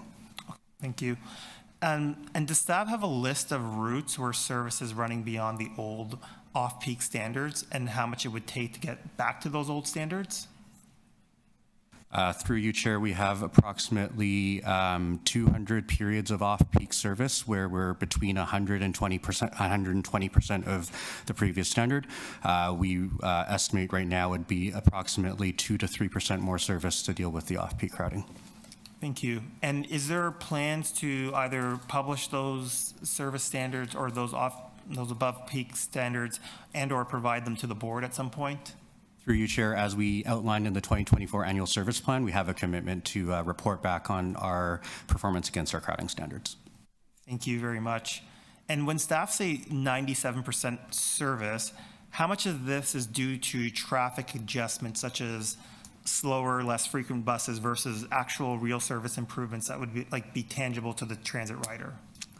Through you, Chair, obviously, we are looking at past experience. In 2023, we added about 2 to 3% of service for congestion, and we've budgeted another 1% of service in 2024 to deal specifically with congestion and maintain capacity. Thank you very much. No further questions, so we'll go to the second round. Commissioner Osborne.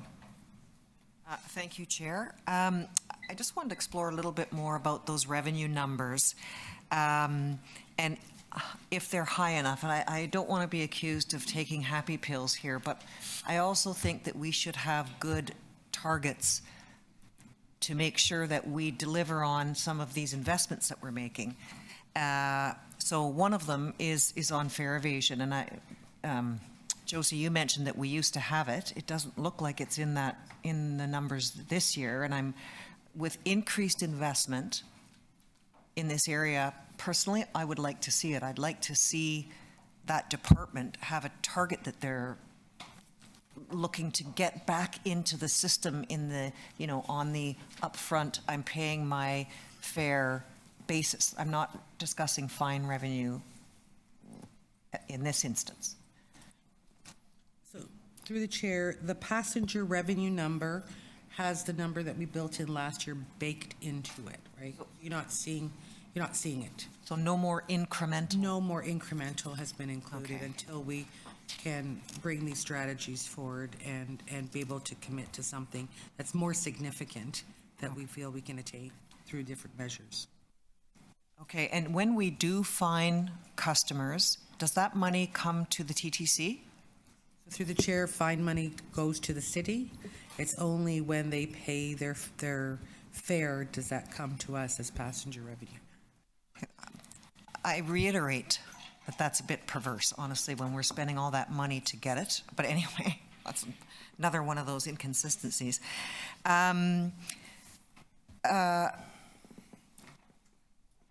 We don't have the busway, the Scarborough busway, in our unfunded capital. Is that correct?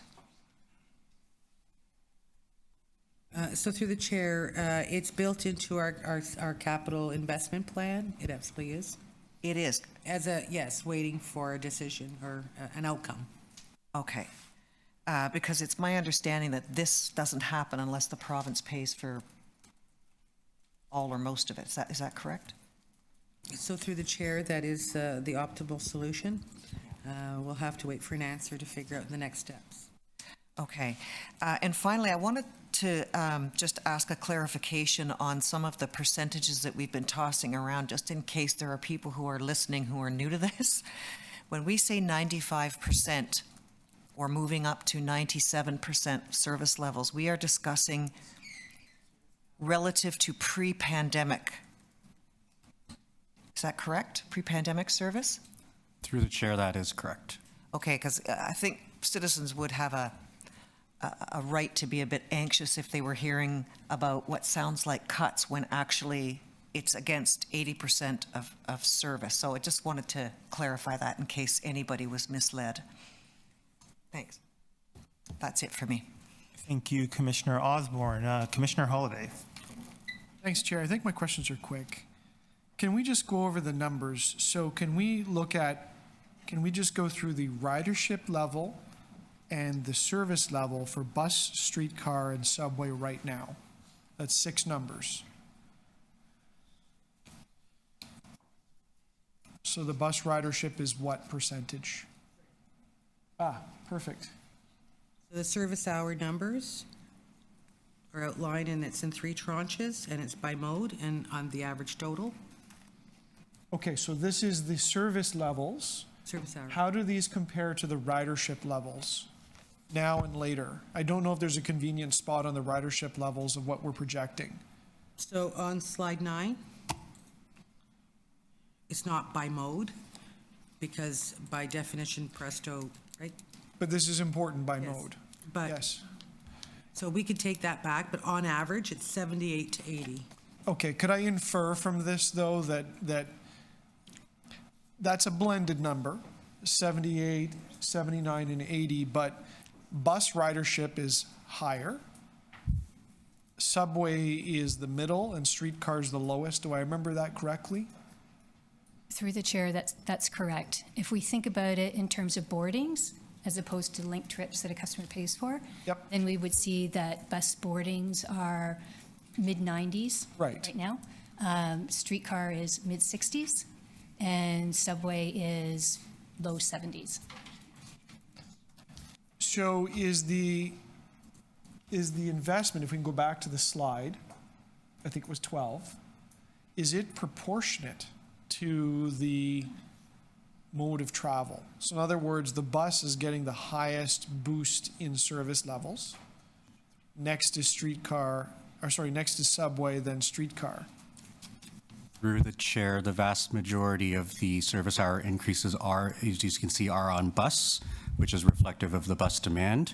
Also, I want to highlight an hour or two of streetcar and subway service will move far more people because the vehicles are larger. So we don't proportionally need to add as much streetcar or subway service to meet ridership growth compared to on bus with the vehicles being smaller. Right, except when you have a really busy subway platform, things go bad quickly. when there's a delay. So 1 minute waiting for a bus is different than 1 minute waiting for a subway. Through the chair, that is correct, and this is why we've prioritized having more standby trains on the subway, specifically to deal with any delays of service so that we can send extra trains down through the busy spots. But the big question is, can I take from this, though, the bus is a little bit easier to correlate, right? You essentially have pre-pandemic ridership. We're almost there, and we're going to come back to pre-pandemic levels. But in the subway and streetcar modes, the ridership levels are still significantly lower, but we're pushing much higher service levels with our budget. Through the chair, especially on the streetcar and subway, we have policy level headways. So we have 10-minute service on streetcars and 6 minutes service on subway. Given that that is protected at all hours of the day, that's proportionally significantly more hours that we're protected despite ridership at different levels of the day. But me as a subway rider, in theory, what I'm enjoying now riding the subway is actually a situation which is better than it was pre-pandemic, because I'm not fighting the crowds that I would fight at 5 p.m. and missing subway trains. Is that a fair takeaway from this?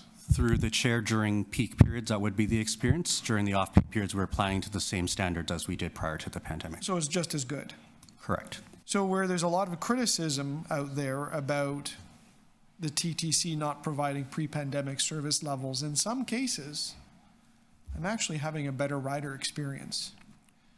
Through the chair, that is correct. As I mentioned previously, we have 16% of bus periods where we actually have more frequent service than before the pandemic. Okay. This gets lost sometimes. And then, so I had one other technical question. We don't have to go into the depths of it, but we talked a little bit about theory behind the pricing of various fares and fare cards and monthly passes. Can I take away as a commissioner that staff have optimized these numbers to bring back maximum revenue, maximum ridership, or equity, or some combination thereof? Through the chair, I would say yes, to date. I mean, it doesn't mean that we don't have other strategies that we want to implement, but where we are today, these are optimized. If I would like to begin to develop policy around getting you to optimize it around revenue, what's the mechanism to do that? Is that today? Maybe not today. The last question, Commissioner Holiday. Okay. Could be today or another time, depending on the type of policy you want to talk about. Thank you. Thank you. Any? Vice Chair De Laurentiis? Just a quick one, inspired by my colleague. If we're going to optimize,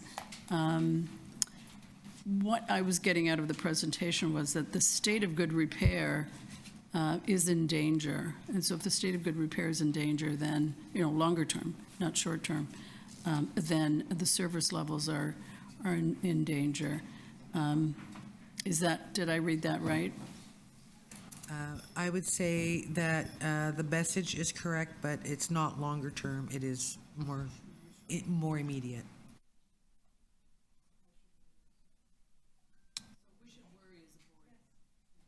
Yes, you should worry.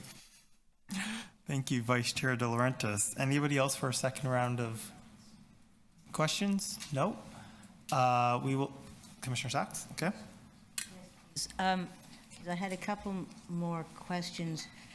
One was, how much of the streetcar reduction is due to all the construction that's taking place, for example, along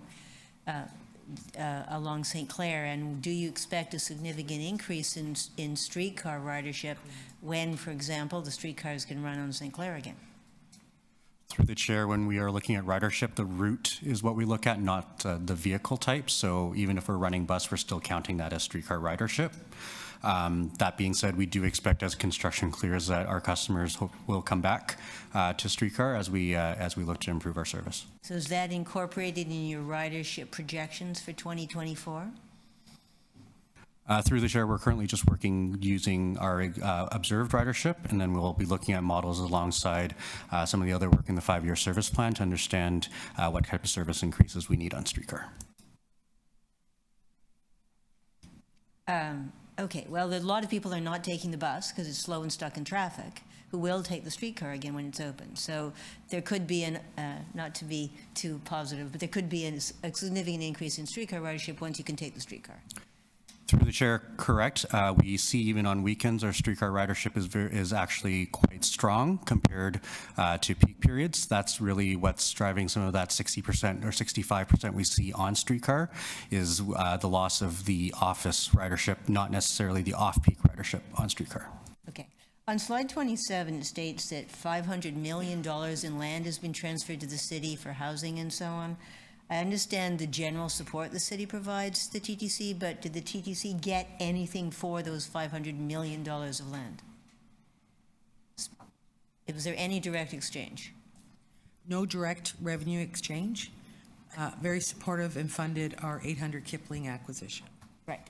On slide 30, you mentioned that the building fund, the city building fund, is only approved at the moment for, I think you said, till 2026.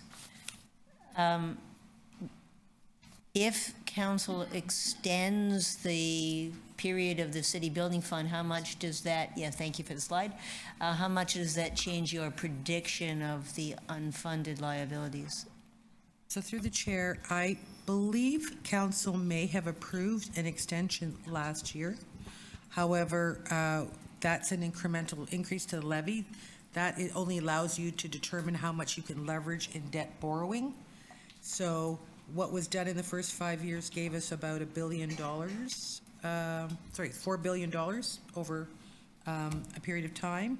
So depending on how much of that actually comes to the TTC, because my understanding, part of it goes to housing now, where most of it was directed to the TTC in the first instance. So we're waiting to understand the value and then how much is attributable to us. All right. Well, waiting is one thing, but a clear request is helpful to those who have to debate these things. Have you made a clear request as to what changes, if any, you need to see to the city building fund to help meet all these obligations? We've been very clear in our administrative discussions with city staff about needing to be clear about what's coming forward so we can plan for the extra amount. And they have advised they will advise us once they understand that as well. Right. But I'm sorry, I'm trying to make a different point. Not that you've had a conversation with staff, but that we at council, when we are debating the budget, we need to know what is the TTC's specific request in this respect, and I have not seen one. Is there a specific request? So through the chair, no, absolutely. There's no formal recorded request from the board to city council on that matter. All right. And if we want to have such a request, what do we have to do to get it clearly from TTC staff? We could put a motion together for you. All right. The answer. What a leading question. All right, we can do a motion.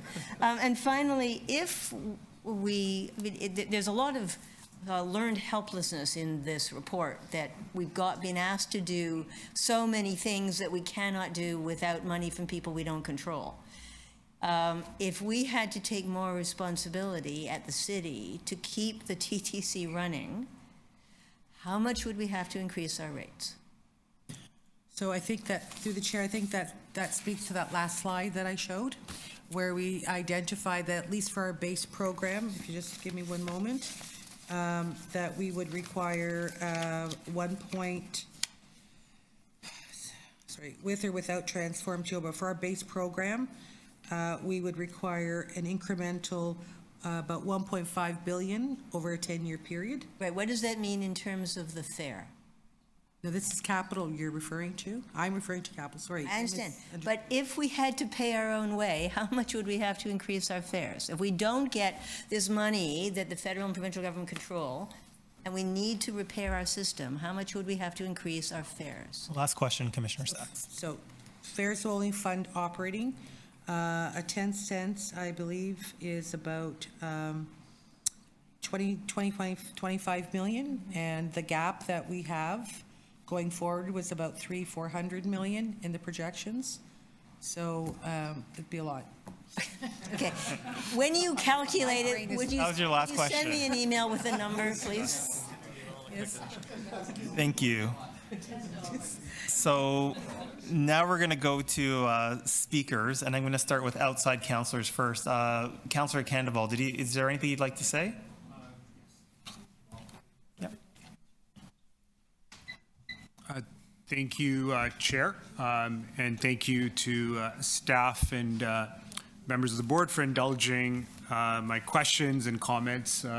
It's certainly, as the proverbial example of drinking from the fire hose continues, and so learning about such a significant portion of our city budget has been eye-opening and enlightening for me, and I just want to leave one important comment as we proceed with the TTC budget, both operating and capital, is to underscore the importance of how our city engages with communities. We heard in Scarborough, and I certainly heard loud and clear in my recent election, is the significant impact the lack of the Scarborough busway and the commitment the city has made. Scarborough residents are very frustrated with the inaction of our city in proceeding with the built form of the Scarborough busway. And I understand that we want to engage other levels of government. These are shared services, I recognize that, but there is a very palpable sense of frustration that our city has not committed. It's been 5-6 months since that commitment, and to connect this to a broader civil discourse on voter apathy with public institutions. This is an example of how commitments are made and action hasn't necessarily followed in a timely fashion. This leads to voter apathy and citizen apathy, and I think that's important in a social space like Scarborough. So that's something I want to underscore as we make decisions as a council, as a board and council, on what and who we prioritize, which I think is central to the work we do here. And I want to, engage with City Hall, and communities want to see that those priorities clearly made.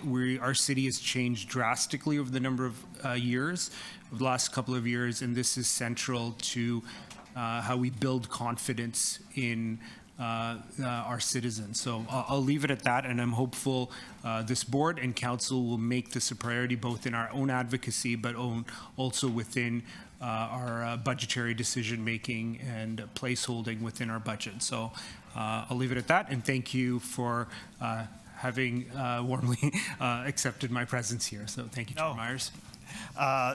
Councillor Candeval, it is your right as a city councillor to go to any committee or meeting, so yes. But we're happy to have you.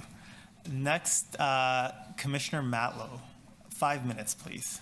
Thank you. Thank you, Mr. Chair. So I have a motion, which I just say to present, but I'll speak to it in a moment. First, I just want to concur with Councillor Candeval about the fact that we collectively, whether it be TTC, city, province, otherwise, have not lived up to the expectations of Scarborough residents when it comes to the entire debate over transit, dating back over 10 years. But especially put the debate in the past over what should it be, a one-stop subway, a three-stop subway, a seven-stop LRT. The reality is that when the subway was approved, the promise to Scarborough residents was that it would be a seamless transition, and that one day the SRT would be decommissioned, and then people would just cross over to a platform and the subway would be ready for them. That didn't happen. And now, over the next decade, Scarborough residents are going to be in a bus in the midst of traffic, and they expected more from their representatives.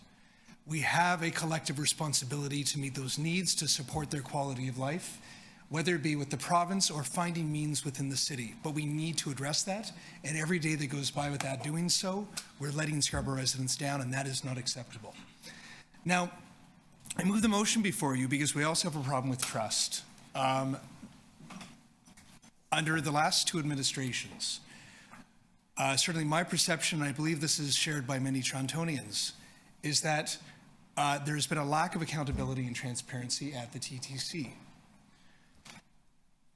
There was a change in service standards for this year without a report explaining, describing, helping people understand. There's been no accountability for that decision. And that needs to change, and I appreciate the TTC staff recognize the need for that accountability and for that transparency so that we can have a conversation about whether or not we're going to keep the status quo. I want to say something that I think is really important, though. This isn't the fault of TTC staff. I've only been a board member for a short time now, but I can tell you that each of you are remarkable people doing remarkable work. And you are dedicated to the public service, and you care personally about the lives of Torontonians. And I know that about you. And I appreciate the work that you're doing.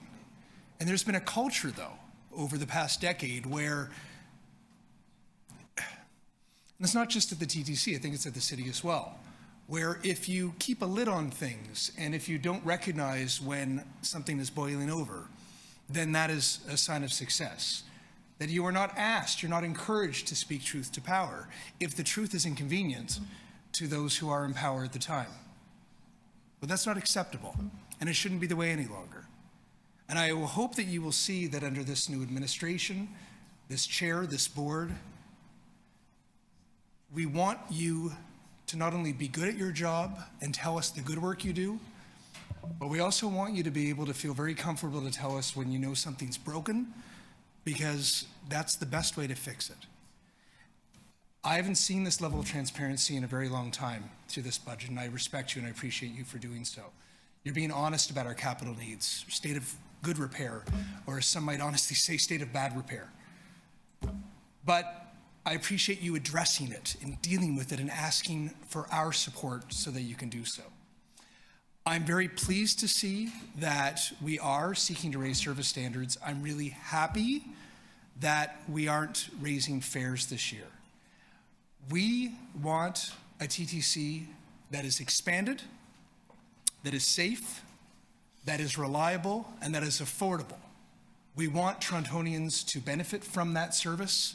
The best way to have fewer cars on the road is to provide people with a reasonable option, an alternative that's actually a preferable way to go, or is what used to be called the better way to go. And I believe that we're going in that direction, but I really appreciate your work on this, and I look forward to being part of a board that will support your good work. Thank you. Thank you, Commissioner Matlow. Any questions of the mover? Vice Chair De Laurentiis, 3 minutes clarification.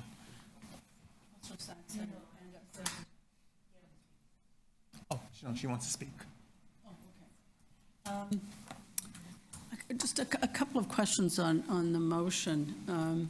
So you're talking about, it speaks to the change made in 2023. I think what we've been talking about is basically a new normal. So I just wonder how, like, what are we expecting to see? What are we actually asking the management team to bring back? And I wonder whether the question we should be asking is, what are the service standards in maybe in key areas? I'm not sure, because I don't know how like if I were tasked with that, I don't know how I would analyze it. So just explain to me what you're looking. So I'm happy to. So just to literally spell it out, we do ask that in this motion. So we're asking about the service crediting standard change made to the 2023 budget, including the impacts on riders and TTC finances and the cost and service implications of reversing that decision if we choose to in the following budget. This is what staff intend to do. We are letting them know that that's exactly what we want, and we're also letting the public know that we want that accountability and transparency. What they'll provide us, we're not prescribing. What we're asking them to do, though, is finally put in a report. And the way that it was put into the 23 budget, to my understanding, is that this was never done. It was just done. And we're essentially asking them retroactively to sort of make that case, but also perhaps even come to us with recommendations to make some reversals. Staff want to do this work, they intend to do this work, and this is really supporting that ask. Okay, thanks. Thank you, Vice Chair De Laurentiis. Any other questions of the mover? No, seeing none. Councillor Holiday, did you want to speak? Oh, okay. I just knew. I could see you're itching. I'm waiting patiently. Okay. I will then ask Commissioner Ainsley. Thank you, Mr. Chair. I just have a quick motion, and it's just asking yourself and TTC management to work on the creation of a budget committee and report back in the second quarter of 2024. I think with a budget of this magnitude now, I think, it's a lot of information that we're expected to disseminate without a budget committee and get the opinion of a budget committee. I sit on a lot of other agencies, boards, and commissions with much smaller budgets than this that have budget committees that work very well. I think there's an opportunity here to reconstitute a budget committee. I want to thank staff for all of the work that they've done on this budget to date. There's a lot of play. When people ask me about making the TTC successful, it all boils down to money. We can't run the TTC anymore on property taxes. It was nice to see the province come to the table in conjunction with the mayor and the premier getting a financial deal and getting us more money, some secure money from the province, but we really need the federal government to come to the table. It's something that municipalities across not only Toronto, the GTA, Ontario, Canada, I belong to the Federation of Canadian Municipalities. Adequate public transit is right behind housing. We need to house people. We need people to get from point A to point B for a variety of things in their daily lives. And, I think we need to continue the advocacy work there. We need to continue, we can only squeeze so many pennies out of a rock before, the system implodes. So I want to thank everybody for the work, and I hope we can move forward with the creation of a budget committee. Thank you. Thank you, Commissioner Ainsley. Any questions for clarification to the mover? No, seeing none. I will move to Commissioner Osborne. 5 minutes, please. Thank you. And I wanted to thank Josie, and I don't know how many people must have been involved in that work, but it was a complete magnum opus, and it was really extraordinary. I mean, we've had big documents before, but this seems to be building on what we had, in particular around that state of good repair and, some of the forward-looking. And honestly, that was my biggest takeaway, is the alarm bells ringing on that one. So I think I'm going to echo a number of other people, but Councillor De Laurentiis, Commissioner De Laurentiis, said it, that this is a real cause for concern, this line that is too big and too steep. The next thing I wanted to mention was I would love to have some visibility on fare evasion, whether that be the costs, so lost revenue, opportunity costs, or actual revenue, just so that we keep everybody's feet to the fire, our own, the public, all of the relevant departments. I think it gives us something concrete that is measurable to work towards. And then finally, I would just note that Scarborough Busway, I don't know a lot about engineering or construction, but it seems to me to be the cheapest way to get rapid transit you could ever hope to find, because the hole's already in the ground. So I don't know. I have my fingers crossed that we're going to get something positive on that one as well. Thank you.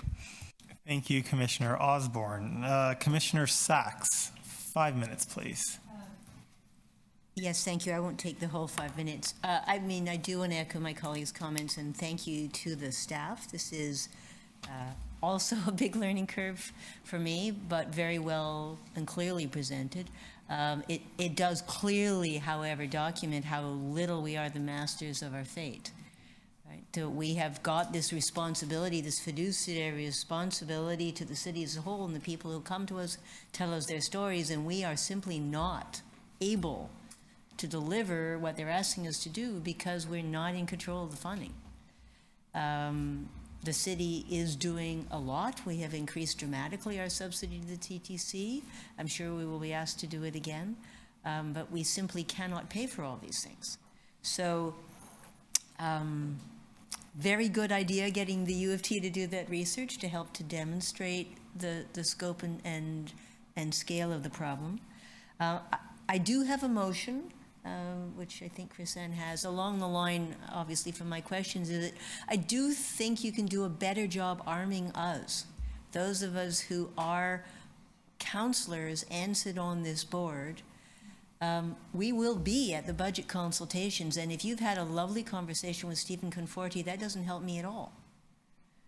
I mean, unless Stephen does everything you want in the presentation, given that he's hearing everything he's hearing from you, he is also hearing from every other group, the food banks and the homeless folks and the police and the fire department and the housing folks. I mean, everyone is screaming desperation. So if you want us to be your advocates, you need to give us a very clear list of asks, because wonderful as we are not good mind readers. So that's my motion. Please tell us exactly what you're looking for, and sometimes we can do some of it, at least. So let us be your, let us help. Thank you, Commissioner Sachs. Any questions of the mover? No, seeing none. Commissioner Holliday? You've been waiting patiently for your moment. Very well. I've been listening. I do have a very small motion, if I could ask it to be presented, and I'll talk about it. It just has to do with the stabilization reserve fund and us agreeing to treat it in a certain way. Thank you to the Toronto Transit Commission staff for preparing a comprehensive budget and a good read. And in reading this, what I kept noticing were positive trends. The numbers kept saying over and over again, things are headed the right way. So, 8.4% in 11 weeks on open payments, pretty impressive. So eight or nine people out of 100 are now tapping their debit or their credit card while going through the turnstiles. So that in just a short period of time.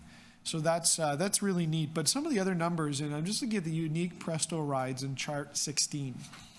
129% is the weekend only trips since pre-pandemic. That's 29% over what it was before. 114 on I'm sorry, I can't read colors well, but I think it's two weekdays. Even the 3 weekdays at 92% at night, is still impressive because the trend line is up. It's not what it was pre-pandemic, but it's up.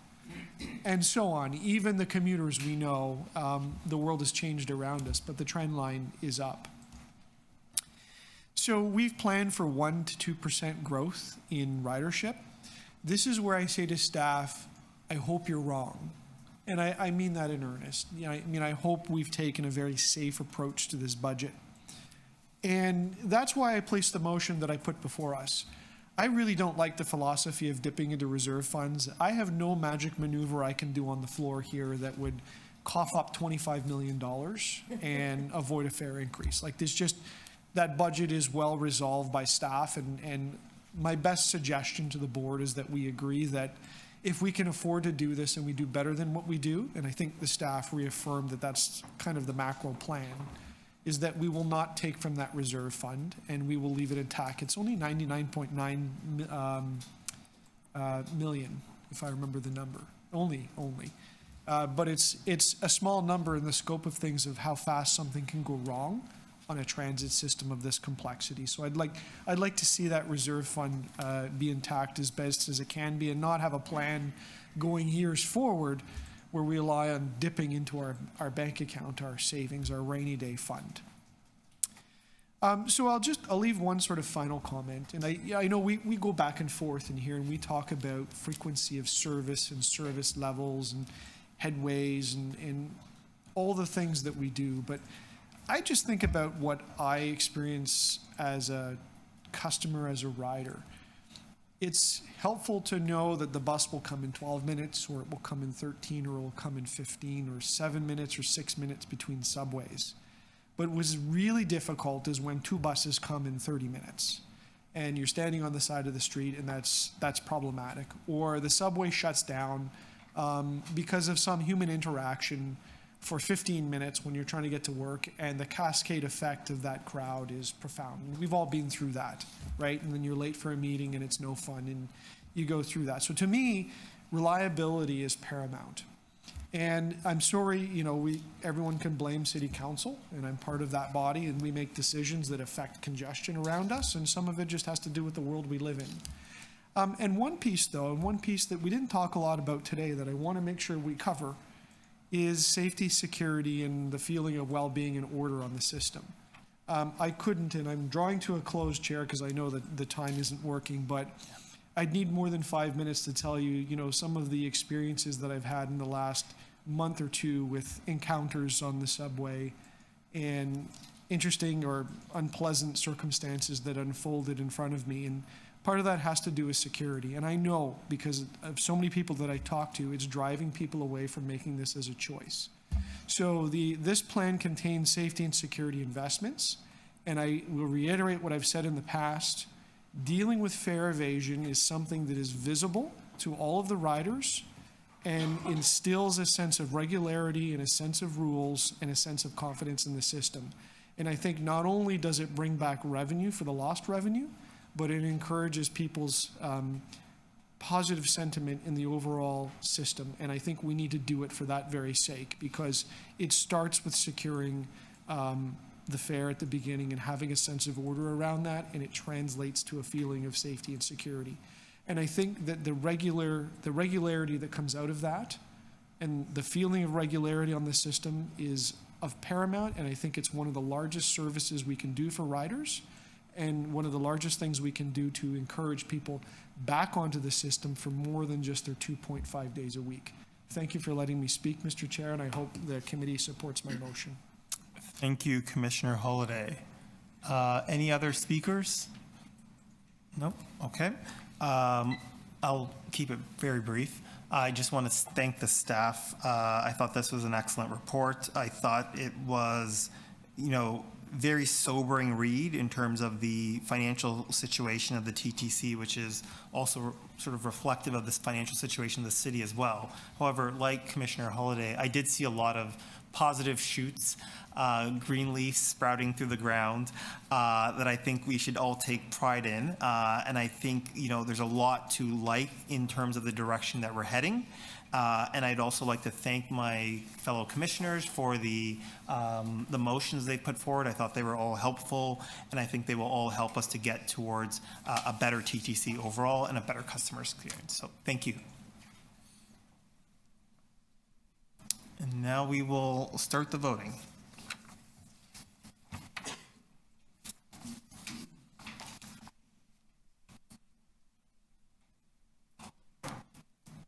So all those in favor of the motion by Commissioner Matlow?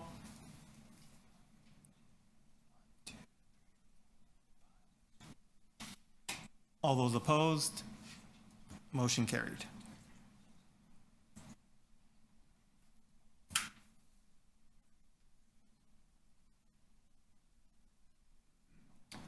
All those in favor of the motion by Commissioner Ainsley?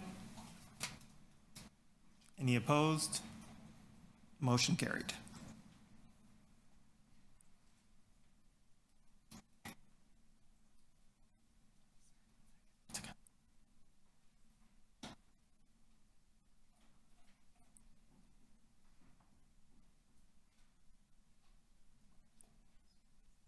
All those in favor of the motion by Commissioner Sachs? Any opposed? Motion carried.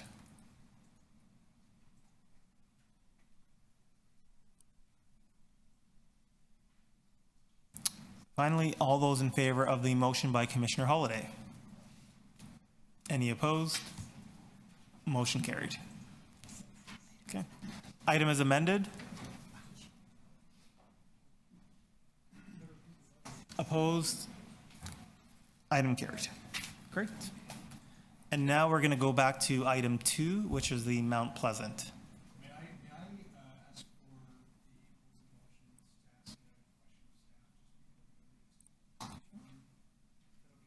Yeah, of course.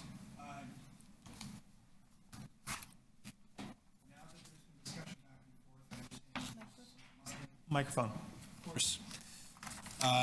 Now that I understand there's been some conversation back and forth, maybe a minor change to the motion, is TTC staff satisfied, and have you confirmed with Mr. Gupta that Creatio is too? So through the chair, if we put the revised motion, we've looked at it and there's no issues from our side with respect to the motion.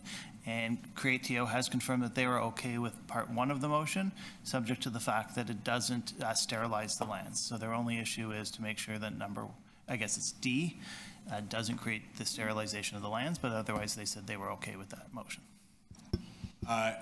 Is there any suggestion that that would sterilize the lands?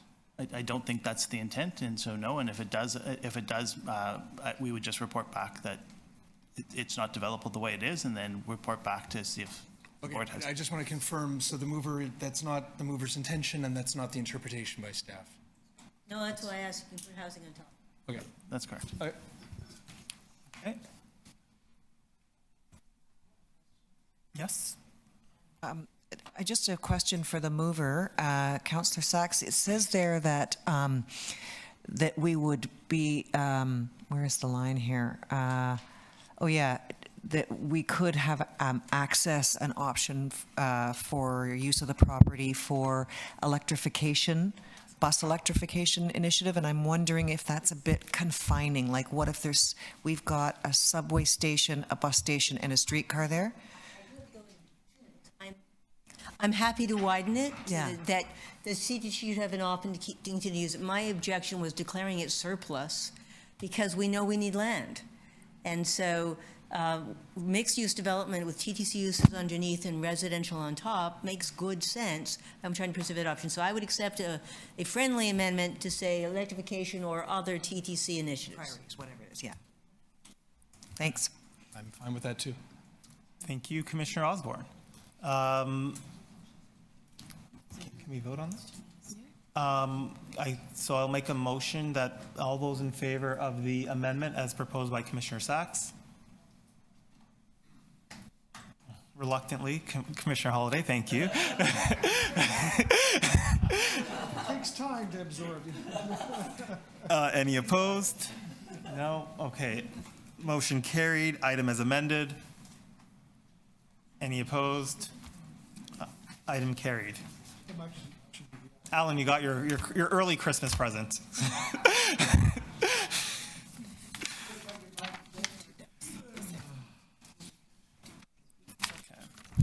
So now we're going to move to item 6, the TTC's 2024 to 2038 capital investment plan, a review of unfunded capital needs. And we have speakers on this item, beginning with Aman Ali Ladik.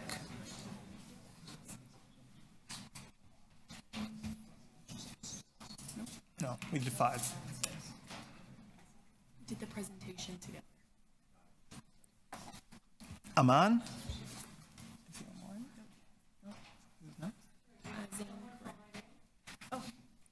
Yes.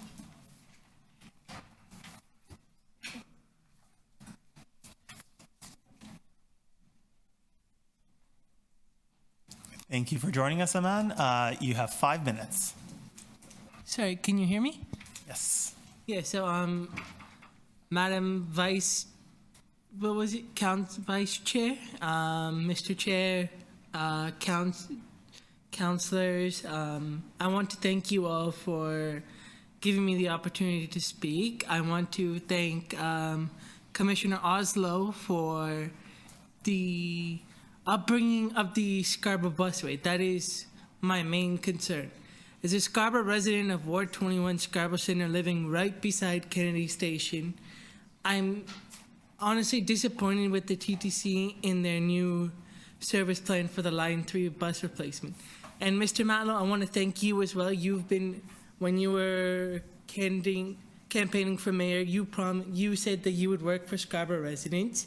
And as we've seen today, I can see that you're standing up for Scarborough residents. You're standing up to bring the busway. And here at TTC Riders, unfortunately, not all of us are here, but we all want to thank you and thank the commissioners who've thought of Scarborough and who are bringing up this busway for residents who are stuck in traffic because of construction on these priority busways. And I have to say, being a Centennial College student waiting for the 903 in the middle of winter is absolutely disappointing. Because you guys have put extra bus service to Kennedy Station on this new Platform B, you guys decided, okay, we'll reduce slight service on the 903A. Reducing slight service is not making an impact. It's reducing service and it's making people wait longer for buses. There's no one on Platform B to tell people who want to go to Scarborough Town Center, okay, listen, you don't have to wait for this 903. You can take every single bus here to Scarborough Center. No one understands that. People are confused. People are waiting for the 903. People are freezing cold. And even me as a Centennial College student, when I used to go to the college, I used to have classes at nighttime. My class would finish around 6:30. I would have to wait upwards of 15 minutes for a 903 just to get back home in the freezing cold. Thankfully, we have bus shelters. It provides a little bit of warmth from the cold. But again, waiting 15 minutes for what you guys call an express bus is unacceptable. How can a student waiting in the freezing cold wait 15 minutes for an express bus? Even in the middle of the day, I had one class finishing around 11:30. I still have to wait 15 minutes for an express bus to come. There are you have multiple vehicles on the 902 going towards Steeles, going towards Warden. You have the regular 102 running, but no 903s. There are so many buses, even if I'm waiting at Kennedy. I see the 131 come. I see the 939 come, the 129. All those buses, 2 to 3 of them pulling in, picking up passengers and departing, while the 903s are still sitting there, not picking up passengers. And frankly, I have to adjust my commute time, what would have taken me half an hour to reach Centennial College, to now an hour and a half, 2 hours, because the TTC decided, let's put slower service on the 903 because we have more buses to Scarborough Town. Now, if everyone would go to Scarborough and realize how much Scarborough is the big bone of Toronto. All of us use transit because we have no other option. Scarborough is built around transit, but the city is not upkeeping it. And so I want to ask all councillors, if possible, to please put a motion to get this busway done. Not only is it's gonna cost you money, sure, but it's gonna provide a whole lot of time saving to all commuters, including myself. So I don't have to wake up early in the morning thinking I'm gonna be late to school because the bus is gonna take forever. And I wanna thank everyone, and that concludes my speech. Thank you, Aman. Does anybody have any questions for the deputant? Nope, seeing none, thank you very much. Next we have Zain Karam.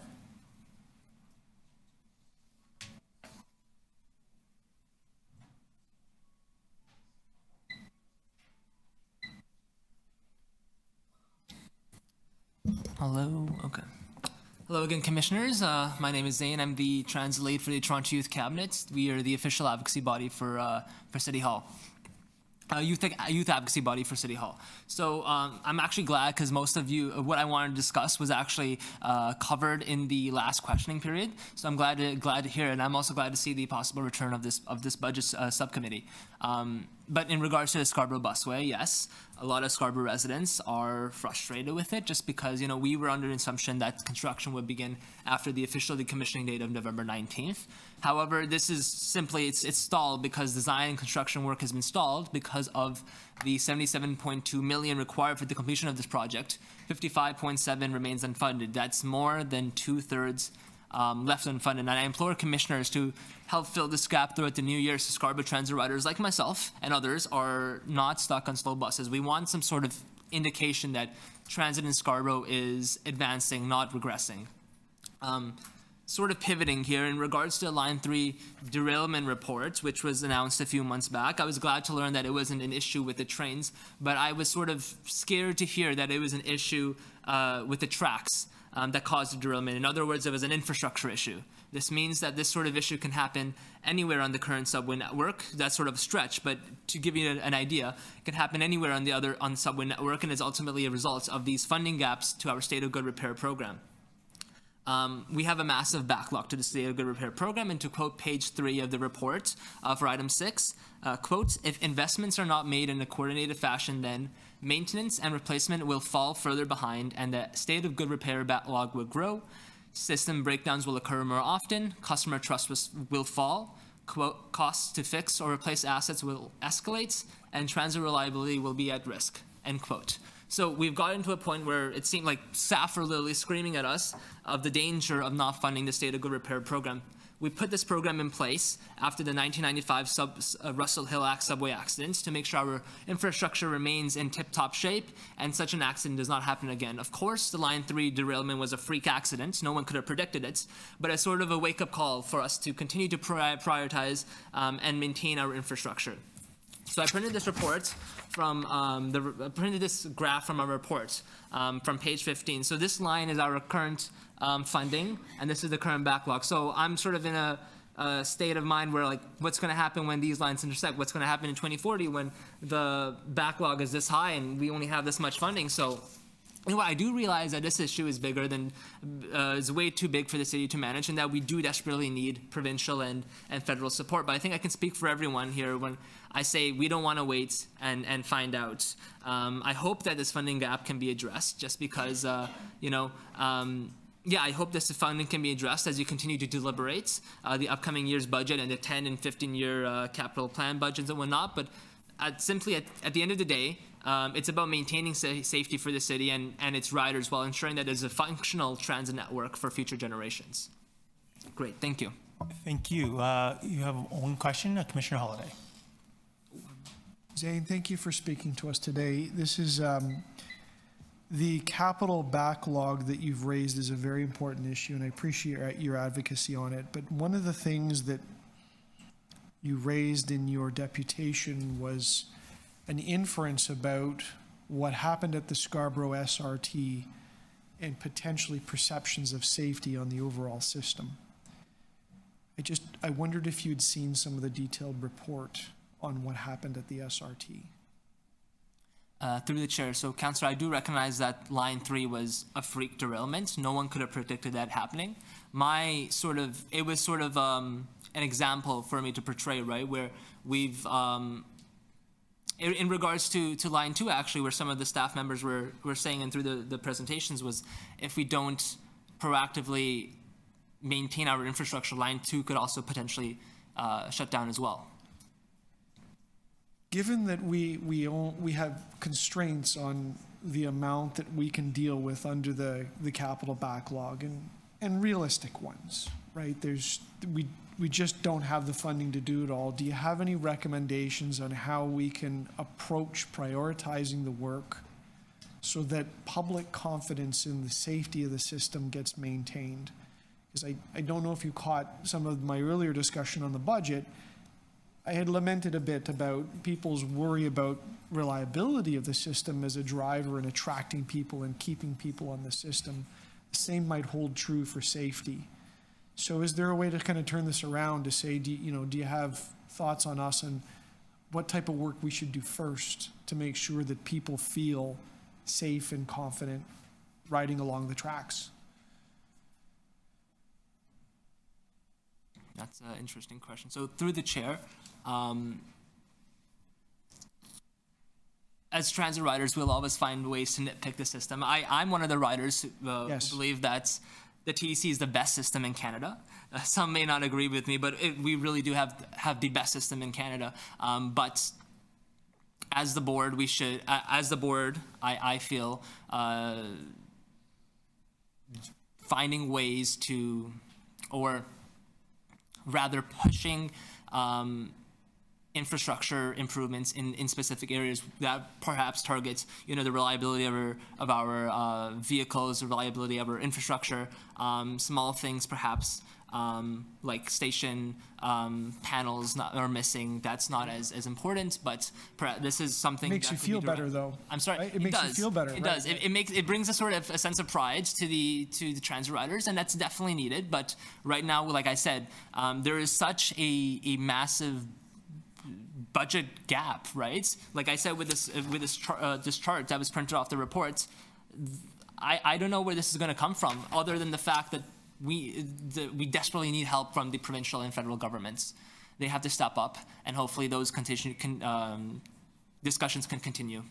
Thank you for speaking to us. Happy to. Thank you, Chair. Thank you, Commissioner Holiday. Any other questions for the deputant?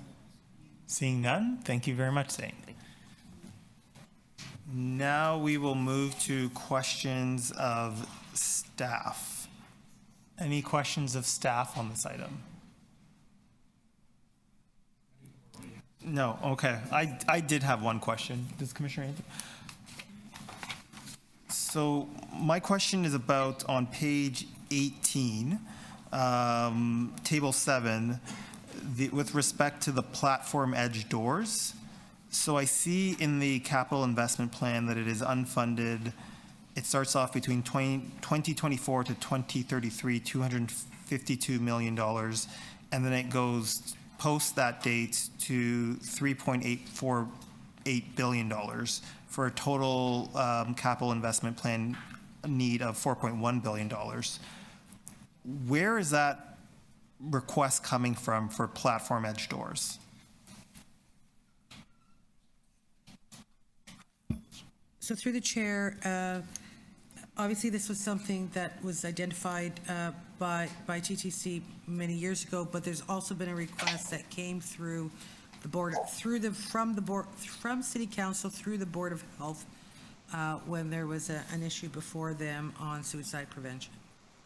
So we were asked to consider, if I recall the motion correctly, we were asked to consider and bring that forward at some point when we were ready, and I'm only paraphrasing.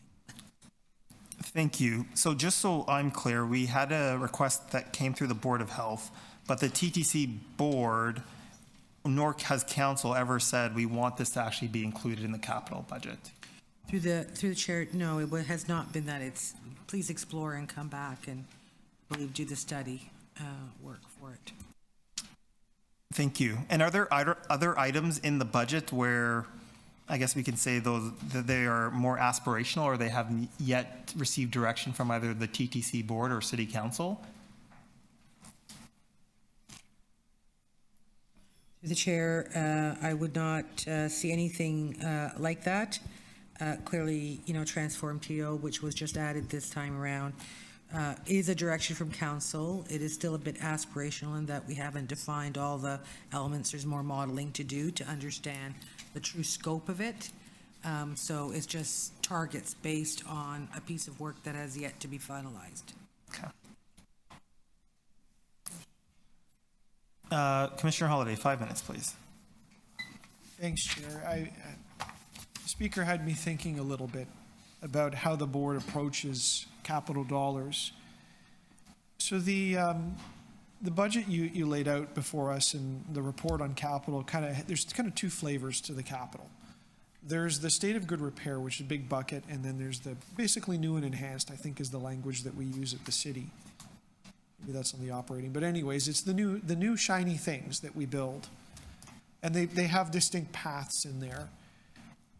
Can you tell the board how, if there's a methodology that you bring the state of good repair to us so that things like health and safety issues or maintenance of things like tracks, those really, really front end, truly important state of good repair issues are brought forward to us And if a gap is created in what we're doing, how do we know that? So through the chair, I would say that obviously, so at the higher level, what we've been working on, and since we've gotten this extra money from the City Building Fund back in 2020, was to create more steady state of good repair programs for track for all these elements. But we have areas where there are gaps, like the overhaul money, where we have it in the front end, we can have a little bit in the front, we're able to add a little bit in the back, in the middle, it's like a U. So what we do is we've been focusing on trying to create a level that my two colleagues behind you feel some level of comfort, but obviously every year, if there is something very emergent or critical, we have to find the space for it and have to find something else that's not quite as important, because safety issues are the most important. Is there sorry, go ahead, Joe. So just with asset management, we will have more coming back to us, so we understand the condition, and we'll have to deal with those issues as well. Are there lines that we could cross if we don't fund a state of good repair plan? And I'm thinking really especially things like vehicles, where it just we ought to or could have or should have known. So through the chair, I believe that this report tries to help you with that information. You know, I think there was a point in time where TTC extended the life beyond like 18 years or so. We're trying to keep it from 13 to 15. The fleet plan right now assumes that, right? Maybe you can push it to 14 or 15, but you need to get them back, and then you need to have the whole overhaul, because that is a service issue. So fleet and overhaul, right, go hand in hand. But I would say that, you know, Fort's communication and signals situation is just as critical for us. So do we then, instead of leaving an asset linger beyond a reasonable life expectancy, do we then get into downgrading service as opposed to risk managing the asset? The chair, I think we're trying to make that very clear link with the downgraded service.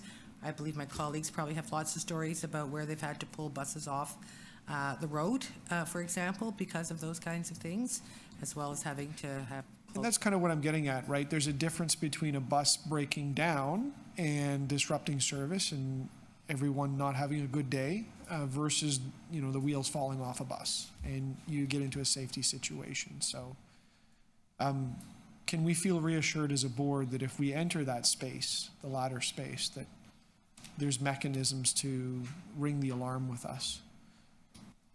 Yes, so through the chair, I think in my presentation said we would never allow it to get to that, but we would absolutely advise the board in advance of that. Okay, thank you. Thank you, Commissioner Holliday. Any other questions? Are there speakers on this item? No? Okay. Yeah.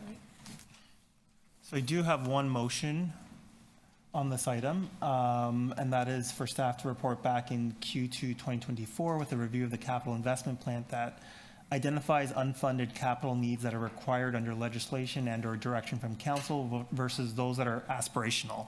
So basically, as we just discussed with the platform edge doors, rather than sort of having that in the sort of overall group of unfunded projects, to sort of put those in a separate category that they have not yet received specific direction from council and or the TTC board. And sort of we have another list of what are the projects that we are required to do that are currently unfunded. And then second to that is to rank those projects with some sort of prioritization in terms of, you know, high, medium, low, or something like that. So we know which unfunded projects are the priority within each of those projects. And then finally, to get a breakdown of the initiatives related to Transform TO, I believe the costs are $5.6 billion roughly. And what actually would that look like if we were to break out what those initiatives actually look like in terms of the unfunded capital costs of the TTC? And I think the last one is pretty self-evident. As we've heard quite loudly and clearly, Scarborough needs that busway. That is currently unfunded. I was very happy that we had our first first TTC board meeting actually in Scarborough. So a lot of you had to experience what it was like to take that SRT replacement service for the first time. And while it's adequate, it's a lot of work. There are still challenges that we're dealing with, such as, what Aman had mentioned, the fact that, a lot of people are still waiting. They're not sort of understanding how the buses work at Kennedy or at Scarborough Town Centre. And I think this would go a long way to reducing some of that transit burden that Scarborough disproportionately seems to suffer. So I would, hope that the province would heed that call, and, this would also sort of tie in with sort of that advocacy effort that we've all been asked to do in our capacity as councillors and commissioners. So thank you, and I'm happy to take any questions. Okay.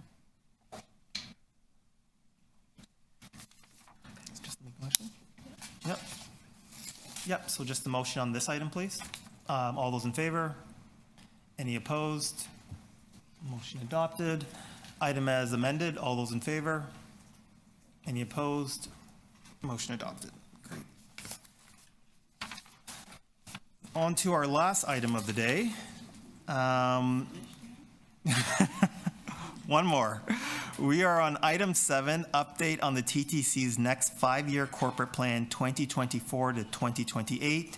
And we have speakers on this item, beginning with Katie Gunnell.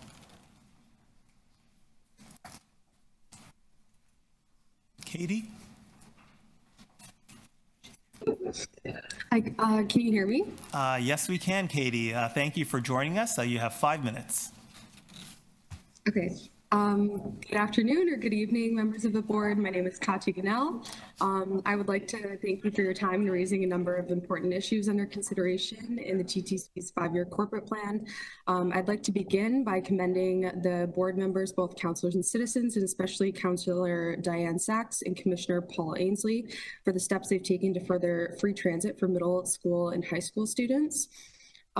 This is not addressed in the brief update on the TTC's next 5-year corporate plan. I'm encouraged by the councillors' initiative to move forward addressing the decline in especially students' ridership that we have seen since 2021, when student passengership declined by nearly 1.5 million trips annually. Although there aren't statistics available on the current rate of student ridership on aggregate, I suspect post-secondary student ridership and youth ridership has not trended upwards, returning to 85% of pre-pandemic levels, as research by the Canadian geographer and others into ride-hailing services has shown how ride-hailing companies are replacing transit use in youth demographics, while an estimated 31.4 million TTC trips were lost to ride-sharing platforms last year. So I urge the TTC to respond to the declining preference of both post-secondary and secondary school students who are establishing their transit habits by, for one, considering and engaging with what we've learned from the Kingston Pass system, introducing a universal high school transit pass in addition to a U-Pass program that would be an important stimulus in our municipality, incentivizing transit use. And as studies conducted measuring the effects of the Kingston Pass tell us that free transit passes facilitate more independent trips, behavioral adaptations, so students become accustomed to transit, making them more likely preference riders in their adult lives, and help students participate in more extracurricular activities they would otherwise not have access to. Furthermore, I'd like to remind the board of the conditions and reality of post-secondary students' declining preference for public transit, speaking as a University of Toronto student. I'm not speaking on behalf of our union, but recently, as a sign of the urgent need to introduce a more heavily subsidized and universal secondary and post-secondary pass, the University of Toronto student partnered with Uber, who was very willing to incentivize students to take rideshare, offering them $20 of credit for rides to and from campus. So I remind the members of the board of the urgent need to, number one, make the TTC non-excludable to youth by making it the natural choice for secondary and post-secondary students with already limited incomes. Number two, by aggressively introducing a subsidy for a universal youth transit pass, recognizing that there is action needed to incentivize the societally, economically, and environmentally beneficial behavior of youth choosing public transit. Number three, Although we acknowledge what the TTC has done to support youth hardest hit by the inflationary and cost of living crisis by not raising fare prices despite inflationary budget pressure, recognizing that transit remains excludable for youth and students who either have no income or have disproportionately lower discretionary incomes to spend on transit, producing an inequality between those who can afford to access the benefits of mobility and those youth who cannot. So I remind the board of the Kingston Transit model that successfully increased annual high school ridership from 28,000 to close to 600,000. This was due to Kingston's City Council's recognition of the benefits that public transportation access offers young people. And the Kingston model has proven that offering free pass for grade 9 students is effective, promoting behavioral change, increasing ridership, amounting to grade 12 students statistically using the transit pass 3 times more frequently than grade 9 students. And I urge the esteemed board to expand the September 26th motion offering a number of free transit passes to registered youth serving charities and to middle school and secondary school groups making field trips during off-peak hours by introducing a motion that effectively addresses the transit insecurity students in the City of Toronto from grade 9 to 12 experience at heightened rates. I asked the board to consider if we should judge a high school student's ability to pay for a TTC ride based on their parents' ability to financially support their trips to school, extracurriculars, or social events. This precedent and the proposed program of provisioning a piecemeal amount of free transit passes to charities effectively does that by introducing a temporary solution that furthers the notion that in Canada, we have decided that youth's access to transit is not a public good by design, and that the ability of our youth to get to school and to pursue transportation to important extracurriculars outside of the classroom can be excludable, especially if you are from a low-income household. Patty, I'm going to ask you to wrap up your overtime. Thank you. Okay. You can finish, though. Okay. Well, I'd like to ask the board to consider how investing public resources in a free transit pass for secondary students and youth might challenge this of non-universalized access, empowering young people to seek the travel independence they need to lead in building a better, fair, and more sustainable future. Thank you for listening. Thank you, Kari. Any questions for the deputant? Nope, seeing none. Thank you.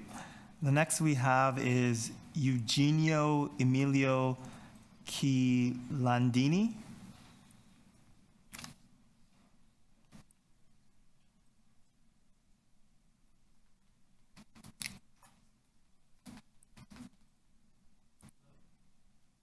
There we go. Hello there. My name is Eugenio, and I am a member of the Transit Working Group for the Toronto Youth Cabinet. I myself am a resident of York South-Weston. So on the best of days, it takes me about an hour and 30 minutes to get home. And on a Thursday, which I call traffic day, it takes about 2 hours. And should multiple delays occur, it takes even longer. Should that day be busy, I can't even get onto the first 2 buses that open their doors at Jane Station. So for the 10-minute rule, that might be 30 minutes where I'm waiting outside and cold. Instead of my normal route consisting of the 35 Jane, line 2, line 1, and a walk, I've resorted to the use of the UP Express. I've had to pay an extra $3 both ways to get to Weston, on top of my normal fare to get to and from my school that's only 8 kilometers away. And once I'm no longer a youth, that fare will only go up from there. I've been waiting for solutions to overcrowding and progress with both Rapid TO on Jane Street and the completion of the Eglinton Crosstown. Years behind schedule, my entire high school was chosen based off of my ability to use the crosstown to get to school, only to completely miss the timeline of my education. This is exactly why I believe that we should prioritize projects like Rapid TO in the future capital budget. These are exactly the type of projects that are able to help our city students and workers in times of need. In seeing the success that Rapid TO has created along Morningside Avenue, it's important that we begin to move beyond the first consultation phases towards a plan that will help prioritize the thousands of residents who rely on the corridor to work efficiently every day. Through prioritized lanes and the procurement and placement of articulated buses, we have most of the tools needed to create a more pleasant and efficient transit experience. We move closer and closer to execution. We must avoid the future situations of missed timelines, lost transit opportunities for those who need it most. I hope to be able to use the crosstown and the new Rapid TO corridor in my university days, and hope to get my travel time down from something like 90 or 120 minutes to something more reasonable through increased investment and fulfillment of the TTC's well thought out and well-reasoned vision. It's important that we focus on the execution of our plans within the capital budget. Thank you. Thank you. Any questions for the deputant? Nope, seeing none. Thank you very much. No problem. Next, we have Ryan Harkness.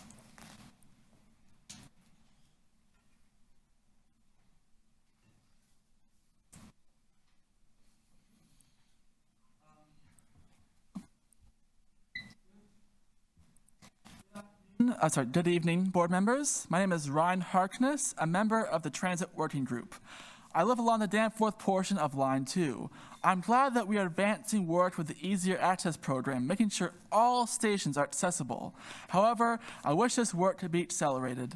There still will be stations that will not be accessible past the 2025 goal date that was set all the way back in 2005. Examples of that would be like Warden and Kane stations. I think back to someone who I met who had to travel to Broadview Station instead of the closer by Chester Station for several years because it had not gone through renovations. The program began in 1990, and in 2005, the ODA set a goal date of 2025. That's 35 years. Yet, 13 stations will still be inaccessible. As transit should be accessible to all, regardless of physical ability and nearest station.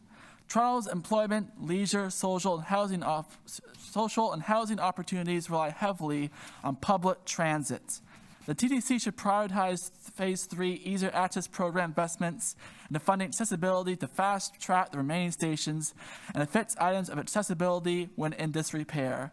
Shuttling people to accessible stations is not a solution to a fully accessible station. Far too often, elevators or ADOs on the TTC system go out of service and stay there that way for a period of time. The TTC should take steps to ensure that the system is accessible to the visually impaired by enhancing tactile features, having more audio aspects to the transit system, and for those who are deaf to have a visual way to know about delays while on a subway, train, bus, or streetcar. If the TTC wants to shift many Wheel-Tran users to the mainline transit line, it has the responsibility to ensure every station is fully accessible to those who use mobility devices.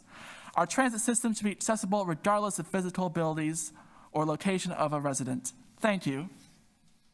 Thank you, Ryan. Any questions for the deputant? Nope. Seeing none, thank you very much. Does anybody have any questions of staff on the item? No. I had a couple questions.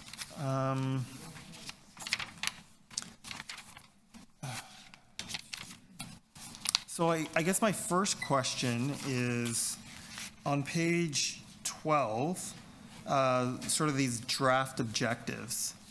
Under people, foster a highly engaged, diverse, and skilled workforce, I think one of the recurring themes that we've heard at the board, at least since I've been chair, is that our unions, our labor partners would like a better working relationship with management.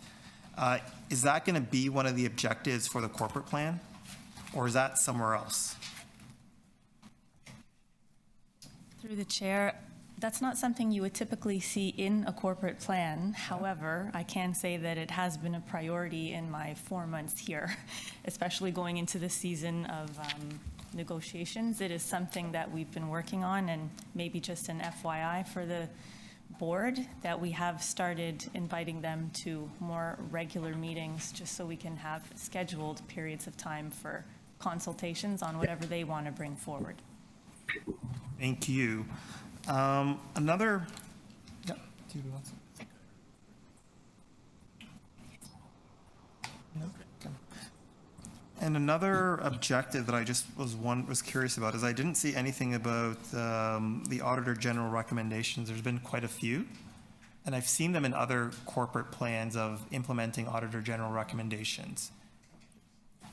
Is that something that was considered? Yeah, so through the chair, all the carryover actions that you've seen from the previous Auditor General reports are considered in the more detailed priority actions. They're not necessarily listed out here specifically.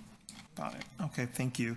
And finally, I know there were efforts to make sure that counselors were consulted about what they would like to see. I would just like to make sure that there would be an opportunity for Councillor Candeval, who's obviously shown an interest in the TTC, that he also has the opportunity to provide his input. Through the chair, yes, we will make that opportunity available. Thank you very much. Any questions? No? Any speakers? Commissioner Jagdale, 5 minutes.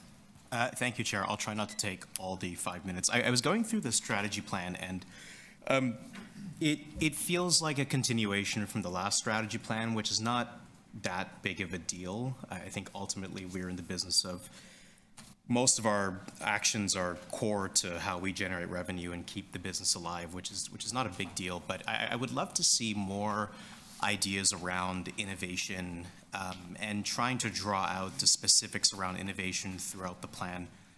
There's a misconception around innovation and strategy that when times are good, you deploy capital to growth, but capital to growth in contractionary periods, especially for innovation, could also look like capacity building. So I'd love to see more on how we think about other revenue drivers, how we think about innovation to generate some of that capacity. I think there are ways we can consider either A, thinking about emerging technology beyond just SAP, which is fine from a core perspective, but from a growth perspective, are we thinking about our artificial intelligence? Are we thinking about machine learning?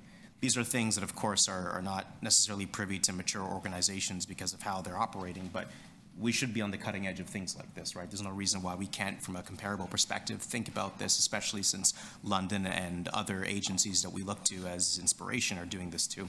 So I would love to just see some more on that. And I'm not saying that we need to go out and spend all the money in the world. Again, capacity building is also one form of driving innovation, but I'd like to see at least something that's more future focused within each one of these segments.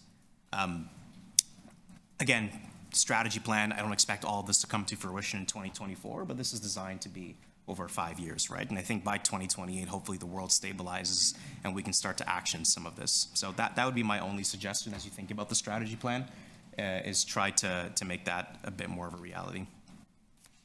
Thank you, Commissioner Jagdale. Any other speakers? Commissioner Matlow, 5 minutes, please. Yeah, I just want to, I think it's important just to recognize that there are so many reasonable and valid demands made by the public for what they expect of their transit system. We've heard today alone that people want it to be more affordable, in particular for youth. People want it to be more accessible for those with disabilities. People want it to be safe. People want it to be reliable. People want it to serve them better. And the staff here only have as much money as they are provided to do all that and more. And therefore, it is nearly impossible to meet most people's expectations. So moving forward, and this is why I spoke to the importance of transparency and accountability and speaking truth to power. When I was a kid, my dad used to say that people don't fix things until they accept that they're broken. And so true. If we continue on just putting out releases and just boasting about what a great organization we have and the good work that we do, yes, there's room for that, of course, and we want to demonstrate that we're making progress. But we also need to recognize very clearly and very honestly the failings of the system, the failings of the governance structure, and the fact that we don't have the partner at Queen's Park yet that we need to be able to come back to being a full partner in funding transit in a long-term, reliable, and predictable way. And until we deal with all that, until we deal with the fact that we don't have a city charter, we're not in charge of our own revenue tools, our own governance even, we're going to continue this vicious cycle. And I would even suggest that as we work with our federal partners, that if we go in there just demanding, but not recognizing that whatever they give us, they will hear from many municipalities and regions throughout the country asking for similar supports, that will fail, and that we need to allow them the ability to sort of flex the way that Minister Fraser has on housing, for example, then even if it's not as much money as we want, maybe they can, you know, provide some urgency to our provincial partners to come back as well through the supports that they may or may not give them in other areas. In other words, we've got to be creative about that. But ultimately, I'm going to support the plan in front of us because it's the work that you have in front of you. But I think this is the year and this is the term that we can just stop doing the same thing over and over again, but actually change the entire way that we do business and get the tools in the toolbox that we need and finally be able to move on the many priorities so that when people come to us and say, why aren't you doing these things? We don't just say, well, look at what we're doing, but we say, you know what, you're right, and this is what we're doing to achieve those common goals. Thank you. Thank you, Commissioner Matlow. Any other speakers on this? Commissioner Holiday, 5 minutes. I'll just be really brief. I look forward to the maturation and our eventual adoption of the strategic plan, or the corporate plan, sorry. There is one pillar in here that says transform to address the fiscal challenge. And maybe I'll just leave an open comment, and it's less towards the TTC as it is more towards the board and to council.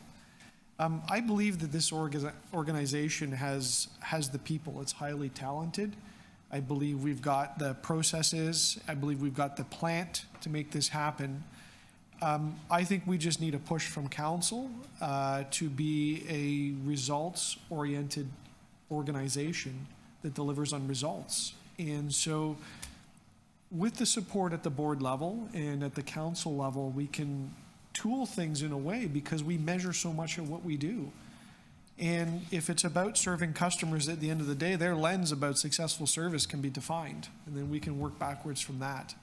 But that requires a bit of approach from both council and the board. And so I'd love to see those things resolved over time, but I think we can transform as an organization to deal with the fiscal challenges, to work with what we've got. We just need the push from that particular side, and I'm very confident in the organization that can respond to those sorts of requirements or those stimulus, and use all these numbers and all this data that we have because it's very rich. And if we apply it in that way and set goals with it, I think we can do it as an organization. Thanks. Thank you, Commissioner Holiday. Any other speakers? Seeing none, can I have a motion to adopt the item? Vice Chair De Laurentiis, all those in favor? Opposed? Item adopted.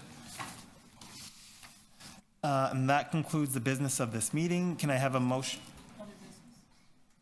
Other business. Okay. I think we did this at the very beginning of the meeting, Chair, but I just, for greater certainty, I just would like to ensure that we recognize Rhonda Long's service on this board and chairing of the Audit and Finance Committee.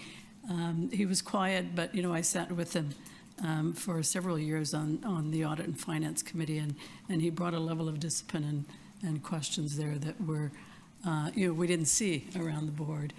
So he served us well, and I just want to, on behalf of all of us, thank him and wish him well in his true retirement. I think he's actually retiring now. Thank you, Vice Chair.